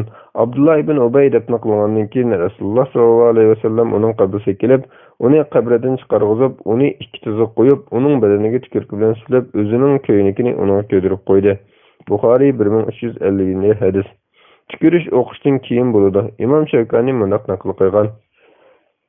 İbn Abi Jamra dam solganda o'qilgan Qur'onning barakati a'zolarga yetish uchun tükürüş o'qishdan keyin bo'ladi degan. Naylul Awtar 3-tom 290. 5. Suvga yoki boshqa bir narsaga suflab damida qilib iste'mol qilsa bo'ladi. Fatiha va boshqa oyatlarni o'qib, duo qilib, suv va boshqa narsalarga suflab damida qilib ichsa, badaniga qo'ysa, yuyinsa, tahorat olsa bo'ladi. Ali radhiyallohu anhu rivoyat qilib deydi-ki, Rasululloh sallallohu alayhi vasallamning namoz o'qiyotganida choyinchaq bo'lgan edi. Namozdan bekor bo'lgandan keyin Alloh choyinga la'nat qilsin, namoz o'qiganni boshqani saq qo'ymaydi dedi. Ondan suv bilan tuz akeldirib, "Qul ya ayyuhal kafirun, qul a'udhu bi robbil falaq, qul a'udhu bi robbin nas" o'qib, u yerni silashga boshladi. Musannif ibn Abi Shayba 2553 hadis. Al-Mu'jam as-Saghir at-Tabarani 830 hadis. Aysami Tabarani rivoyatiga qarata isnad hasan deb bağlagan. Şeyh Albani silsilatul ahadis as-sahiha da Ibn Abi Shayba rivoyatiga qarata sahih deb bağlagan. Ayşe radhiyallohu anhaning yuqorida deb o'tgan hadisning yana bir rivoyatida mundaq kelgan. Rasululloh sallallohu alayhi vasallam kesalayotgan Sabit ibn Qays ibn Shammas radhiyallohu anhuning qishga kirib, butun insonlarning parvardigori og'riqni ketkazayotgan dedi. Ondan Buthandan to'p elib, uni bir qochoq soldi. Buthan Madinadagi bir vazning nomi. Ondan og'ziga suv elib, qochoq suflab, suv bilan aralashgan to'pini uningga to'kdi. Abu Davud 3885 hadis. Sunan Nisa'i 10856 hadis. Albani aciz deb bağlagan. Bu hadislarda suvga yoki boshqa narsaga damsilib suflab damida qilsa bo'ldiganligiga dalil bor. Lekin Ayşe radhiyallohu anhaning bu hadisining sanadida sal ojizlik bo'lg'achqa, olimlar bu hadisga yonlashtirib Hazrat Ayşe radhiyallohu anhaning kelgan sahih asarga tayanib turib, bu ishni joiz deb qaraydi. Abu Ma'shar rivoyat qiladi-ki, Ayşe radhiyallohu anha suvga panohlik tilash oyat va duolarni o'qib damsilib, uni bemorga to'ksa bo'ladi deb qaraydi. Musannif ibn Abi Shayba 5-tom 40-bet 20509 numar sahih. Demek bu ish bir sahih hadis, bir ojizroq hadis bilan birga sahaba kiramlarning ishizlari bilan joiz bo'lgan. 6. Qur'on oyatlarini qochiga yoki qog'ozga yoki tomga yozib, uni suv bilan chayqab ichish masalasi qarash o'xshash bo'lgan masaladir. Salaflarimizning ba'zilari buni joiz deb qaragan, ba'zilari yomon ko'rgan. İbn Abbas radhiyallohu anhudan to'g'itda qiynalib qolgan ayolga ba'zi oyatlarni yozib chayqab ichkizish rivoyat qilingan. Mujohiddan shuna qarash kelgan. Nahaydan yomon ko'rganligi kelgan.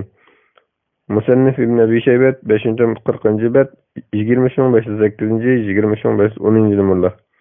İmam Navaviy mundaq deydi. Qur'onni bir qochiq yozib, ondan uni yuyib bemorga ichkizsa, Hasan Basri, Mujohid, Abi Qalaba va Avzayi qatorliqlar hech gap bo'lmaydi degan. Naxai bunday qilishni yomon ko'rgan. Bizning mazhabimizning ko'rsatmalari bo'yicha bunday qilsa hech gap bo'lmaydi. Al-Majmu' 2-tom 194-bet. İmam Ibn Qayyim mundaq degan. Salaflardan bir turkumi Qur'ondan yozib, ondan uni ichsa bo'ladi deb qaragan. Bu qarash Mujohid bilan Abi Qalabadan kelgan. Zadul Ma'ad 4-tom 356-bet.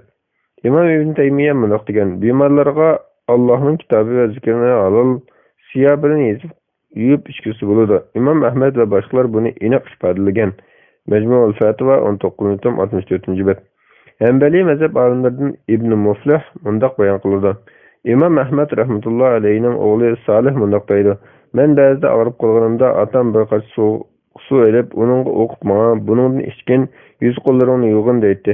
Yana o İmam Ahmadning suvga o'qib suflab uni ichib, o'ziga qo'yganligi rivoyat qilgan.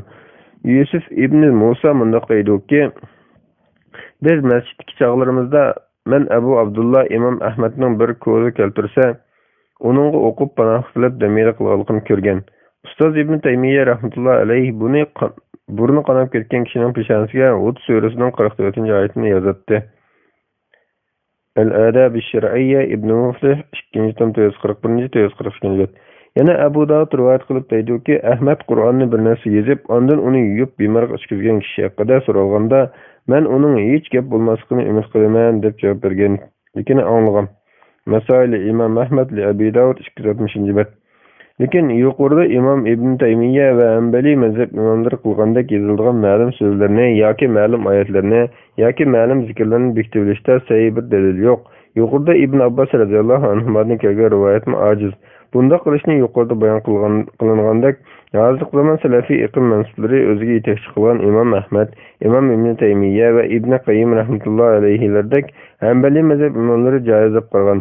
Shundaqla asrimizdagi salafiy iqlimga mansub Saudiya Arabiston olimlaridan Shayx Abdulaziz ibn Baz, Ibn Jibrin, Muhammad ibn Ibrohim al-Shayx, Shayx Muhammad Salih al-Usaymin, Shayx Salih al-Fawzan qatorliq olimlar bir narsaga siflab o'qib, demiri qilib iste'mol qilsa bo'lganligini joiz deb qaragan. Shundoq turuqliq mening bilishimcha, diyorimizda salafiy iqimga ergashadiganlar bu ishni to'g'ri topmay, bu masalada ularga ergashmaydi. Masalan, Shayx Ibn Jibrin mundaq deydi: "Dastlabki davr peshqadamlarimizning suv va shuningdek bir narsaga o'qib, ondan uni ichib yoki yuyinganligi isbotlangan bo'lib, bu og'riqni pasaytadi yoki saqaytadi. Alloh taoloning bu so'zini shuni ko'rsatdi: Qul huva lillazina amanu hudan va shifaa." U iymon keltirganlarga hidoyat va shifodir. Fussilat surasi 44-oyat. Shundaqla may yoki yaqqa o'qib yog'lanish, yemaklikka o'qib iste'mol qilish qatorliqlar Alloh taolo va rasulining so'zlarini o'qib ishlatishdan iborat muboh ishlardir. Al-Fatwa az-Zahabiyya 40-bet. Shayx Ibn Jibrin rahmatullohi alayhi mundaq deydi: "Menmi azroq suvga o'qg'ach siflaytim. Bemor uni ichsa aniq foydasini ko'radi. Vallohu alam." Shayxning o'z qo'lidan yozilgan qo'lyozmasi 138-bet. Shayx Salih al-Fawzan mundaq deydi: "Suvga o'qib damir qilib bersa, uni ichsa ham bo'ladi."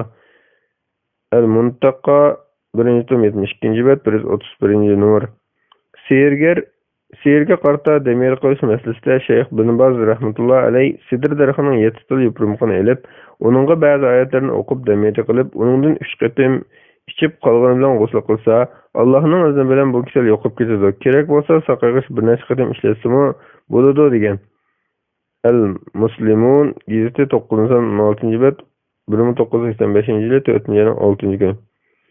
Bunda qilishni Imom Ibn Kasir tafsirida Ibn Vahbdan naql qilgan. Imom Muhammad ibn Abdul Wahhabning Kitobi Tavhidning sharhi Fathul Majidda ashunaq naql qilgan bo'lib, buningga ya sahih ya ajizdan ya biror soatning ishlardan dalil yo'qdir.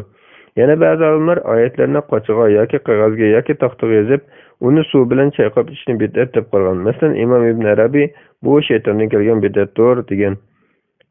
Aridatul Ahvazi 8-222-bet.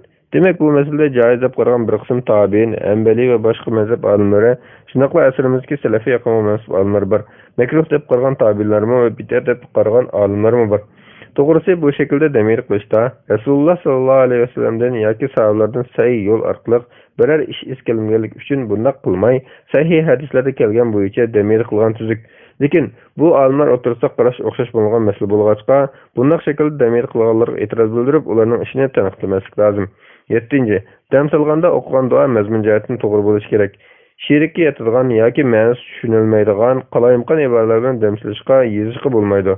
Alf ibn Malik radhiyallohu anhu rivoyat qilib aytdiki, biz jahiliyatda dam soldik. Shunga Rasulullohga: "Ey Rasululloh, bu ish qanday qaraylar?" desak, Rasululloh dam solganda o'qigan duolaringlarni men ko'rsanglar, shirk bo'lmasa hech gap bo'lmaydi dedi. Muslim 2200-hadis.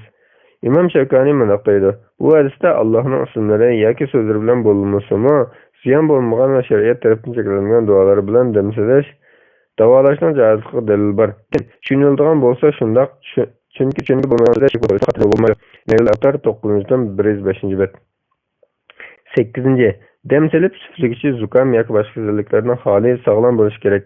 Ba'zi olimlar demiri qilganda rioya qilish tegishli masalalar qattiq bayon qilgan. Zukam yoki boshqa kasalliklar bo'lsa demiri qilish bo'lmaydi. Chunki ig'izdagi mikrob sufligani tükürük bilan birga chiqib, boshqalarga yuqib ziyon uradi. Bu tibobat ahli orasida ma'lum ishdir. Vallohu a'lam. 2011-yili 9-oyning 15-kuni.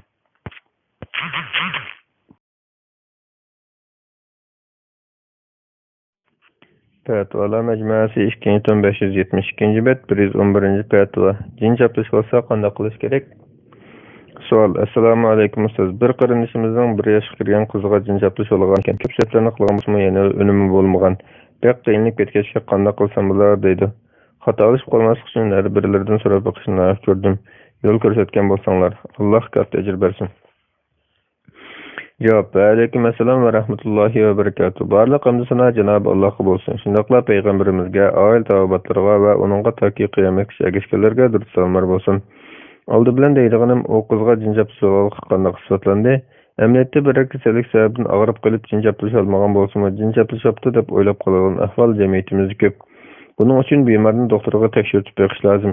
Ko'pincha psixik normalsizlik bo'lishimi yoki sehrlangan bo'lishimi yoki ko'z tekkan bo'lishimi mumkin.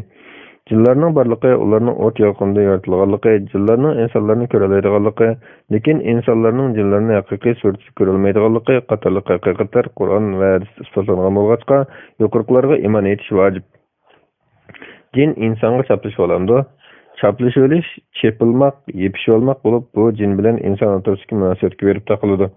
Jin inson badaniga kira olamdi, jin insonning tilida so'zlay olamdi, uningga gunoh ma'siyatlarni qildira olamdi. Yig'ib jin insonning irodasini kontrol qila olamdi yoki inson diliga vasvasa solishdan boshqani qila olmaydi. Barliq olimlarning bunday qarashida shayton inson ko'ngliga yoshirin vasvasa qila oladi. Bu vasvasaning ziynidan haqiqiy mo'minlar saqlana oladi. Boshqalar bo'lsa vasvasaga erishib ketadi. Alloh taolo Qur'on Karimda bunday degan: Agar shayton senga vasvasa qilsa, Allohdan panoh tilagin. Bu haqiqatan anglab turg'uchdir, bilib turg'uchdir. Taqvodor kishilar shaytonning vasvasasiga uchrasa Allohni eslaydi-da, haqiqatni ko'radi. Shaytonlar birodarlarini bo'lishcha ozdirdi, bo'shishib qolmaydi. Araf surasi 200-202-oyatlar. Ahli sunna olimlarining ko'pchiligi jin insonga chaplish bo'ladi deb qaraydi. Mu'tazillar bilan ahli sunna olimlarining orasida jin chaplish bo'lishini inkor qiladi. Yaqinqi zamonda o'tgan Shayx Marag'i, Shayx Muhammad G'azali, Shayx Sha'rawi va Shayx Qardawi qatorliq olimlar jin chaplish bo'lishini inkor qiladi. Alloh taolo Qur'on Karimda mana degan: "Jazoni yeyganlar qiyomatda saranglikdan shayton so'qayotgan olimlardeklar, odamlardeklar qo'pidi." Baqara 275-oyatning boshida. Hüseyin radhiyallohu anhuning o'g'li Ali radhiyallohu Rasululloh sallallohu alayhi vasallamning ayoli Safiya radhiyallohu anha uningga mundaq so'zlab bergan: Rasululloh sallallohu alayhi vasallam masjidda etkab turganda ayollar kelib uni yo'qlab qaytishdi. Rasululloh Safiya bint Uyayga aldirmoqchidan olib qo'y dedi. Safiyaning uyi Usamani qo'risi dedi. Rasululloh Safiya bilan birlashdi. Rasulullohga ansarlardan 2 odam uchrab Rasulullohga qarab o'tib ketgan edi. Rasululloh o ikkisiga bu yoqqa kelinglar, bu Safiya bint Uyay bo'ladi dedi. Ular subhanalloh Rasululloh dedi. Rasululloh shayton insonning qantonlarida oqidi. Men shaytonning sizlarning ko'ngillariga gum tashlab qo'yishni asardim dedi. Sahih Buxoriy 2038-hadis, Muslim 2175-hadis.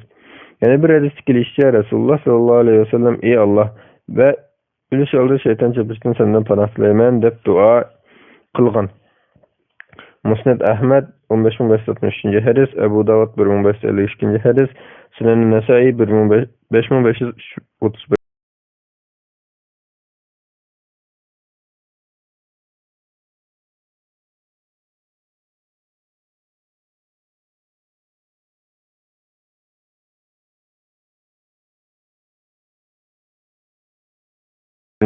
Albani Sayyid Balgan.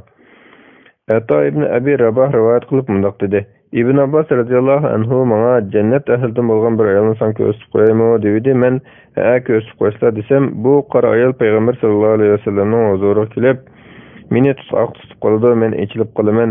Shunga men uchun Alloh duo qilib qo'ygaylar dedi. Rasululloh xohlasangiz sabr qiling, sizga jannat mukofot bo'lsin. Xohlasangiz Alloh sizni saqlayib qo'yishni duo qilay dedi. O ayol men ichilib qolaman. Shunga ichilib qolmasligimda Alloh duo qilib qo'ylar dedi. Rasululloh uning duo qilib qo'ydi.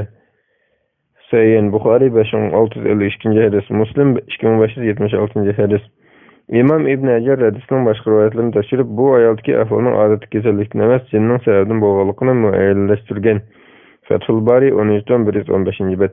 Yana kichik bolalarni shamdan keyin uyga kirilish to'g'risida hadis kelgan bo'lib, bu hadisda buning sababini chunki bu shaytonlar tarqalgan vaqt deb ko'rsatgan. Buxoriy 5623-hadis. Umuman jinmu bir maxluq bo'lg'achqa jinning insonga ziyon yetkazishi mumkin ish. Buni chaplish o'lish yoki so'qib o'tish yoki boshqa ism bilan atash mumkin. Biroq islomni to'g'ri tushunish mahrum qolgan, ilm ma'rifatdan tuzuk nasibasini ololmagan ba'zi jamiyatlarda jinga munosabatsiz kasallik va bearamchiliklarni jin chaplish o'lish deb tushunadigan holat shakllanib qolgan. Agarda to'g'ri diagnoz qo'yilganida jin chaplishyapti deb qolgan necha 100 bemordan faqat bir ikkisigila jinning zengashlikka uchragan bo'lib chiqishi mumkin. Shunga masalaga o'z loyiqida muomala qilish lozim. Nima uchun insonlarga jin chaplish oladi? Qaysi sabablar tufayli ular ziyon yetkazadi? İnsanlar normal ahvolda jinni ko'rmaganlikdan ularni ko'rmay, ularning ustiga tarat qilib qo'ydi. Mehnat axlat narsalarni tashlab qo'ydi. Qaynoq suvlarni to'kib soladi. Ustiga dastlab qoladi yoki bilmasdan ba'zilarini o'ldirib qo'ydi. İnson buni bilmasdan qilib solgan bo'lsa-mu, jinning bu ishdan g'azab o'ylab o'ch olmoqchi bo'ladi yoki bo'lmasa beg'araz insonlar qilgandek bekardan-bekor azor berib osonlik qilishi mumkin. Imom Ibn Taymiyya bularning ba'zilarini bayon qilgan. Majmuul Fatva 19-39-bet. Buningdan saqlanish uchun har ishni qilganda Allohning nomini atash, atgan oqshomda shundoqla turli munosabatlarda oyatli kursini Allohning zikrini qilib o'qiydigan duolarni o'qib turish lozim. Jin chaplashganligi aniqlangan ahvolda oyat o'qib yurib, chin qalbidan Allohga yelinib duo qilib qo'ysa bo'ladi. Uyni shunaqla badan va boshqa narsalarni pok tutish, mehnat joylardan yiroq turish, uyni gunoh ma'siyatlarga ishlatadigan narsalarni tozalatish lozim. Bemorni kishilarni aldab pul topadigan jinkash, dammal, daxan qatorliq qo'yimchilarning oldiga ilib bormaslik lozim. Duoni o'zi loyiqat qila olmasa, yurtdagi taqvodor ahli ilmlar duo o'qib yurib qo'ysa bo'ladi. Cenab-ı Allah bizni cin şeytanlarının şerrinden saqlagay. Allahu a'lam. 2011-yil 9-ayning 7-kuni. Fatvalar majmuasi 2-tom 576-bet 112-fatva. Taravih aralığında o'qiydigan tasbih hukmi. Savol. Assalomu alaykum. Taravih namozining 4 rakat o'qib bo'lgandan keyin o'qiladigan tasbih, ya'ni Subhanal Malikil Quddus, Subhanal Zil Mulki vel Malakut, Subhanal Zil İzzati vel Azamati ne butkul jamoat yuqori ovoz 3 qatim o'qish bid'atmi yoki to'g'rimi? Buni o'qigan afzalmi yoki o'qimaganmi? Javob. Va alaykum assalom va rahmatullohi va barakatuh. Barliq hamd sana Cenab-ı Allah'a bo'lsin. Shundoqla payg'ambarimizga, oil tavobatlarga va uningga toki qiyomatgacha ergashganlarga durud salomlar bo'lsin. Taravih namozi har 4 rakatda bir aram elib o'qiladi. Taravih degan so'zning ma'nosimi aram elishdan kelgan. Bundaq aram elish mustahab ishdir. Bu oralikda tasbih aytsimi, yolg'iz turib namoz o'qisimi, Qur'on o'qisimi, jim o'ltirsimi bo'ladi. Choy-pay ichib dam olsimi bo'ladi. Vaznasihat qilsimi, biror kitobdan jamoatga o'qib bersimi bo'ladi. Masjidi haramda bo'lsa, Ka'bani tavob qilsimi bo'ladi. Siz degan tasbih aytish usulini 4 rakat taravihdan keyin o'qish sunnat degili bo'lmaydi. Chunki Rasululloh sallallohu alayhi vasallamning unda qilganligi bizga yetib kelmagan. Lekin vitr namozidan keyin shunday tasbih aytish to'g'risida hadis kelgan. Abdurrahman ibn Abza radhiyallohu anhu rivoyat qilgan hadisda kelishicha, Rasululloh sallallohu alayhi vasallam vitr namozida Sabbih isma rabbikal a'la va qul ya ayyuhal kafirun va qul huvallohu ahadni o'qiydi. Salam bergandan keyin Subhanal Malikul Quddusni 3 qatim deydi. 3-qatimda ovozini so'zib deydi. Musnad Ahmad 15390, 15399 hadislar. Abu Davud 1930-hadis. Sunan Nisa'i 1929, 1932 hadislar. Isnadi Hasan. Al-Badrul Munir 4-tom 339-bet. Yana ba'zi rivoyatlarda 3-qatimda ovozini yuqori ko'tarib so'zidi deb kelgan. Yana ba'zi rivoyatlarda Rabbul malaikati va ruh degan ibora ziyoda kelgan. Al-Mu'jamul Awsat lit-Tabarani 8115-hadis. Sunan al-Bayhaqi al-Kubra 3-tom 40-bet 4640-hadis. Sunan ad-Daraqutni 2-tom 31-bet. Bu hadis vitrdan keyin mushundaq tasbih aytishning sunnat mustahabligini ko'rsatadi, ammo Taravih namazının her 4 rakat aralıqida mushu ibara bilan tasbih etishning o'zi bo'lsa sunnat emas. Chunki Rasululloh sallallohu alayhi va sallam uni taravihning 4 rakat aralıqida demagan. Shundaqla bu bid'at emas, balki joiz va mustahabdir. Chunki taravih namoziga biz har qanday ibora bilan tasbih yoki zikr qilsak joiz va mustahab bo'ladi. Bu xil shaklda tasbih aytsaqmi joiz va mustahab bo'ladi albatta. Chunki bu har qanday ahvolda zikr tasbih aytishga buyurib kelgan oyat hadislarning mazmuniga mos keladi. Lekin buni sunnat deb atab olmasaqli bo'ldi. Imom Kasani mundaq deydi: Taravih namozining mustahablaridan yana imom har 4 rakatni o'qib bo'lganida 4 rakat miqdori o'ltirib tasbih, tahlil, takbir va payg'ambar sallallohu alayhi va sallamga durud aytib duo qiladi. 5-4 rakatdan keyinmi 4 rakat miqdori kutib turadi. Chunki bu salaflardan kelgan. Bidayat Sanoy 1-tom 290-bet. Salaflarimizdan Makka ahli har 4 rakat taravih namozi aralig'ida Ka'bani 7 qatim tavof qilgan. Madina ahli bo'lsa har 4 rakat taravih namozi aralig'ida 4 rakat namoz o'qib olgan. Bular hammasi salafning ishidir. Diyorimizda Makkadagi Haram masjidi yoki Madinadagi payg'ambar masjidi bo'lmagandan keyin savobi ko'p ishlardan tasbih etishni tanlagan. Tasbih etishni ya hadisda, ya salafning biror so'zi chekilgan yeri yo'q. Imom Ayni mundaq deydi: ikki haram aholisi aralig'ida o'ltirmaydi. Chunki Makka aholisi har 4 rakat aralig'idagi aram minishda 7 qatim tavof qilib oladi. Madina aholisi uning o'rniga 4 rakat nafl namoz o'qib oladi. Her yurtning aholisi bu aralig'da tasbih aytamdi, tahlil aytamdi yoki jim o'tirib saqlamdi ixtiyori. Al-Inaya Sharhul Hidaya 2-tom 237-bet. Bu tasbihning mazmuni intayin mo'l va isil. Shunga biz o'zimiz paydo qilgan tasbih iboralardan afzal deyishga bo'ladi. Bu tasbihning yuqori ovoz desin yoki ko'pchilik birlik desin, hammasi joiz ish. Chunki tasbih aytganda cho'qim ichingda deyishing kerak yoki yolg'iz deyishing kerak deydigan bir cheklimi yo'q. Abu Hurayra radhiyallohu anhu rivoyat qiladi-ki, Rasululloh sallallohu alayhi va sallam mundaq degan: haqiqatan Allohning yo'llarida aylanib yuradigan farishtalar bor. Ular zikr ahlini izlashidi. Ular Allohga zikr aytayotgan biror qavm uchratib qolsa, bir-birini tez bu yoqqa kelinglar, izlaganinglar tepildi deb chaqirishib, ularni birinchi osmon qadar qanotlar bilan urib olishidi. Ularning Parvardigori ulardan obdan bildigan turuqliq ulardan bandilarim nima deyishyotidi deb so'raydi. Farishtalar ular sana tasbih aytayotidi, takbir aytayotidi, hamd aytayotidi, seni ulug'layotidi deb javob berdi. Ular meni ko'rib ekanmi? Yo'q. Alloh bilan qasamki, ular seni ko'rib boqmagan. Navoda ular meni ko'rgan bo'lsa, qanday zikr aytib ketar edi? Navoda ular seni ko'rgan bo'lsa, sana texim qattiq ibodat qilgan bo'ladi. Seni texim qattiq ulug'lab, hamd sana aytib, sana texim ko'p tasbih aytgan bo'ladi. Undaqda ular mendan nima so'rashyotidi? Sendan jannatni so'rashyotidi. Ular uni ko'rib ekanmi? Yo'q. Alloh bilan qasamki, ey Rabbimiz, ular uni ko'rib boqmagan. Navoda ular uni ko'rgan bo'lsa, qanday zikr aytib ketadi? Navoda ular uni ko'rgan bo'lsa, uningga texim resmen bo'lgan bo'ladi. Texim qattiq tilagan bo'ladi va uningga texim qattiq xushlar bo'ladi. Undaqda ular nimadan panoh tilashyotidi? Do'zaxdan. Ular uni ko'rib ekanmi? Yo'q. Alloh bilan qasamki, ey Rabbimiz, ular uni ko'rib boqmagan. Navoda ular uni ko'rgan bo'lsa, qanday zikr aytib ketar edi? Navoda ularni ko'rgan bo'lsa, do'zaxdan teximda qochgan bo'ladi. Uningdan texim qattiq qo'rqgan bo'ladi. Undaq bo'lsa, men sizlarni guvoh qilamanki, men ularni mag'firat qilib etdim. Farishtalardan biri ular ichida qilganimi bor. U ulardan emas, u bir ish uchun kelib ularga qo'shilib qolgan deydi. Farishtalar ular bir so'rinda o'tirganlardir. Ular bilan birga o'tirgan kishi ularning izzati uchun baxtsizlik yo'qmadir. Alloh Sayyid Buxoriy 6180 Muslim 1689-hadis. 2011-yil 2-ayning 6-kuni.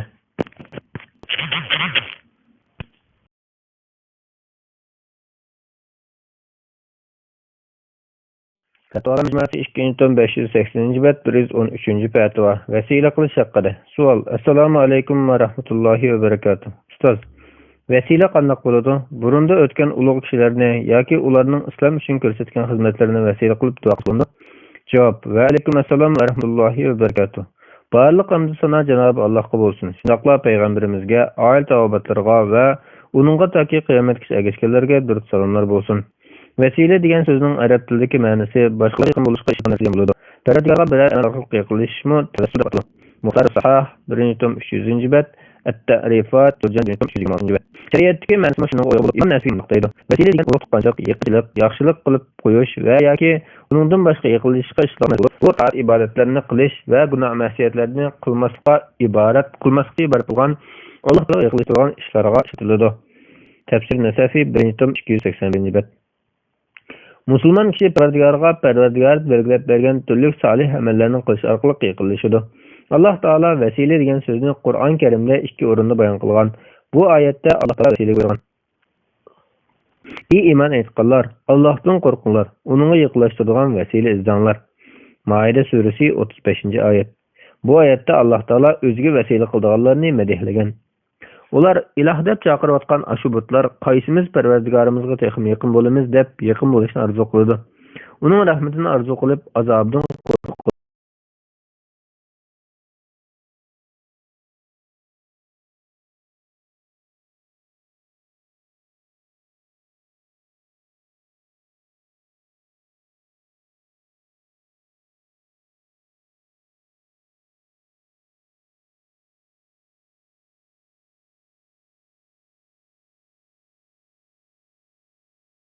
Parvardigoringning azobi haqiqatan saqlanishga tegishlidir. Isro surasi 57-oyat. Abdullah ibn Mas'ud radhiyallohu anhu ular iloh deb chaqirayotgan ashu butlar qaysimiz Parvardigorimizga texim yaqin bo'lamiz deb yaqin bo'lishni arzu qiladi degan oyat to'g'risida mundaq degan. İnsanlardan bir qism kishilar jinlarga ibodat qiladi. Ular ibodat qilgan jinlar musulmon bo'lgan bo'lsa-mu, u insonlar yanada o'zlarining diniga chin asli musulmon bo'lmadi. Buxoriy 4714-hadis. Yana hadislarda vasila so'zi jannatga oliy o'rin ma'nosida kelgan. Jabir ibn Abdullah radhiyallohu anhuma rivoyat qiladi-ki, Rasululloh sallallohu alayhi vasallam mundaq degan: Kimki azonni anglab bo'lgandan keyin mushu mukammal chaqiriqning va o'qilayotgan mushu namozning Parvardigori ey Alloh, Muhammadga jannatga oliy o'rin bilan ortiq martabani ato qilgan. Uni sen va'da qilgan Madinaga maqomga yetkazgan desa, u qiyomat kuni mening shafaatimga erishadi. Buxoriy 1719-hadis. Yana bir hadisda u jannatga bir martaba bo'lib, Allohning bandalaridan faqat bir bandaga loyiq bo'ladi. Ashu banda men bo'lishni umid qilaman. Shunga kimki menga vasilani tilasa, uningga shafaat tushidi deb kelgan. Muslim 384-hadis. Biz Rasululloh sallallohu alayhi vasallamga tilaydigan bu martaba vasila deb atalgan. Chunki ashu martabaga erishgan zot Alloh taologa yaqin bo'ladi. Boshqa martabaliklarga nisbatan alohida izzat ikromga nail bo'ladi. Shafaat qilish huquqi bo'ladi. Mirqatun Mafatih 2-tom 328-bet. Barliq olimlarning birdek ittifoqi bilan ixlos bilan qilgan salih amallarni vasfashqa bo'ladi. Ibn Umar radhiyallohu anhumaning o'g'li Salim otasi Ibn Umar radhiyallohu anhumaning mundaq deganligini rivoyat qiladi. Men Rasululloh sallallohu alayhi vasallam deganligini anglagan. Sizlardan ilgarilardan 3 kishi birlikda safarga chiqadi. Ular yomg'irda qilib daldalog'ali bir g'orning ichiga kirib oldi. Bu chaqda bir quramtosh yuqoridan dumalab tushib g'orning og'zini to'sib oladi. Shuning bilan ular o'zaro hayotimizda ishlagan afzal amalimizni tilga olib, Allohga duo qilishdan boshqa ish bizni qutuldira olmaydi deyishidi. Ularning biri: "Ey Alloh, mening yashinib qolgan qari ota-onam bor edi. Men padabaqatdim. Mallarni sig'ib kelib, oldi bilan sutini ota-onamga ichkizmay turib, bolalarimga va ayolimga ichkizmaydim. Bir oqshimi bir narsa izlab yiroqlab kechikib qoldim. Sutni elib kelsam, ota-onam uxlab qopti. Ulardan burun xotin bolalarimga, qullarimga ichkizishni xo'p ko'rmadim. Sutni oldi bilan ota-onamga ichkizish uchun tong yorib, ular uyg'onguncha qochidagi sutni kutib turdim. Ular uyg'onib sutni ichishdi. Ey Alloh, agar mushu ishni sening roziliging uchun qilgan bo'lsam, mushu toshni ko'tarib olsang dedi. Quram tosh ular chiqolmaydigan miqdorda ozroq ko'tarildi. Yana bir odam: Ey Alloh, sana ma'lumki, men tog'amning qizini bek yaxshi ko'ratdim. Uning bilan bir yerda bo'lishni talab qildim. U rad qildi. Bir kunlari qahatchilikdan uning beshiga kun kelib, qashimga kelgan edi. Men uningga o'zini menga topshirish sharti bilan 120 tilla berdim. U mening ixtiyorligimda bo'lganda, menga uzukning haqqini ado qilmasang, men sana o'zimni halol qilmayman dedi. Shuning bilan men uningga yaqinlashishdan o'ylib, yenib ketdim. Amaliyotda u mening eng sevimli mahbubam edi. Uningga bergan oltinlarni olmadim. Ey Alloh, men ashu ishni sening roziligingni deb qilgan bo'lsam, biz qamilib qolgan mushtoshni ko'tarib o'tgan dedi. Tosh sal ko'tarildi, biroq ular u yerdan yana chiqolmaydi. Uchinchisi: Ey Alloh, men bir qancha ishlamchini yollab ishlatgan edim. Ularning biridan boshqa hammasining ish haqqini berdim. U haqqini olmay ketib qoldi. Men u ish haqqini uning uchun dehqonchilik qilib ortib ko'paytdim. Bir muddat o'tgandan keyin u kelib: Ey Allohning bandasi, ish haqqimni bergan dedi. Men uningga ashu tuga, qo'y, kala va qo'ylar hammasi seningki dedim. U meni zanglik qilma dedi. Men onunğa zanglik qilayotganim yo'q dedim. U mallarning hammani elib haydab ketdi. Birer narsani qo'yib qo'ymadi. Ey Allah, yuqorqi ishni sening roziliqing uchun qilgan bo'lsam, bu toshni ko'tarib etgan dedi. Shuning bilan g'arning og'zida qo'ram tosh butunlay ko'tarilib ketdi. Ular g'ardan salomat qutulib chiqdi. Sahihayn Buxoriy 2272 hadis, Muslim 2743 hadis.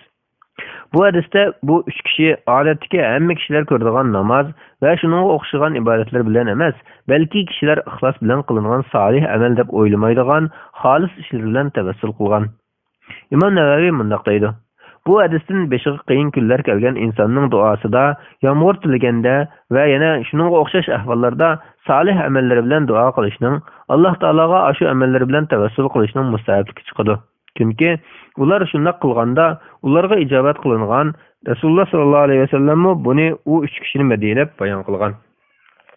Sahih Muslim bi Sharh an-Navawi 7-tom 56-bet. Yana Rasululloh sallallohu alayhi vasallam hayot vaqtida Rasululloh bilan yoki boshqa bir solih hayot kishi bilan tavassul qilishmi joizdir. Anas radhiyallohu anhu rivoyat qiladi-ki, Umar ibn Xattob radhiyallohu anhu kishilarga qahatchilik bo'lgan vaqtida Abbas ibn Abdul Muttalibni shifo qilib yomg'ir tilab, "Ey Alloh, biz ilgari Rasululloh hayot vaqtida payg'ambarimiz Rasululloh sallallohu alayhi vasallamni shifo qilib yomg'ir tilasak, bizga yomg'ir yog'dirib beratding. Endi biz payg'ambarimizning tog'asini shifo qilib sendan yomg'ir tilaymiz, bizga yomg'ir yog'dirib bergin" deydi. Shuning bilan ularga yomg'ir yog'dirib berildi. Buxoriy 3710 hadis. Yana sahih sanad bilan kelishicha, Muaviya radhiyallohu anhu bilan Zahhak ibn Qayslar Yazid ibn Aswadni vasiy qilib yomg'ir tilagan. Tarixul Islom az-Zahabiy 5-tom 539-bet, Talxisul Habir 2-tom 101-bet.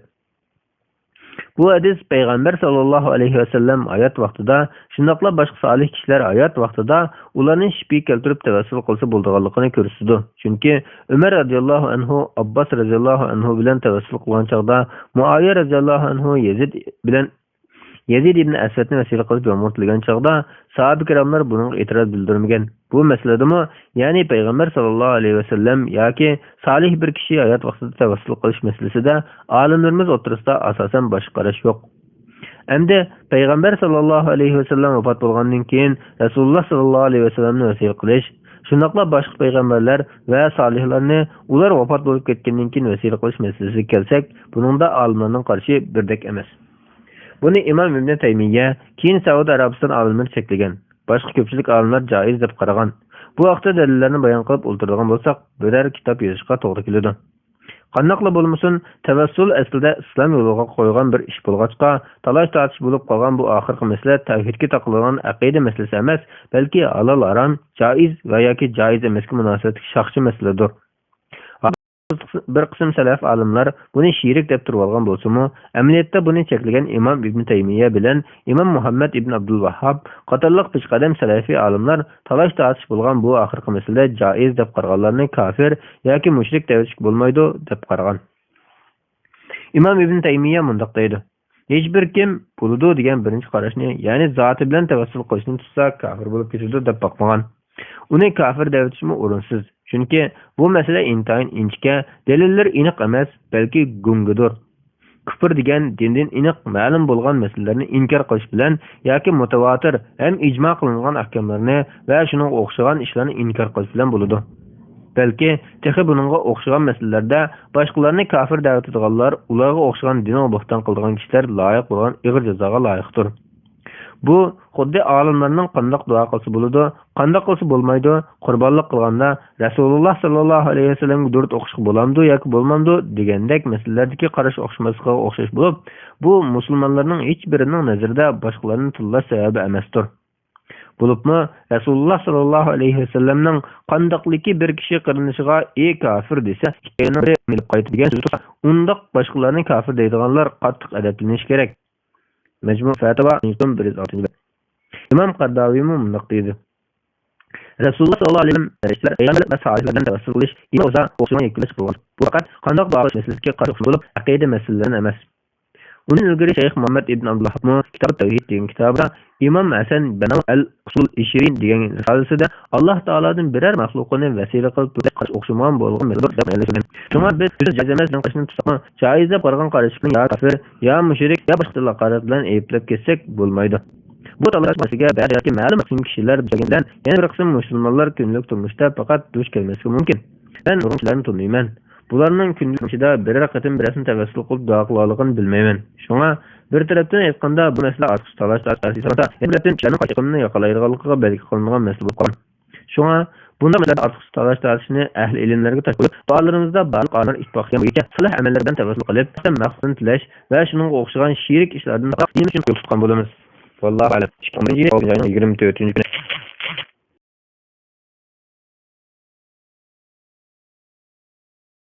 Fatvalar Mecmuası 2 tom 586 bet 114 fatva.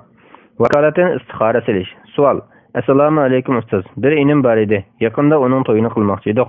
Uning istihara silib bo'lmoqchi bo'lgan yo'lining dunyo va oxiratga eng yaxshi yo'l yoki emasligini ayirg'idek holati yo'q. Biz, ya'ni ota-ona, akallari qatorliqlar uning vakalatan istihara silsak bo'lamdi? Bo'lsa, namozdagi tashahhudda o'qiydigan istihara duosini oz-poz o'zgartirishga to'g'ri keladi ekan. Qanday o'zgartiramiz?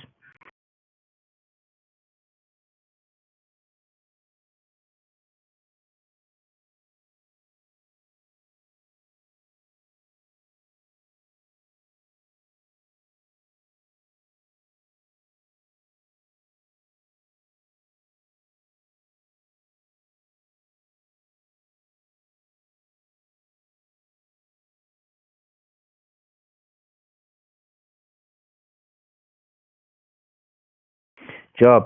Ve aleyküm esselam ve rahmetullahi ve berekatuh. Barliq hamdu sana Cenab-ı Allah'a bolsun. Şunaqla peygamberimizge, aile tavabatlarga ve onunğa taki kıyametki ergeçkerlerge durut salamlar bolsun. İstihara selish, namaz ve istihara duası deb atılgan muayyen dua oqşar qılık Allah'tan işlerinin yaxşırağını talab berişini talab qo'yishni ibarettir. Gerçi alimlar oturusda başkalar için istihara silib qo'yishning jaiz yoki jaiz emasligi haqida ko'z qarash o'xshash bo'lmasa-mu, lekin sizlarning ahvolingizda sizlar ota-onalar va qarindoshlari bo'lish tutanlar bilan ashu yigitni o'ylash masalasida istihara salsanlar bo'ladi. Chunki sizlar, ya'ni ota-ona, akalar ashu yigitning to'y masalasida qaysi oilaning qizini elib berish, uningga va sizlarga xayrlik ekanligida bosh qotiryapsizlar. Shunga sizlarning vakolatdan istihara salg'uchi demay, o'ziga istihara salg'uchi desakmi bo'ladi. Bununla binaen istihara duasını münasip şekilde özgürtüp bunda kılsanlar buludu. Ey Allah, biz senin ilmin bilen talap berişini, öz kudretin bilen kudret ata kılıp yaxşırak işini kıldırışını, hem de bizge senin ulug bezlığından berişini sorayımız. Çünkü sen kadirsen, biz kadir emesmiz. Sen bilesen, biz bilmeyimiz. Sen gayiplerin bilgüsüdürsen. Ey Allah, navadi senin ilminde bu iş, yani palanını pokonukuz öyleş, bizden ve palançının dinimiz, turmuşumuz ve işimizning oqibatida yoki hozirgi va keyingi ishlarimizda desin bo'ladi. Xayrlik bo'lsa bizga uni to'g'rilab bergin. Navodi sening ilmingda bu ish bizga dinimizda, turmushimizda va ishlarimizning oqibatida yoki hozirgi va keyingi ishlarimizda desin bo'ladi. Yomonlik bo'lgan bo'lsa, bizni uningdan yiroq qilgin. Unimi bizdan yiroq qilgin. Qilib, uni kallamizdan chiqarib etgin. Qayerda bo'lsa bo'lsin, bizga xayrlikni bitgin. Keyin bizni shu xayrlik ishni qilishga rozi qilgin. İstihara duasını namazın işide salam berişten burun okusumu, salam bergenden keyin okusumu caizdir. Yaxşısı hadisning andin degan lafzi bo'yicha istihara duasını namazdan keyin qilishdir. Uning ustiga ko'pincha kishilar istihara duasını yodi bilmaydi. Undaq bo'lgan ekan, kishilar namazdan salam berib bo'lganda biror qog'oz yozib olgan istihara duasını aynan o'qib istihara qilsa muvofiq. Bo'lmasa namoz istihara duasını yodi o'qiy olmay, yo qog'oz qarab o'qiy olmay qoladi. Allohu a'lam. 2011-yil 5-oyning 27-kuni. Fatva Mecmuası 2 tom 588 bet 115 fatva. Birer narsani o'lib ketgan kishining ro'yiga atash. Savol. Assalomu alaykum. Birer narsani o'lib ketgan kishining ro'yiga atash to'g'rimi? Masalan, birer kitob yozib, buni marhum onamning ro'yiga bag'ishlayman degandek. Yana ba'zi vaqtlarda qozonga yoq qo'ygan vaqtda duo qilib, arvoh ro'yiga atash degandek. Javob. Ve aleyküm esselam ve rahmetullahi ve berekatuh. Barliq hamdu sana Cenab-ı Allah'a bolsun. Şunaqla peygamberimizge, aile tavabatlarga ve onunla taki kıyamet kişi ergeçkerlerge durut salınlar bolsun. Palançının ro'yiga degan so'zdan palançının o'zi maqsad qilinadi. Ruhi maqsad qilinadi degan taqdirda o'lganlarning ruhi o'lim bilan yo'qolib ketmaydi.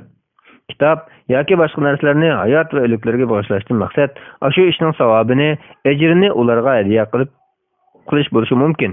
Undaq bo'lgan ahvolda bu olimlar o'tirisida qadimdan tortib o'xshamagan yakunlar chiqarilgan masala bo'lib, kuchli qarashda musulmon kishi qilgan solih amallarning savobini musulmon kishiga hadya qilsa joiz bo'ladi. Ikkinchi kishiga savobi yetadi. Buning asosan kitob yozgan, tarjima qilgan kishi o'qirmanlarning foydalanishidan hosil bo'lgan savobni meyitga yoki hayot shaxsga hadya qilsa bo'ladi. Lekin beg'ishlama yozganlarning hammasi buni maqsad qilmasligi mumkin. Masalan, ba'zilarning beg'ishlama yozishdan maqsadi savob hadya qilish bo'lmasdan, balki ota-onasi yoki ustozi yoki undan boshqa biror shaxs yoki bir guruhga kishilarga qarata o'zining hurmatini, sadoqatini, tashakkurini, mamnunligini, sevgisini va qadrlaydiganligini ifodalash bo'lishi mumkin. Bu mu cheklanadigan ish emas. Endi qozonga yog' qo'yish, yog' puritish degandek ishlar boshqa bir din faoliyatlarining qoldig'i bo'lsa kerak. Chunki dinimizda o'lik bilan yog' puritishning hech munosabati yo'q. Bunday bo'lgan ekan, yog' puritish solih amal deb qaralmaydigan ish bo'lg'achqa, uningga savobmi yo'q, savob bo'lmagandan keyin yo'q savobni boshqalarga hadya qilishmi yo'q. Agar yog'da quymoq o'xshash biror tomoq tayyorlab yoki yog'siz qilib yemak tayyorlab, uni kambag'allarga sadiq qilib savobni o'lgan kishilarga atsa, buning savobi o'likka yetadi. Bundan sadiqini ma'lum oyda qilishning alohida fazilati bo'lmasdan, yil bo'yi qilsa mayli. Bo'ladi. Vallohu a'lam. 2011-yili 5-oyning 11-kuni.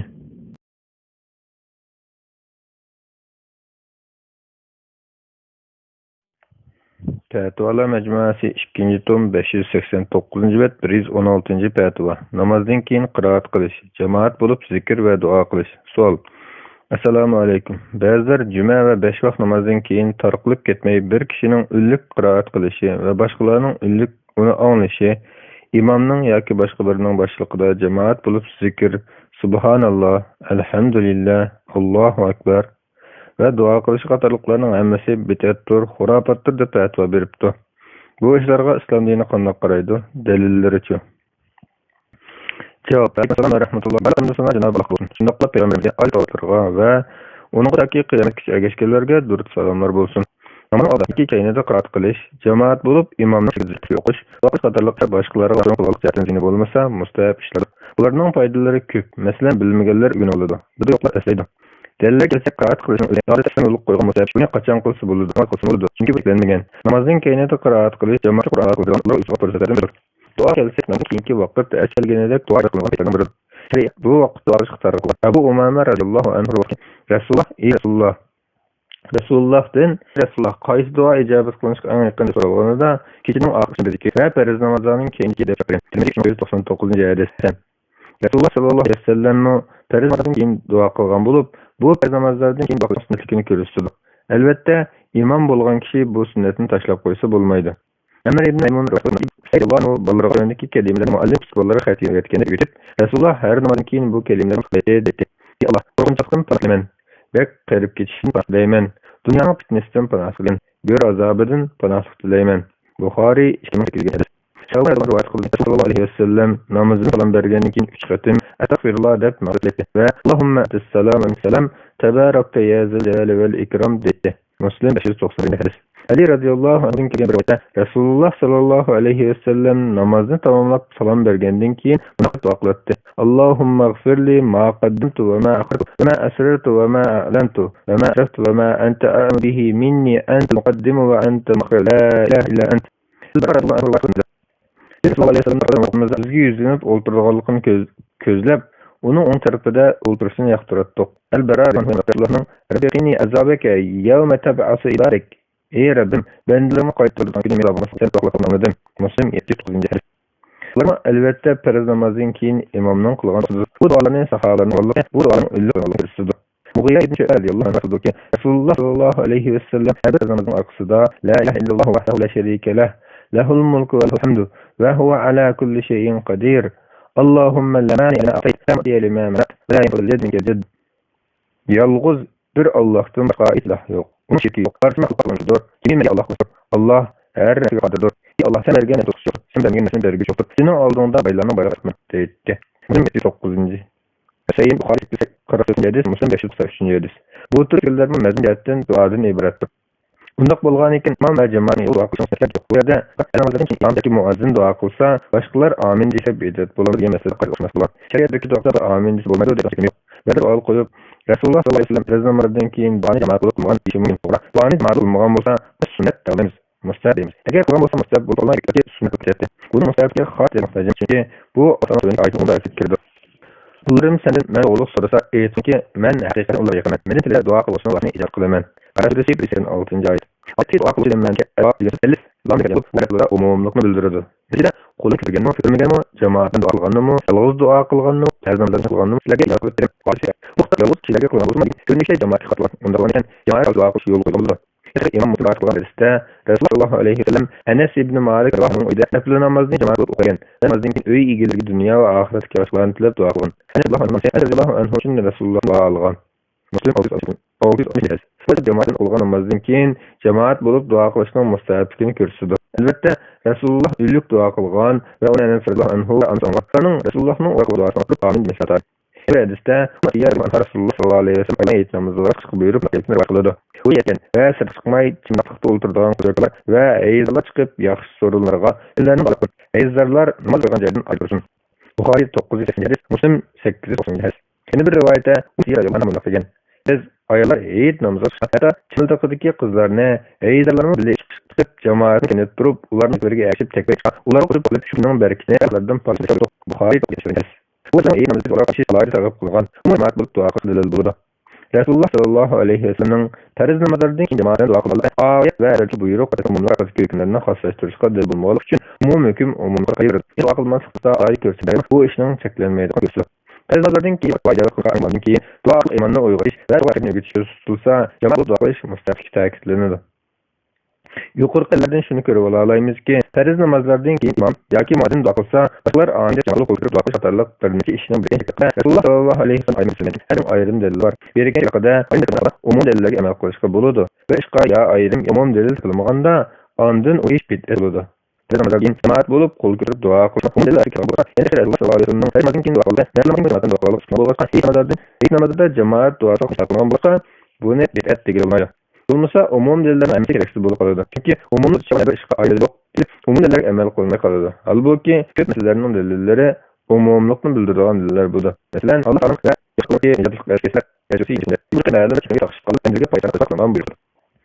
Jangahlarda qaýlyk işi aýrylyp bolýar. Hangi kysmy ular bilen birlikde geçip gitişinden konu toplap goýuş ýakda Ömer radhiyallahu anhu söýlegende Abu Bekr radhiyallahu anhu Resulullah sallallahu aleyhi ve sellem konuş boldy diýen. Ömer Allah'ın ki bu ýaxşy iş diýen. Şunaqlyk onu toýan we Kur'an okuyan. Buhari 679 hadis. Bakıl şäherki buyrukmu birer zaman yoki men ýa ýalgyzlyk yoki cemaat köpüş yoki neme dua etjek goýsyn, bunlara baglanlar, maňa dua etler, men de dua etmesini ijazat kılyn. Hakikaten Rabbim danatlaşdy. Dep umumly galyty kelgen. Bu buyruk öýretmä zamandan keyin cemaat aldyna kul kılýan boldy. Bu umumly müstesna kıldygan aýrym bir kelgen tile şäherde aýrym çekim kelgen bolsa, bu iş meselesinden müstesna kılınýar. Bulardan namazdan cemaatdan biz wagtda aýrym delilge garaşyk emas. Belki delilge tüňden keyin ülkeden bayılan sayısıda kalıdı. Ayrım çekim kelse andan umumluktan meselesine kılgılı buludu. Demek Resulullah'ın bu işini aşırı şekilde kılmalığı bu işinin bidatini göstermek çünkü başka umum delil var. Ayrıca umumluk zikri soruları delil tabi kelimesi takdirlenir. Ebu Hureyre radhiyallahu anhu rivayet kıldı ki Resulullah sallallahu aleyhi ve sellem diyen hakikaten Allah'ın yolları ayını yurduğuna taşıldırı var. Ular zikir ehlinde zikir. Ular Allah'ı zikir etmek beyanın şirkata ve size yaptılar. Zikirleri betaklaşır. Ularını birinci sınavda kanatlarının uğraşıdır. Ularning parvardigori ularni ulardan tutib ulardan andan indi ishiyotdi deb so'raydi. Farishtalar ularning fikri yo'q. Alloh bilan qasamlarni ko'rib boqingan. Ba'zilar meni ko'rgan bo'lsa qanday fikr aytib ketardi. Ba'zilar seni ko'rgan bo'lsa sam qattiq ibodatdi. Seni texat to'lab, hamda sana aytib fatim ketishdi. Undaqda ular mendan nima so'rashyapti? Mendan so'rashyapti. Ular uni ko'rib ketganmi? Alloh bilan qasamga keldi. Ular ko'rib boqman. Navoz ularning bo'lsa aytdi. Navoz uning bo'lsa nima bo'lgan bo'ladi. Bu qatlagan bo'ladi va uni qamoqda qushlar bo'ladi. Ular uni ko'rib ketganmi? Yo'q. Alloh bilasinki, Rabbimiz ular uni ko'rib boqmoq. Ular qilgan bo'lsa zikr etaydi. Ular bo'lsa to'laqdan chiqimda qamati. Uni qamati. Ularni bas. Bilemenki, men ularni maqsad qilib etdim. Farishtalarning biri ularning ila gunohlari bor. U ulardan emas. U bir ishni qilib qoladi. Parvardigor ular bir o'rinda qoladi. Ularning o'ziga uni o'zi uchun qilib yo'qmaydi dedi. Sahih Buxoriy 608 hadis. Bu esa duanımız iktidarlar cemaat arasında kalıp alet bir altı çalışıldı. Demek ki şundaq umumluk kelgen. İbn Ömer radhiyallahu anhuma mundaq degan. Rasululloh sallallohu alayhi vasallam bir o'rinda turganda sahobalar shu duo qilmay qolmaydi. Allohumma qsim lana min khashyatika ma yahulu baynana wa bayna ma'sik wa min ta'atika ma yabluguna bihi annak min al-yaqin hawwin bihi alayna musibat ad-dunya ومتعنا بأسمائنا وأبصارنا وقوتنا ما أحييتنا واجعله الوارث منا واجعل على من ظلمنا وانصرنا على من عادانا ولا تجعل مصيبتنا في ديننا ولا تجعل الدنيا أكبر همنا ولا مبلغ علمنا ولا تصلنا من لا يرحمنا. Tirmizi 3500 Albani sahih. Allah'ın bilmediğince oturan sorunun meselesi sorulardı. Çünkü aynı vakit uzun hadiste mundak degan. Allah'ın bu soruda oturmakta da oldu ki tabi. Buhari 418. hadis. Bu kültür bağış meselesi kelek türlü hallarda vakın bulacaklar kelgen 100 diye hadis. Her namazın kiyinki duadıma okuyor semede alan görürsüdü. Yukarı ayetlerin elgan deliller ben hadis onu da Allah sallallahu aleyhi ve sellem namazın kiyin şöyle bakılmagalıkı bunun için fikrin kötülüğünde bid'atlerin kötülüğünde mutlaka sürdü. İmam Şafii rahmetullahi aleyhi bu bir bakışın özüne bid'at demegen. Belki bizim aklını toplamagan. Bizde ulemalar namazın kiyinki zikir ve bazı şişada onun mustatör sünnet yaşasır deşilir. Esam ben çok pişirdim dedi. Meyil Şatibi olsun, meyil azık Selefi kılındaki alim olsun, perez namazı kim götürüp cemaat bu bakımda bid'at demedi. Biz için öyle olmaydı. Bazı kılısı buldu. Bunu da kılısı bulamadı. Şunu peşine ensiref dedi. Halbuki bu için muhtayat yaklık bunda hata düşünülüşten saklanmalı bulurdu. Sahabının üçüncü qaraydigan bolsak, birer umum delil aynıp izci koyup düşüngen. Ibn Malik rivayet qildi ki, "Asarlarni fi qulanish ibadatda." U akil qilgan namazda sura başlaqçı bolsa, Fatiha'dan kildan sura ixlasini o'qib o'tib, ondan boshqa o'qidi. U har rakat mushaq qiladi. Hamda unga Fatiha'ning sura sura qaytmagan sura o'qigan. Shu sura ixlasni o'qimay boshqa o'qigan dedi. U men usulni tark etman. Shu bo'yicha im bo'lib berish shundaqla yaxshimlar masalan ayrilmaydi. Mat u kishini arifga eng chiyli qaraqa, qirning o'zligi bo'lmay sallallohu alayhi vasallam kelganda ahvol deganda Allah e'loni sen inson birodarlarni o'qimay haqiqatan mushriqni qushtirsan dedi. Bu adam ki usul yaxshidan deb javob bergan. Rasululloh sening usulini yaxshi ko'rishing seni jannatga beradi dedi. Buxoriy 770 Demek Rasululloh sallallohu alayhi vasallam bu so'zni shu shaklda izchil o'qismi, namozda qanchalik umumiylik, namozda bir so'zni shu shaklda izchil o'qigan sahabachini ma'qul. Umar radhiyallohu anhu umumiylik namoz o'qigan ko'rsatmalarga yurish oldida ishga namoz o'qishni tunduk o'qigan. Vali shunqa qilgan hadis.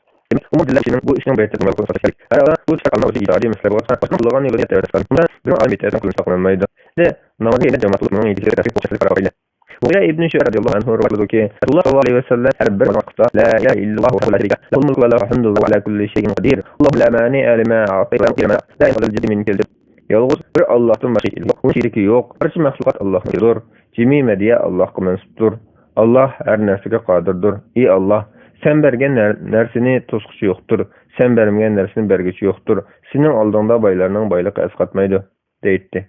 Muslim rivayetida men Rasululloh sallallohu alayhi vasallam namozdan salom berganda ashnoq deganligini anglagan deb kelgan. Buxoriy 844-hadis, Muslim 593-hadis.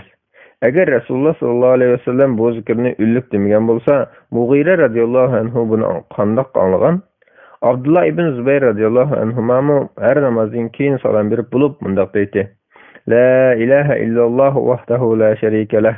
له الملك وله الحمد وهو على كل شيء قدير لا حول ولا قوة إلا بالله لا إله إلا الله ولا نعبد إلا إياه له النعمة وله الفضل وله الثناء الحسن لا إله إلا الله مخلصين له الدين ولو كره الكافرون. Yalnız bir Allah'tan başka hiç ilah yoktur. Onun şiriki yoktur. Barcha mahlukat Allah'ın mülkidir. Cemi mediya Allah'a mensuptur. Allah her neslik qadirdir. Allah'ın iradesiz hiç güç kuvvet yoktur. Yalnız bir Allah'tan başka hiç ilah yoktur. Biz onundan başka ibadet kılmayız. Barlıq nimetler onun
Barlıq bəzi mərhəmətlərimi onundur.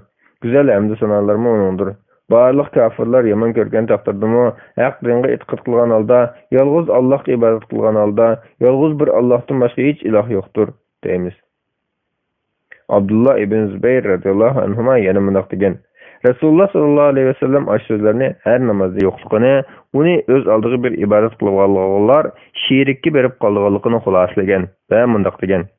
Sözün ulaşıqı təvəccüh, yoki rabitə İslam ibadətlərdən əmin yolu ikənligini dəlil yox. Bunu aldığı yolu ibadet qılğanlar Allah Taala'nın bu sözü qatar çəkədi. Onların Allah Subhanahu dikmətləri çörəsi yimdən gətirdi. Şuningdek, yana Allah'ın ulları bayan qılğan bunu özü qatarıqmı deyildi.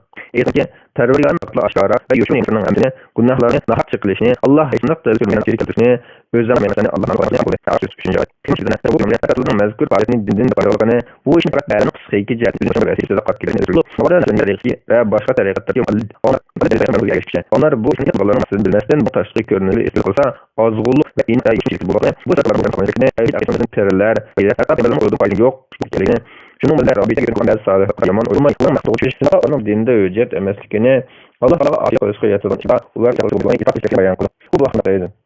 Şəriət onun dinində tələb edən bu dinin dərvan Allah'a ibadət etmək və onun üçün münasibətə sahabelər əməl qılan və onun məşəqqət qılmaq. Əlbəttə xədəsi tərəzdən bu məsələlər bütün bu sözünü təriqə çəkməyə gəp qılır təfəssürdür. Yəni tərəzdən Qur'anın və Rasulullah mündəq degan. Yəni bu əməllər Bunu destekler çünkü ben de yarısında sulut münasebetlerini en mahfi inçiklerini bilgemez. Bu politik hukuki incelerine duygular olarak eski patlarını bilgemez. Ahire verip ben dini yol tutsa ses sahibinin yolu tuttum ve ona hikayelerinin inik azgul terim.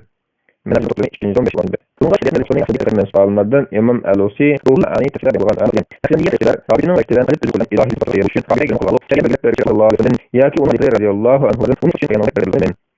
Hani yürütmüş bir şey. Bu nezmi yöneticilerden yukarı tarafta İmam El-Osi'nin alip düzgülen. İmam El-Osi al-Adil'in sayfıdır.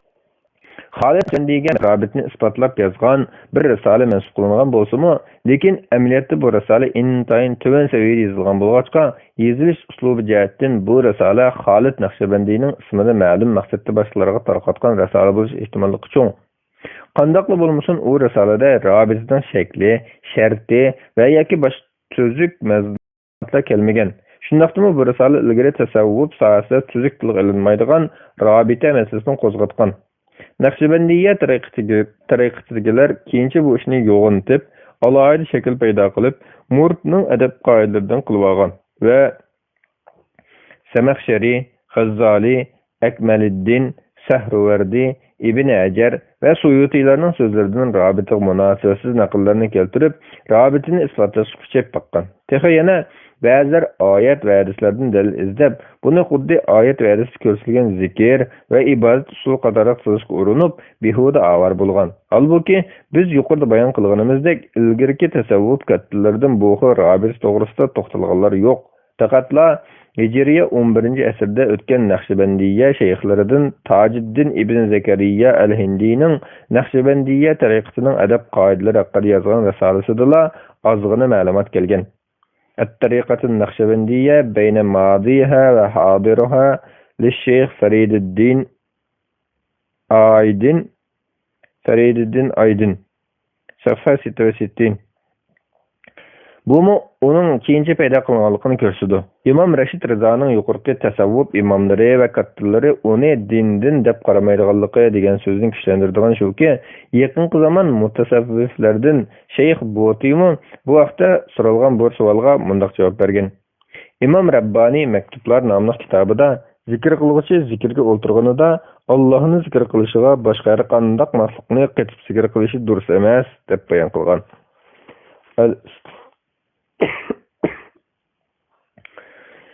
استفاءات الناس لإمام البوطي موقع نسيم الشام سؤال 230 صفحة 115. در haqiqat tasavvuf peshvolaridan Al-Junayd Jilani yoki to'suqiylarga o'xshagan ilgirkilardan rabita to'g'risida biror tavsiya topilmaydi. Rasululloh sallallohu alayhi vasallam sahobalarga Allohni zikr qilish uchun tayyorlik ko'rib, meni o'ylab ondan Allohni zikr qilishga kiringlar demaganligi bu ishning dinga munosabatligini ko'rsatdi. Alloh taolo agar sizlar Allohni suyadigan bo'lsanglar, menga agishinglarki, Alloh sizlarni so'ygay degan oyati. Ya'ni Ali Imron surasining 31-oyatida payg'ambarga agishni Allohni suyishning alomati va belgisi qilib ko'rsatgan. Hindistonlik ulamolardan dunyoga tanilgan va hijriya 1307-yili vafot bo'lgan fazilatli amir Shayx Muhammad Siddiq Hasanxon al-Qannavji rahmatullohi alayhi Iroqning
muftisi İmam Alusi rahmetullah aleyhinin oğlu Nu'man Hazretlerining Naqshbandiyya tariqatidagilar qilib kelayotgan rabita hukmida janoblar qanday qaraydilar? Uning Qur'on hadisning kichik asosi bormi yoki u paydo qilgan ish bo'lib, ba'zi donishmandlarning ijtihadimi degan mazmundagi savoliga bunday javob bergan. Rabita masalasiga kelsak, uning vallohu alam 2011-yili 5-oyning 20-kuni. Fatvalar Mecmuasi 2-tom Davet ve Terbiye babı 119. fatva 611. Ziyali dostlarga İslamdan tushuncha berishning unumli yo'llari. Savol: Assalomu alaykum. Atrofimda haqiqiy sog'lom e'tiqod bilan yashashning zarur ekanligini his qilishga boshlagan bir qancha ziyoli va studentlar bor edi. Ular mendan islom haqida tushuncha berishni so'rashgan edi. Men buni xushallik bilan qabul qilib, ularga tavandagi tartib bo'yicha dastlabki tushuncha berdim. E'tiqodning zarurligi, islom, musulmon, sog'lom tafakkur va ilm-fan. Lekin bu qarindoshlar tug'ilishidan boshlab oila, atrofidagi muhit, maktab va boshqa o'rinlardagi ateizm, materializm bilan to'yingan turli materiallar dövüşishida cho'ng bo'lganligi uchun ularning tafakkur usuli shay'larni ko'rish nuqtai jihatda butunlay aqliylikka murojaat qiladi. Shunga da'vat jihatda bir qism qiyinchiliklarga yo'liqdim. Bu xil qatlamdagi kishilarga dastlabda tushuncha berishda eng unumli, shunaqla ilmiy bo'lgan usulga muhtojman. Bu jihatda tajriba va mo'l ilmga ega ustozlarning menga yordam qilib, bu qarindoshlarni yetaklash jihatda xolis maslahat berishini samimiy o'tinaman. Ishonamanki, bu qarindoshlar haqiqiy islomda yashashni iborat ilohiy ne'matga nail bo'la olsa, ular cho'qim nihoyat nurg'un kishilarga ulgu bo'lg'idek sog'lom qatliq, sof iymon savatchilardan bo'lar edi. Javob: Va alaykum assalom va rahmatullohi va barakatuh. Barliqimiz sana Janob Alloh bo'lsin. Shunaqla payg'ambarimizga, oila tavobatlarga va unga toki qiyomatgacha kishilarga durud salomlar bo'lsin.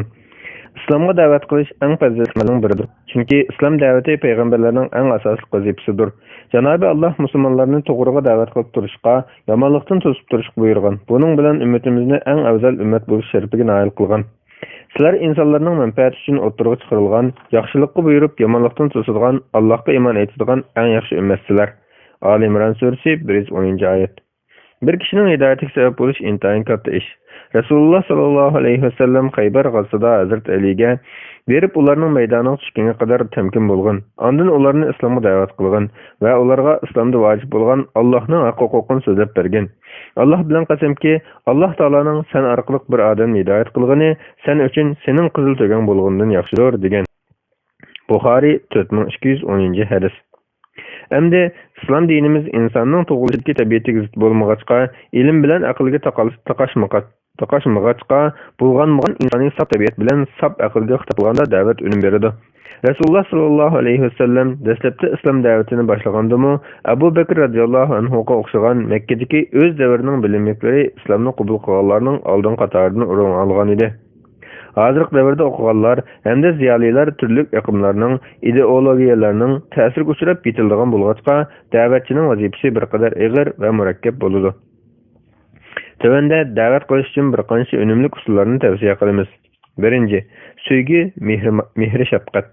Da'vatchi bularni o'zlashtirib, da'vat qilmoqchi bo'lganlarni qarindoshlar so'ysa, ularga mehr shafqat bilan muomala qila olsa, ularmi da'vatchini so'ysa, ular tabiiy holda islomni qabul qiladi. Buning uchun da'vatchi oldi bilan da'vat qilmoqchi bo'lgan kishilarning muhabbatini qo'lga keltirishga, ularga samimiy qarindosh bo'lishga tirishchilik ko'rish zarur. Sevgi bo'lmay nafrat hukmronlik qilgan ahvolda bir dava aqliy va ilmiy dalil paketlar keltirilsa-mu, ta'siri bo'lmay qoladi. Ikkinchi, aqliy paket va ilmiy dalil. Sog'lom aql paket oldida qanoatlanadi. O'zaro sevgi vujudga chiqqan ahvollarda ba'zi aql qanoatlanib qolsa, moyillik bo'ladi. Sevgi bilan aqliy qanoat birlashib qolsa, natija unumli bo'ladi. Buning uchun boshqalarning aqli tayfaga hurmat qilish, ularning qoyil bo'lg'idek dalil paketlar bilan ta'minlash kerak. Uchinchi, amaliy o'rnak bo'lish. Bu da'vatni o'z amaliyoti orqali qilishni iborat. Da'vatchi o'zi yaxshi ulgu bo'lgan ahvolda ondan boshqalar qanoat topadi, suydi, ergishidi. Buning uchun da'vatchi yaxshi ulgu bo'lish uchun butun kuchini chiqarishi, amaliyoti so'ziga moslashishi, deganlarini oldi bilan o'zi amalda ko'rsatishi intan zarur. Shunday bo'lganda boshqalar uning da'vatini qabul qiladi. Balki bunday yaxshi ulgu bo'lish ortiqcha aqliy paket dalil so'rash qilmaslikka sabab bo'ladi. Alloh taolo bunday degan: Ey iymon etganlar, sizlar nechun o'zinglar qilmaydigan ishlarni deb yursizlar? O'zinglar qilmaydigan ishlarni deb yurishinglar Allohning dargohida o'ch ko'rilgan jihatdan eng og'irdir. Saf suresi 2-3 ayetler. Söygü bilen aqli qanaat ustiga yaxshi o'rnak qo'shilsa, natija eng unumli bo'ladi. 4. Da'vatchi imoni sog'lom, ruhiy ma'naviyati boy, bütün ishlarda iman va ixlosning ta'siri ko'rib turadigan, Allohga haqiqiy tavakkul qiladigan, boshqa hech narsadan qo'rqmaydigan, farzlarni, nafillarni mukammal qilishga tirishadigan, davomli Allohni zikr qilib, kitobini tilovat qilib turadigan bo'lishi kerak. Chunki da'vatda muvaffaqiyatli bo'lish degan gap tanliq, darazliq, jamoat so'llarida jaranglik nuqsizlashdan balki Allohning tavfiqi bilan bo'ladi. Ko'pincha da'vatchilar bu tarafga qarag'achqa tashviqoti quruq tabliğdan iborat bo'lib, unum bermaydi. 5. Da'vatchi keng qursoq, oson ochiqlanib qolmaydigan, turli kishilarning aziyatlariga sababchan bo'lishi, tamahhur bo'lmasligi kerak. Rasululloh sallallohu alayhi vasallam kofirlarning, munofiqlarning, nadonlarning aziyatlariga sabr qilgan, afu qilgan. 6.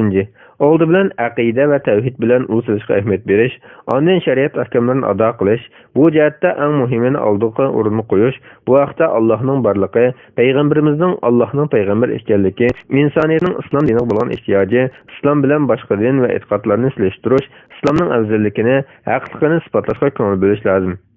7. Taat ibodatlarini birga qilish, birga namoz o'qish, birga iftor qilish, birga tarovih namoz o'qish. Taat ibodatlardan huzur his qiladigan, imonning alovatini tetiydigan shaklda to'g'ri ado qilishni o'rgatish. 8. Bilimsiz tabliğchilarning sifatsiz va tabliğlardan, avtori noma'lum, sifatsiz tarjima asarlardan foydalanmay, Imom G'azzali, Imom Ibn Qayyimlardek mutafakkur, mo'tabar olimlarning asarlaridan foydalanish.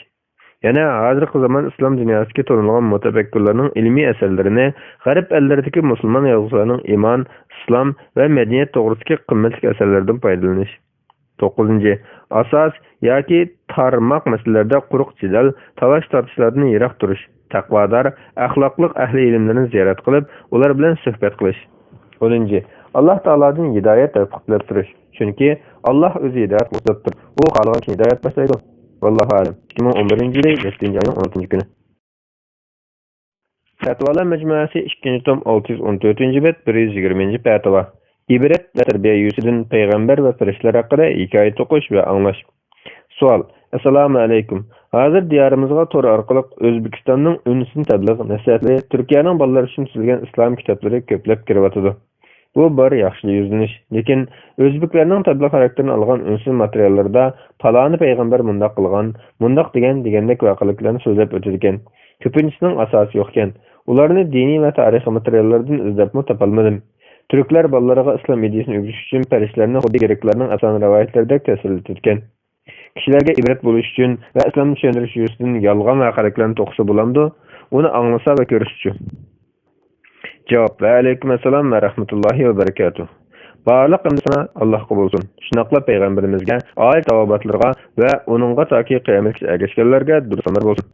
Allah'ın kitabı ve Resulullah sallallahu aleyhi ve sellem'nin sahih hadisleri ahkam ediş, amel qilish, e'tiqod ve başka faziletli amellerini qilishda, taqvodorlik ve ahlakını yetildirishda yeterlidir. Bu vaqtda başka bir to'qilma rivoyatlar, yolg'on qissalarga ehtiyoj yo'qdir. Odatda ve tabliğ, teşviqat, cuma umri ve yana ba'zi tayini yo'q kitaplardami yolg'on, ojiz hadislar, qissalar uchrab turdi. Bularni bir qancha turga bo'lish mumkin. 1. Yolg'on, to'qilma hadislar. Buni asosan barliq olimlarning ittifoqi bilan rivoyat qilish, naql qilish, so'zlash, amal qilish ham bo'ladi. Abu Hurayra radhiyallohu anhu rivoyat qildi, Rasululloh sallallohu alayhi vasallam mundaq degan: Kimki menga qasdan yolg'on chapilsa, o'ziga do'zaxdan o'rin hozirlab olsin. Sahihayn, Buxoriy 197-hadis, Muslim 3-hadis. Imom Navaviy mundaq degan: Yolg'on hadisni rivoyat qilish uning yolg'onligini bilgan yoki yolg'onligini ko'ngli his qilgan kishiga harom bo'ladi. Shunga kimki bir hadisning yolg'onligini bilsa va yoki ko'ngli yolg'onligini his qilsa, uni rivoyat qilgan vaqtida uning yolg'onligini bayon qilib qo'ysa, mushu tahdid doirasi ishiga kiradi. Sahih Muslim bi Sharh an-Nawawi 1-tom 71-bet. Allama Muhammad Abdulhay Luknavi mundaq bilginki, fiqh olimlari va muhaddislarning hammasi kitoblarida yolg'on hadisni rivoyat qilish, zikr qilish, naql qilish, mazmunga amal qilish harom bo'ladi. Faqat uni yolg'on deb ogohlantirib rivoyat qilish bo'ladi. Ahkamlarda bo'lsin, qissalarda bo'lsin va yoki vaz nasihat va tabliğ qatorliqlarda bo'lsin, uningga qarata sir qarash, mayli davatish harom bo'ladi. Uni zikr qilish va naql qilishda boshqalarni do'rash harom bo'ladi. Faqatla yolg'onligini bayon qilib, ondan naql qilsa mayli. Ammo ojiz hadislar bunga o'xshamaydi. Ojiz hadislar ahkamlarda bo'lmasa mayli deyilib, bir qancha shart tepilsa qabul qilinadi deb aniq bayon qilgan. Al-asar al-marfu'a fil akhbar al-mawdu'a 21-bet. İmam Navaviy yana mundaq deydi. Rasululloh sallallohu alayhi vasallamga yolg'onni to'qish masalasida ahkamlardagi yolg'onchilik bilan hukm bo'lmagan vaznasa va tabliq qatorliq masalalarda yolg'onchilik qilish o'xshash. Bularning hammasi barliq olimlarning birdek ittifoqi bilan haromdir. Cho'ng gunohlarning eng cho'nglaridan, qabih ishlarning eng qabihlaridandir. Sahih Muslim bi Sharh Navaviy 1-tom 70-bet. Bunday qilishning intayin ig'ir gunoh bo'lishining sababi bu odatdagi bir insonga yolg'onni to'qib bo'xton qilganlik bo'lmasdan, balki Allohga va Allohning rasuliga yolg'onni to'qiganlikdir. Ikkinchi, ojiz hadislar. Ojiz hadislarni rivoyat qilish tövendagi bir qancha shart bilan joiz. Birinchi, aqida yoki halol harom deb hukm chiqarish doirasida bo'lmaslik. Ikkinchi, uning mazmunini ko'rsatadigan boshqa biror oyat yoki hadis shahid bo'lishi yoki biror cho'ng asosning doirasiga kirishi. Üçüncü, uni sahih deb ishonmaslik. To'rtinchi, ojizligi bek ig'ir bo'lmaslik.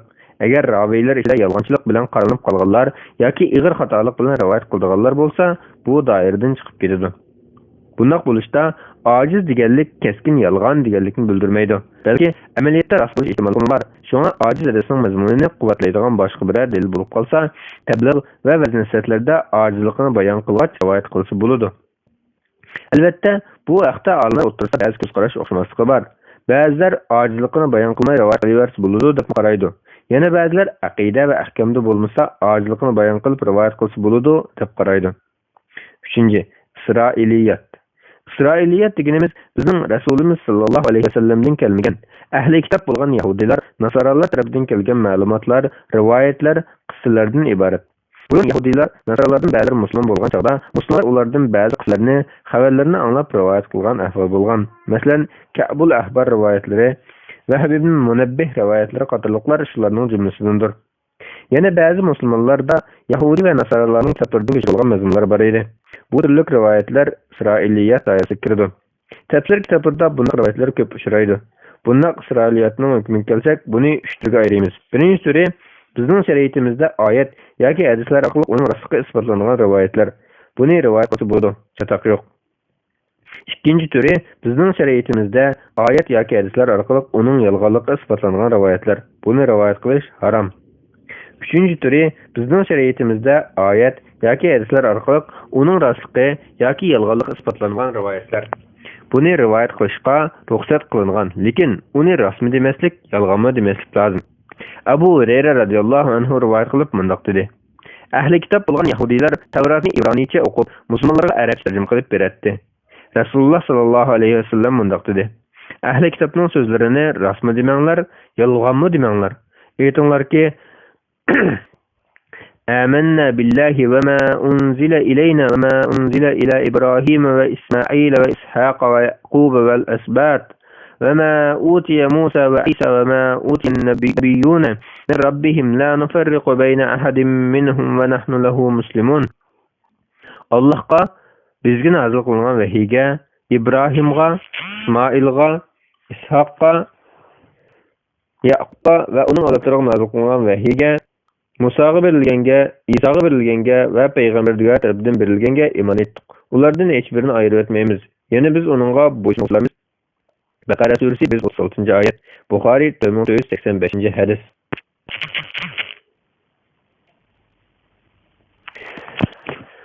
Yana bir hadisda Abdullah ibn Amr radhiyallohu anhu rivoyat qiladi-ki, Rasululloh sallallohu alayhi vasallam bunday degan: Menden bir ayet bolsun etkizonlar. Bani İsrail vaqaliklerini sıkılmay sözləvirənlər. Kimki qasam yalğanını toquydiken özüge dozaqdan orun asılıb alsın. Buxari 3461. hadis. İsrailiyat. Rivayet qilish ruxsat qilingan bu vaqaliklar rast yoki yolg'onlik isbotlangan vaqaliklardir. Buni ba'zi olimlar kitoblarda dalil sifatida emas, biror dalilga qo'shimcha qilib yondashtirib keladi. İsrailiyat rivoyatlarining ko'p qismi odat uni bilsa alohida foyda yo'q.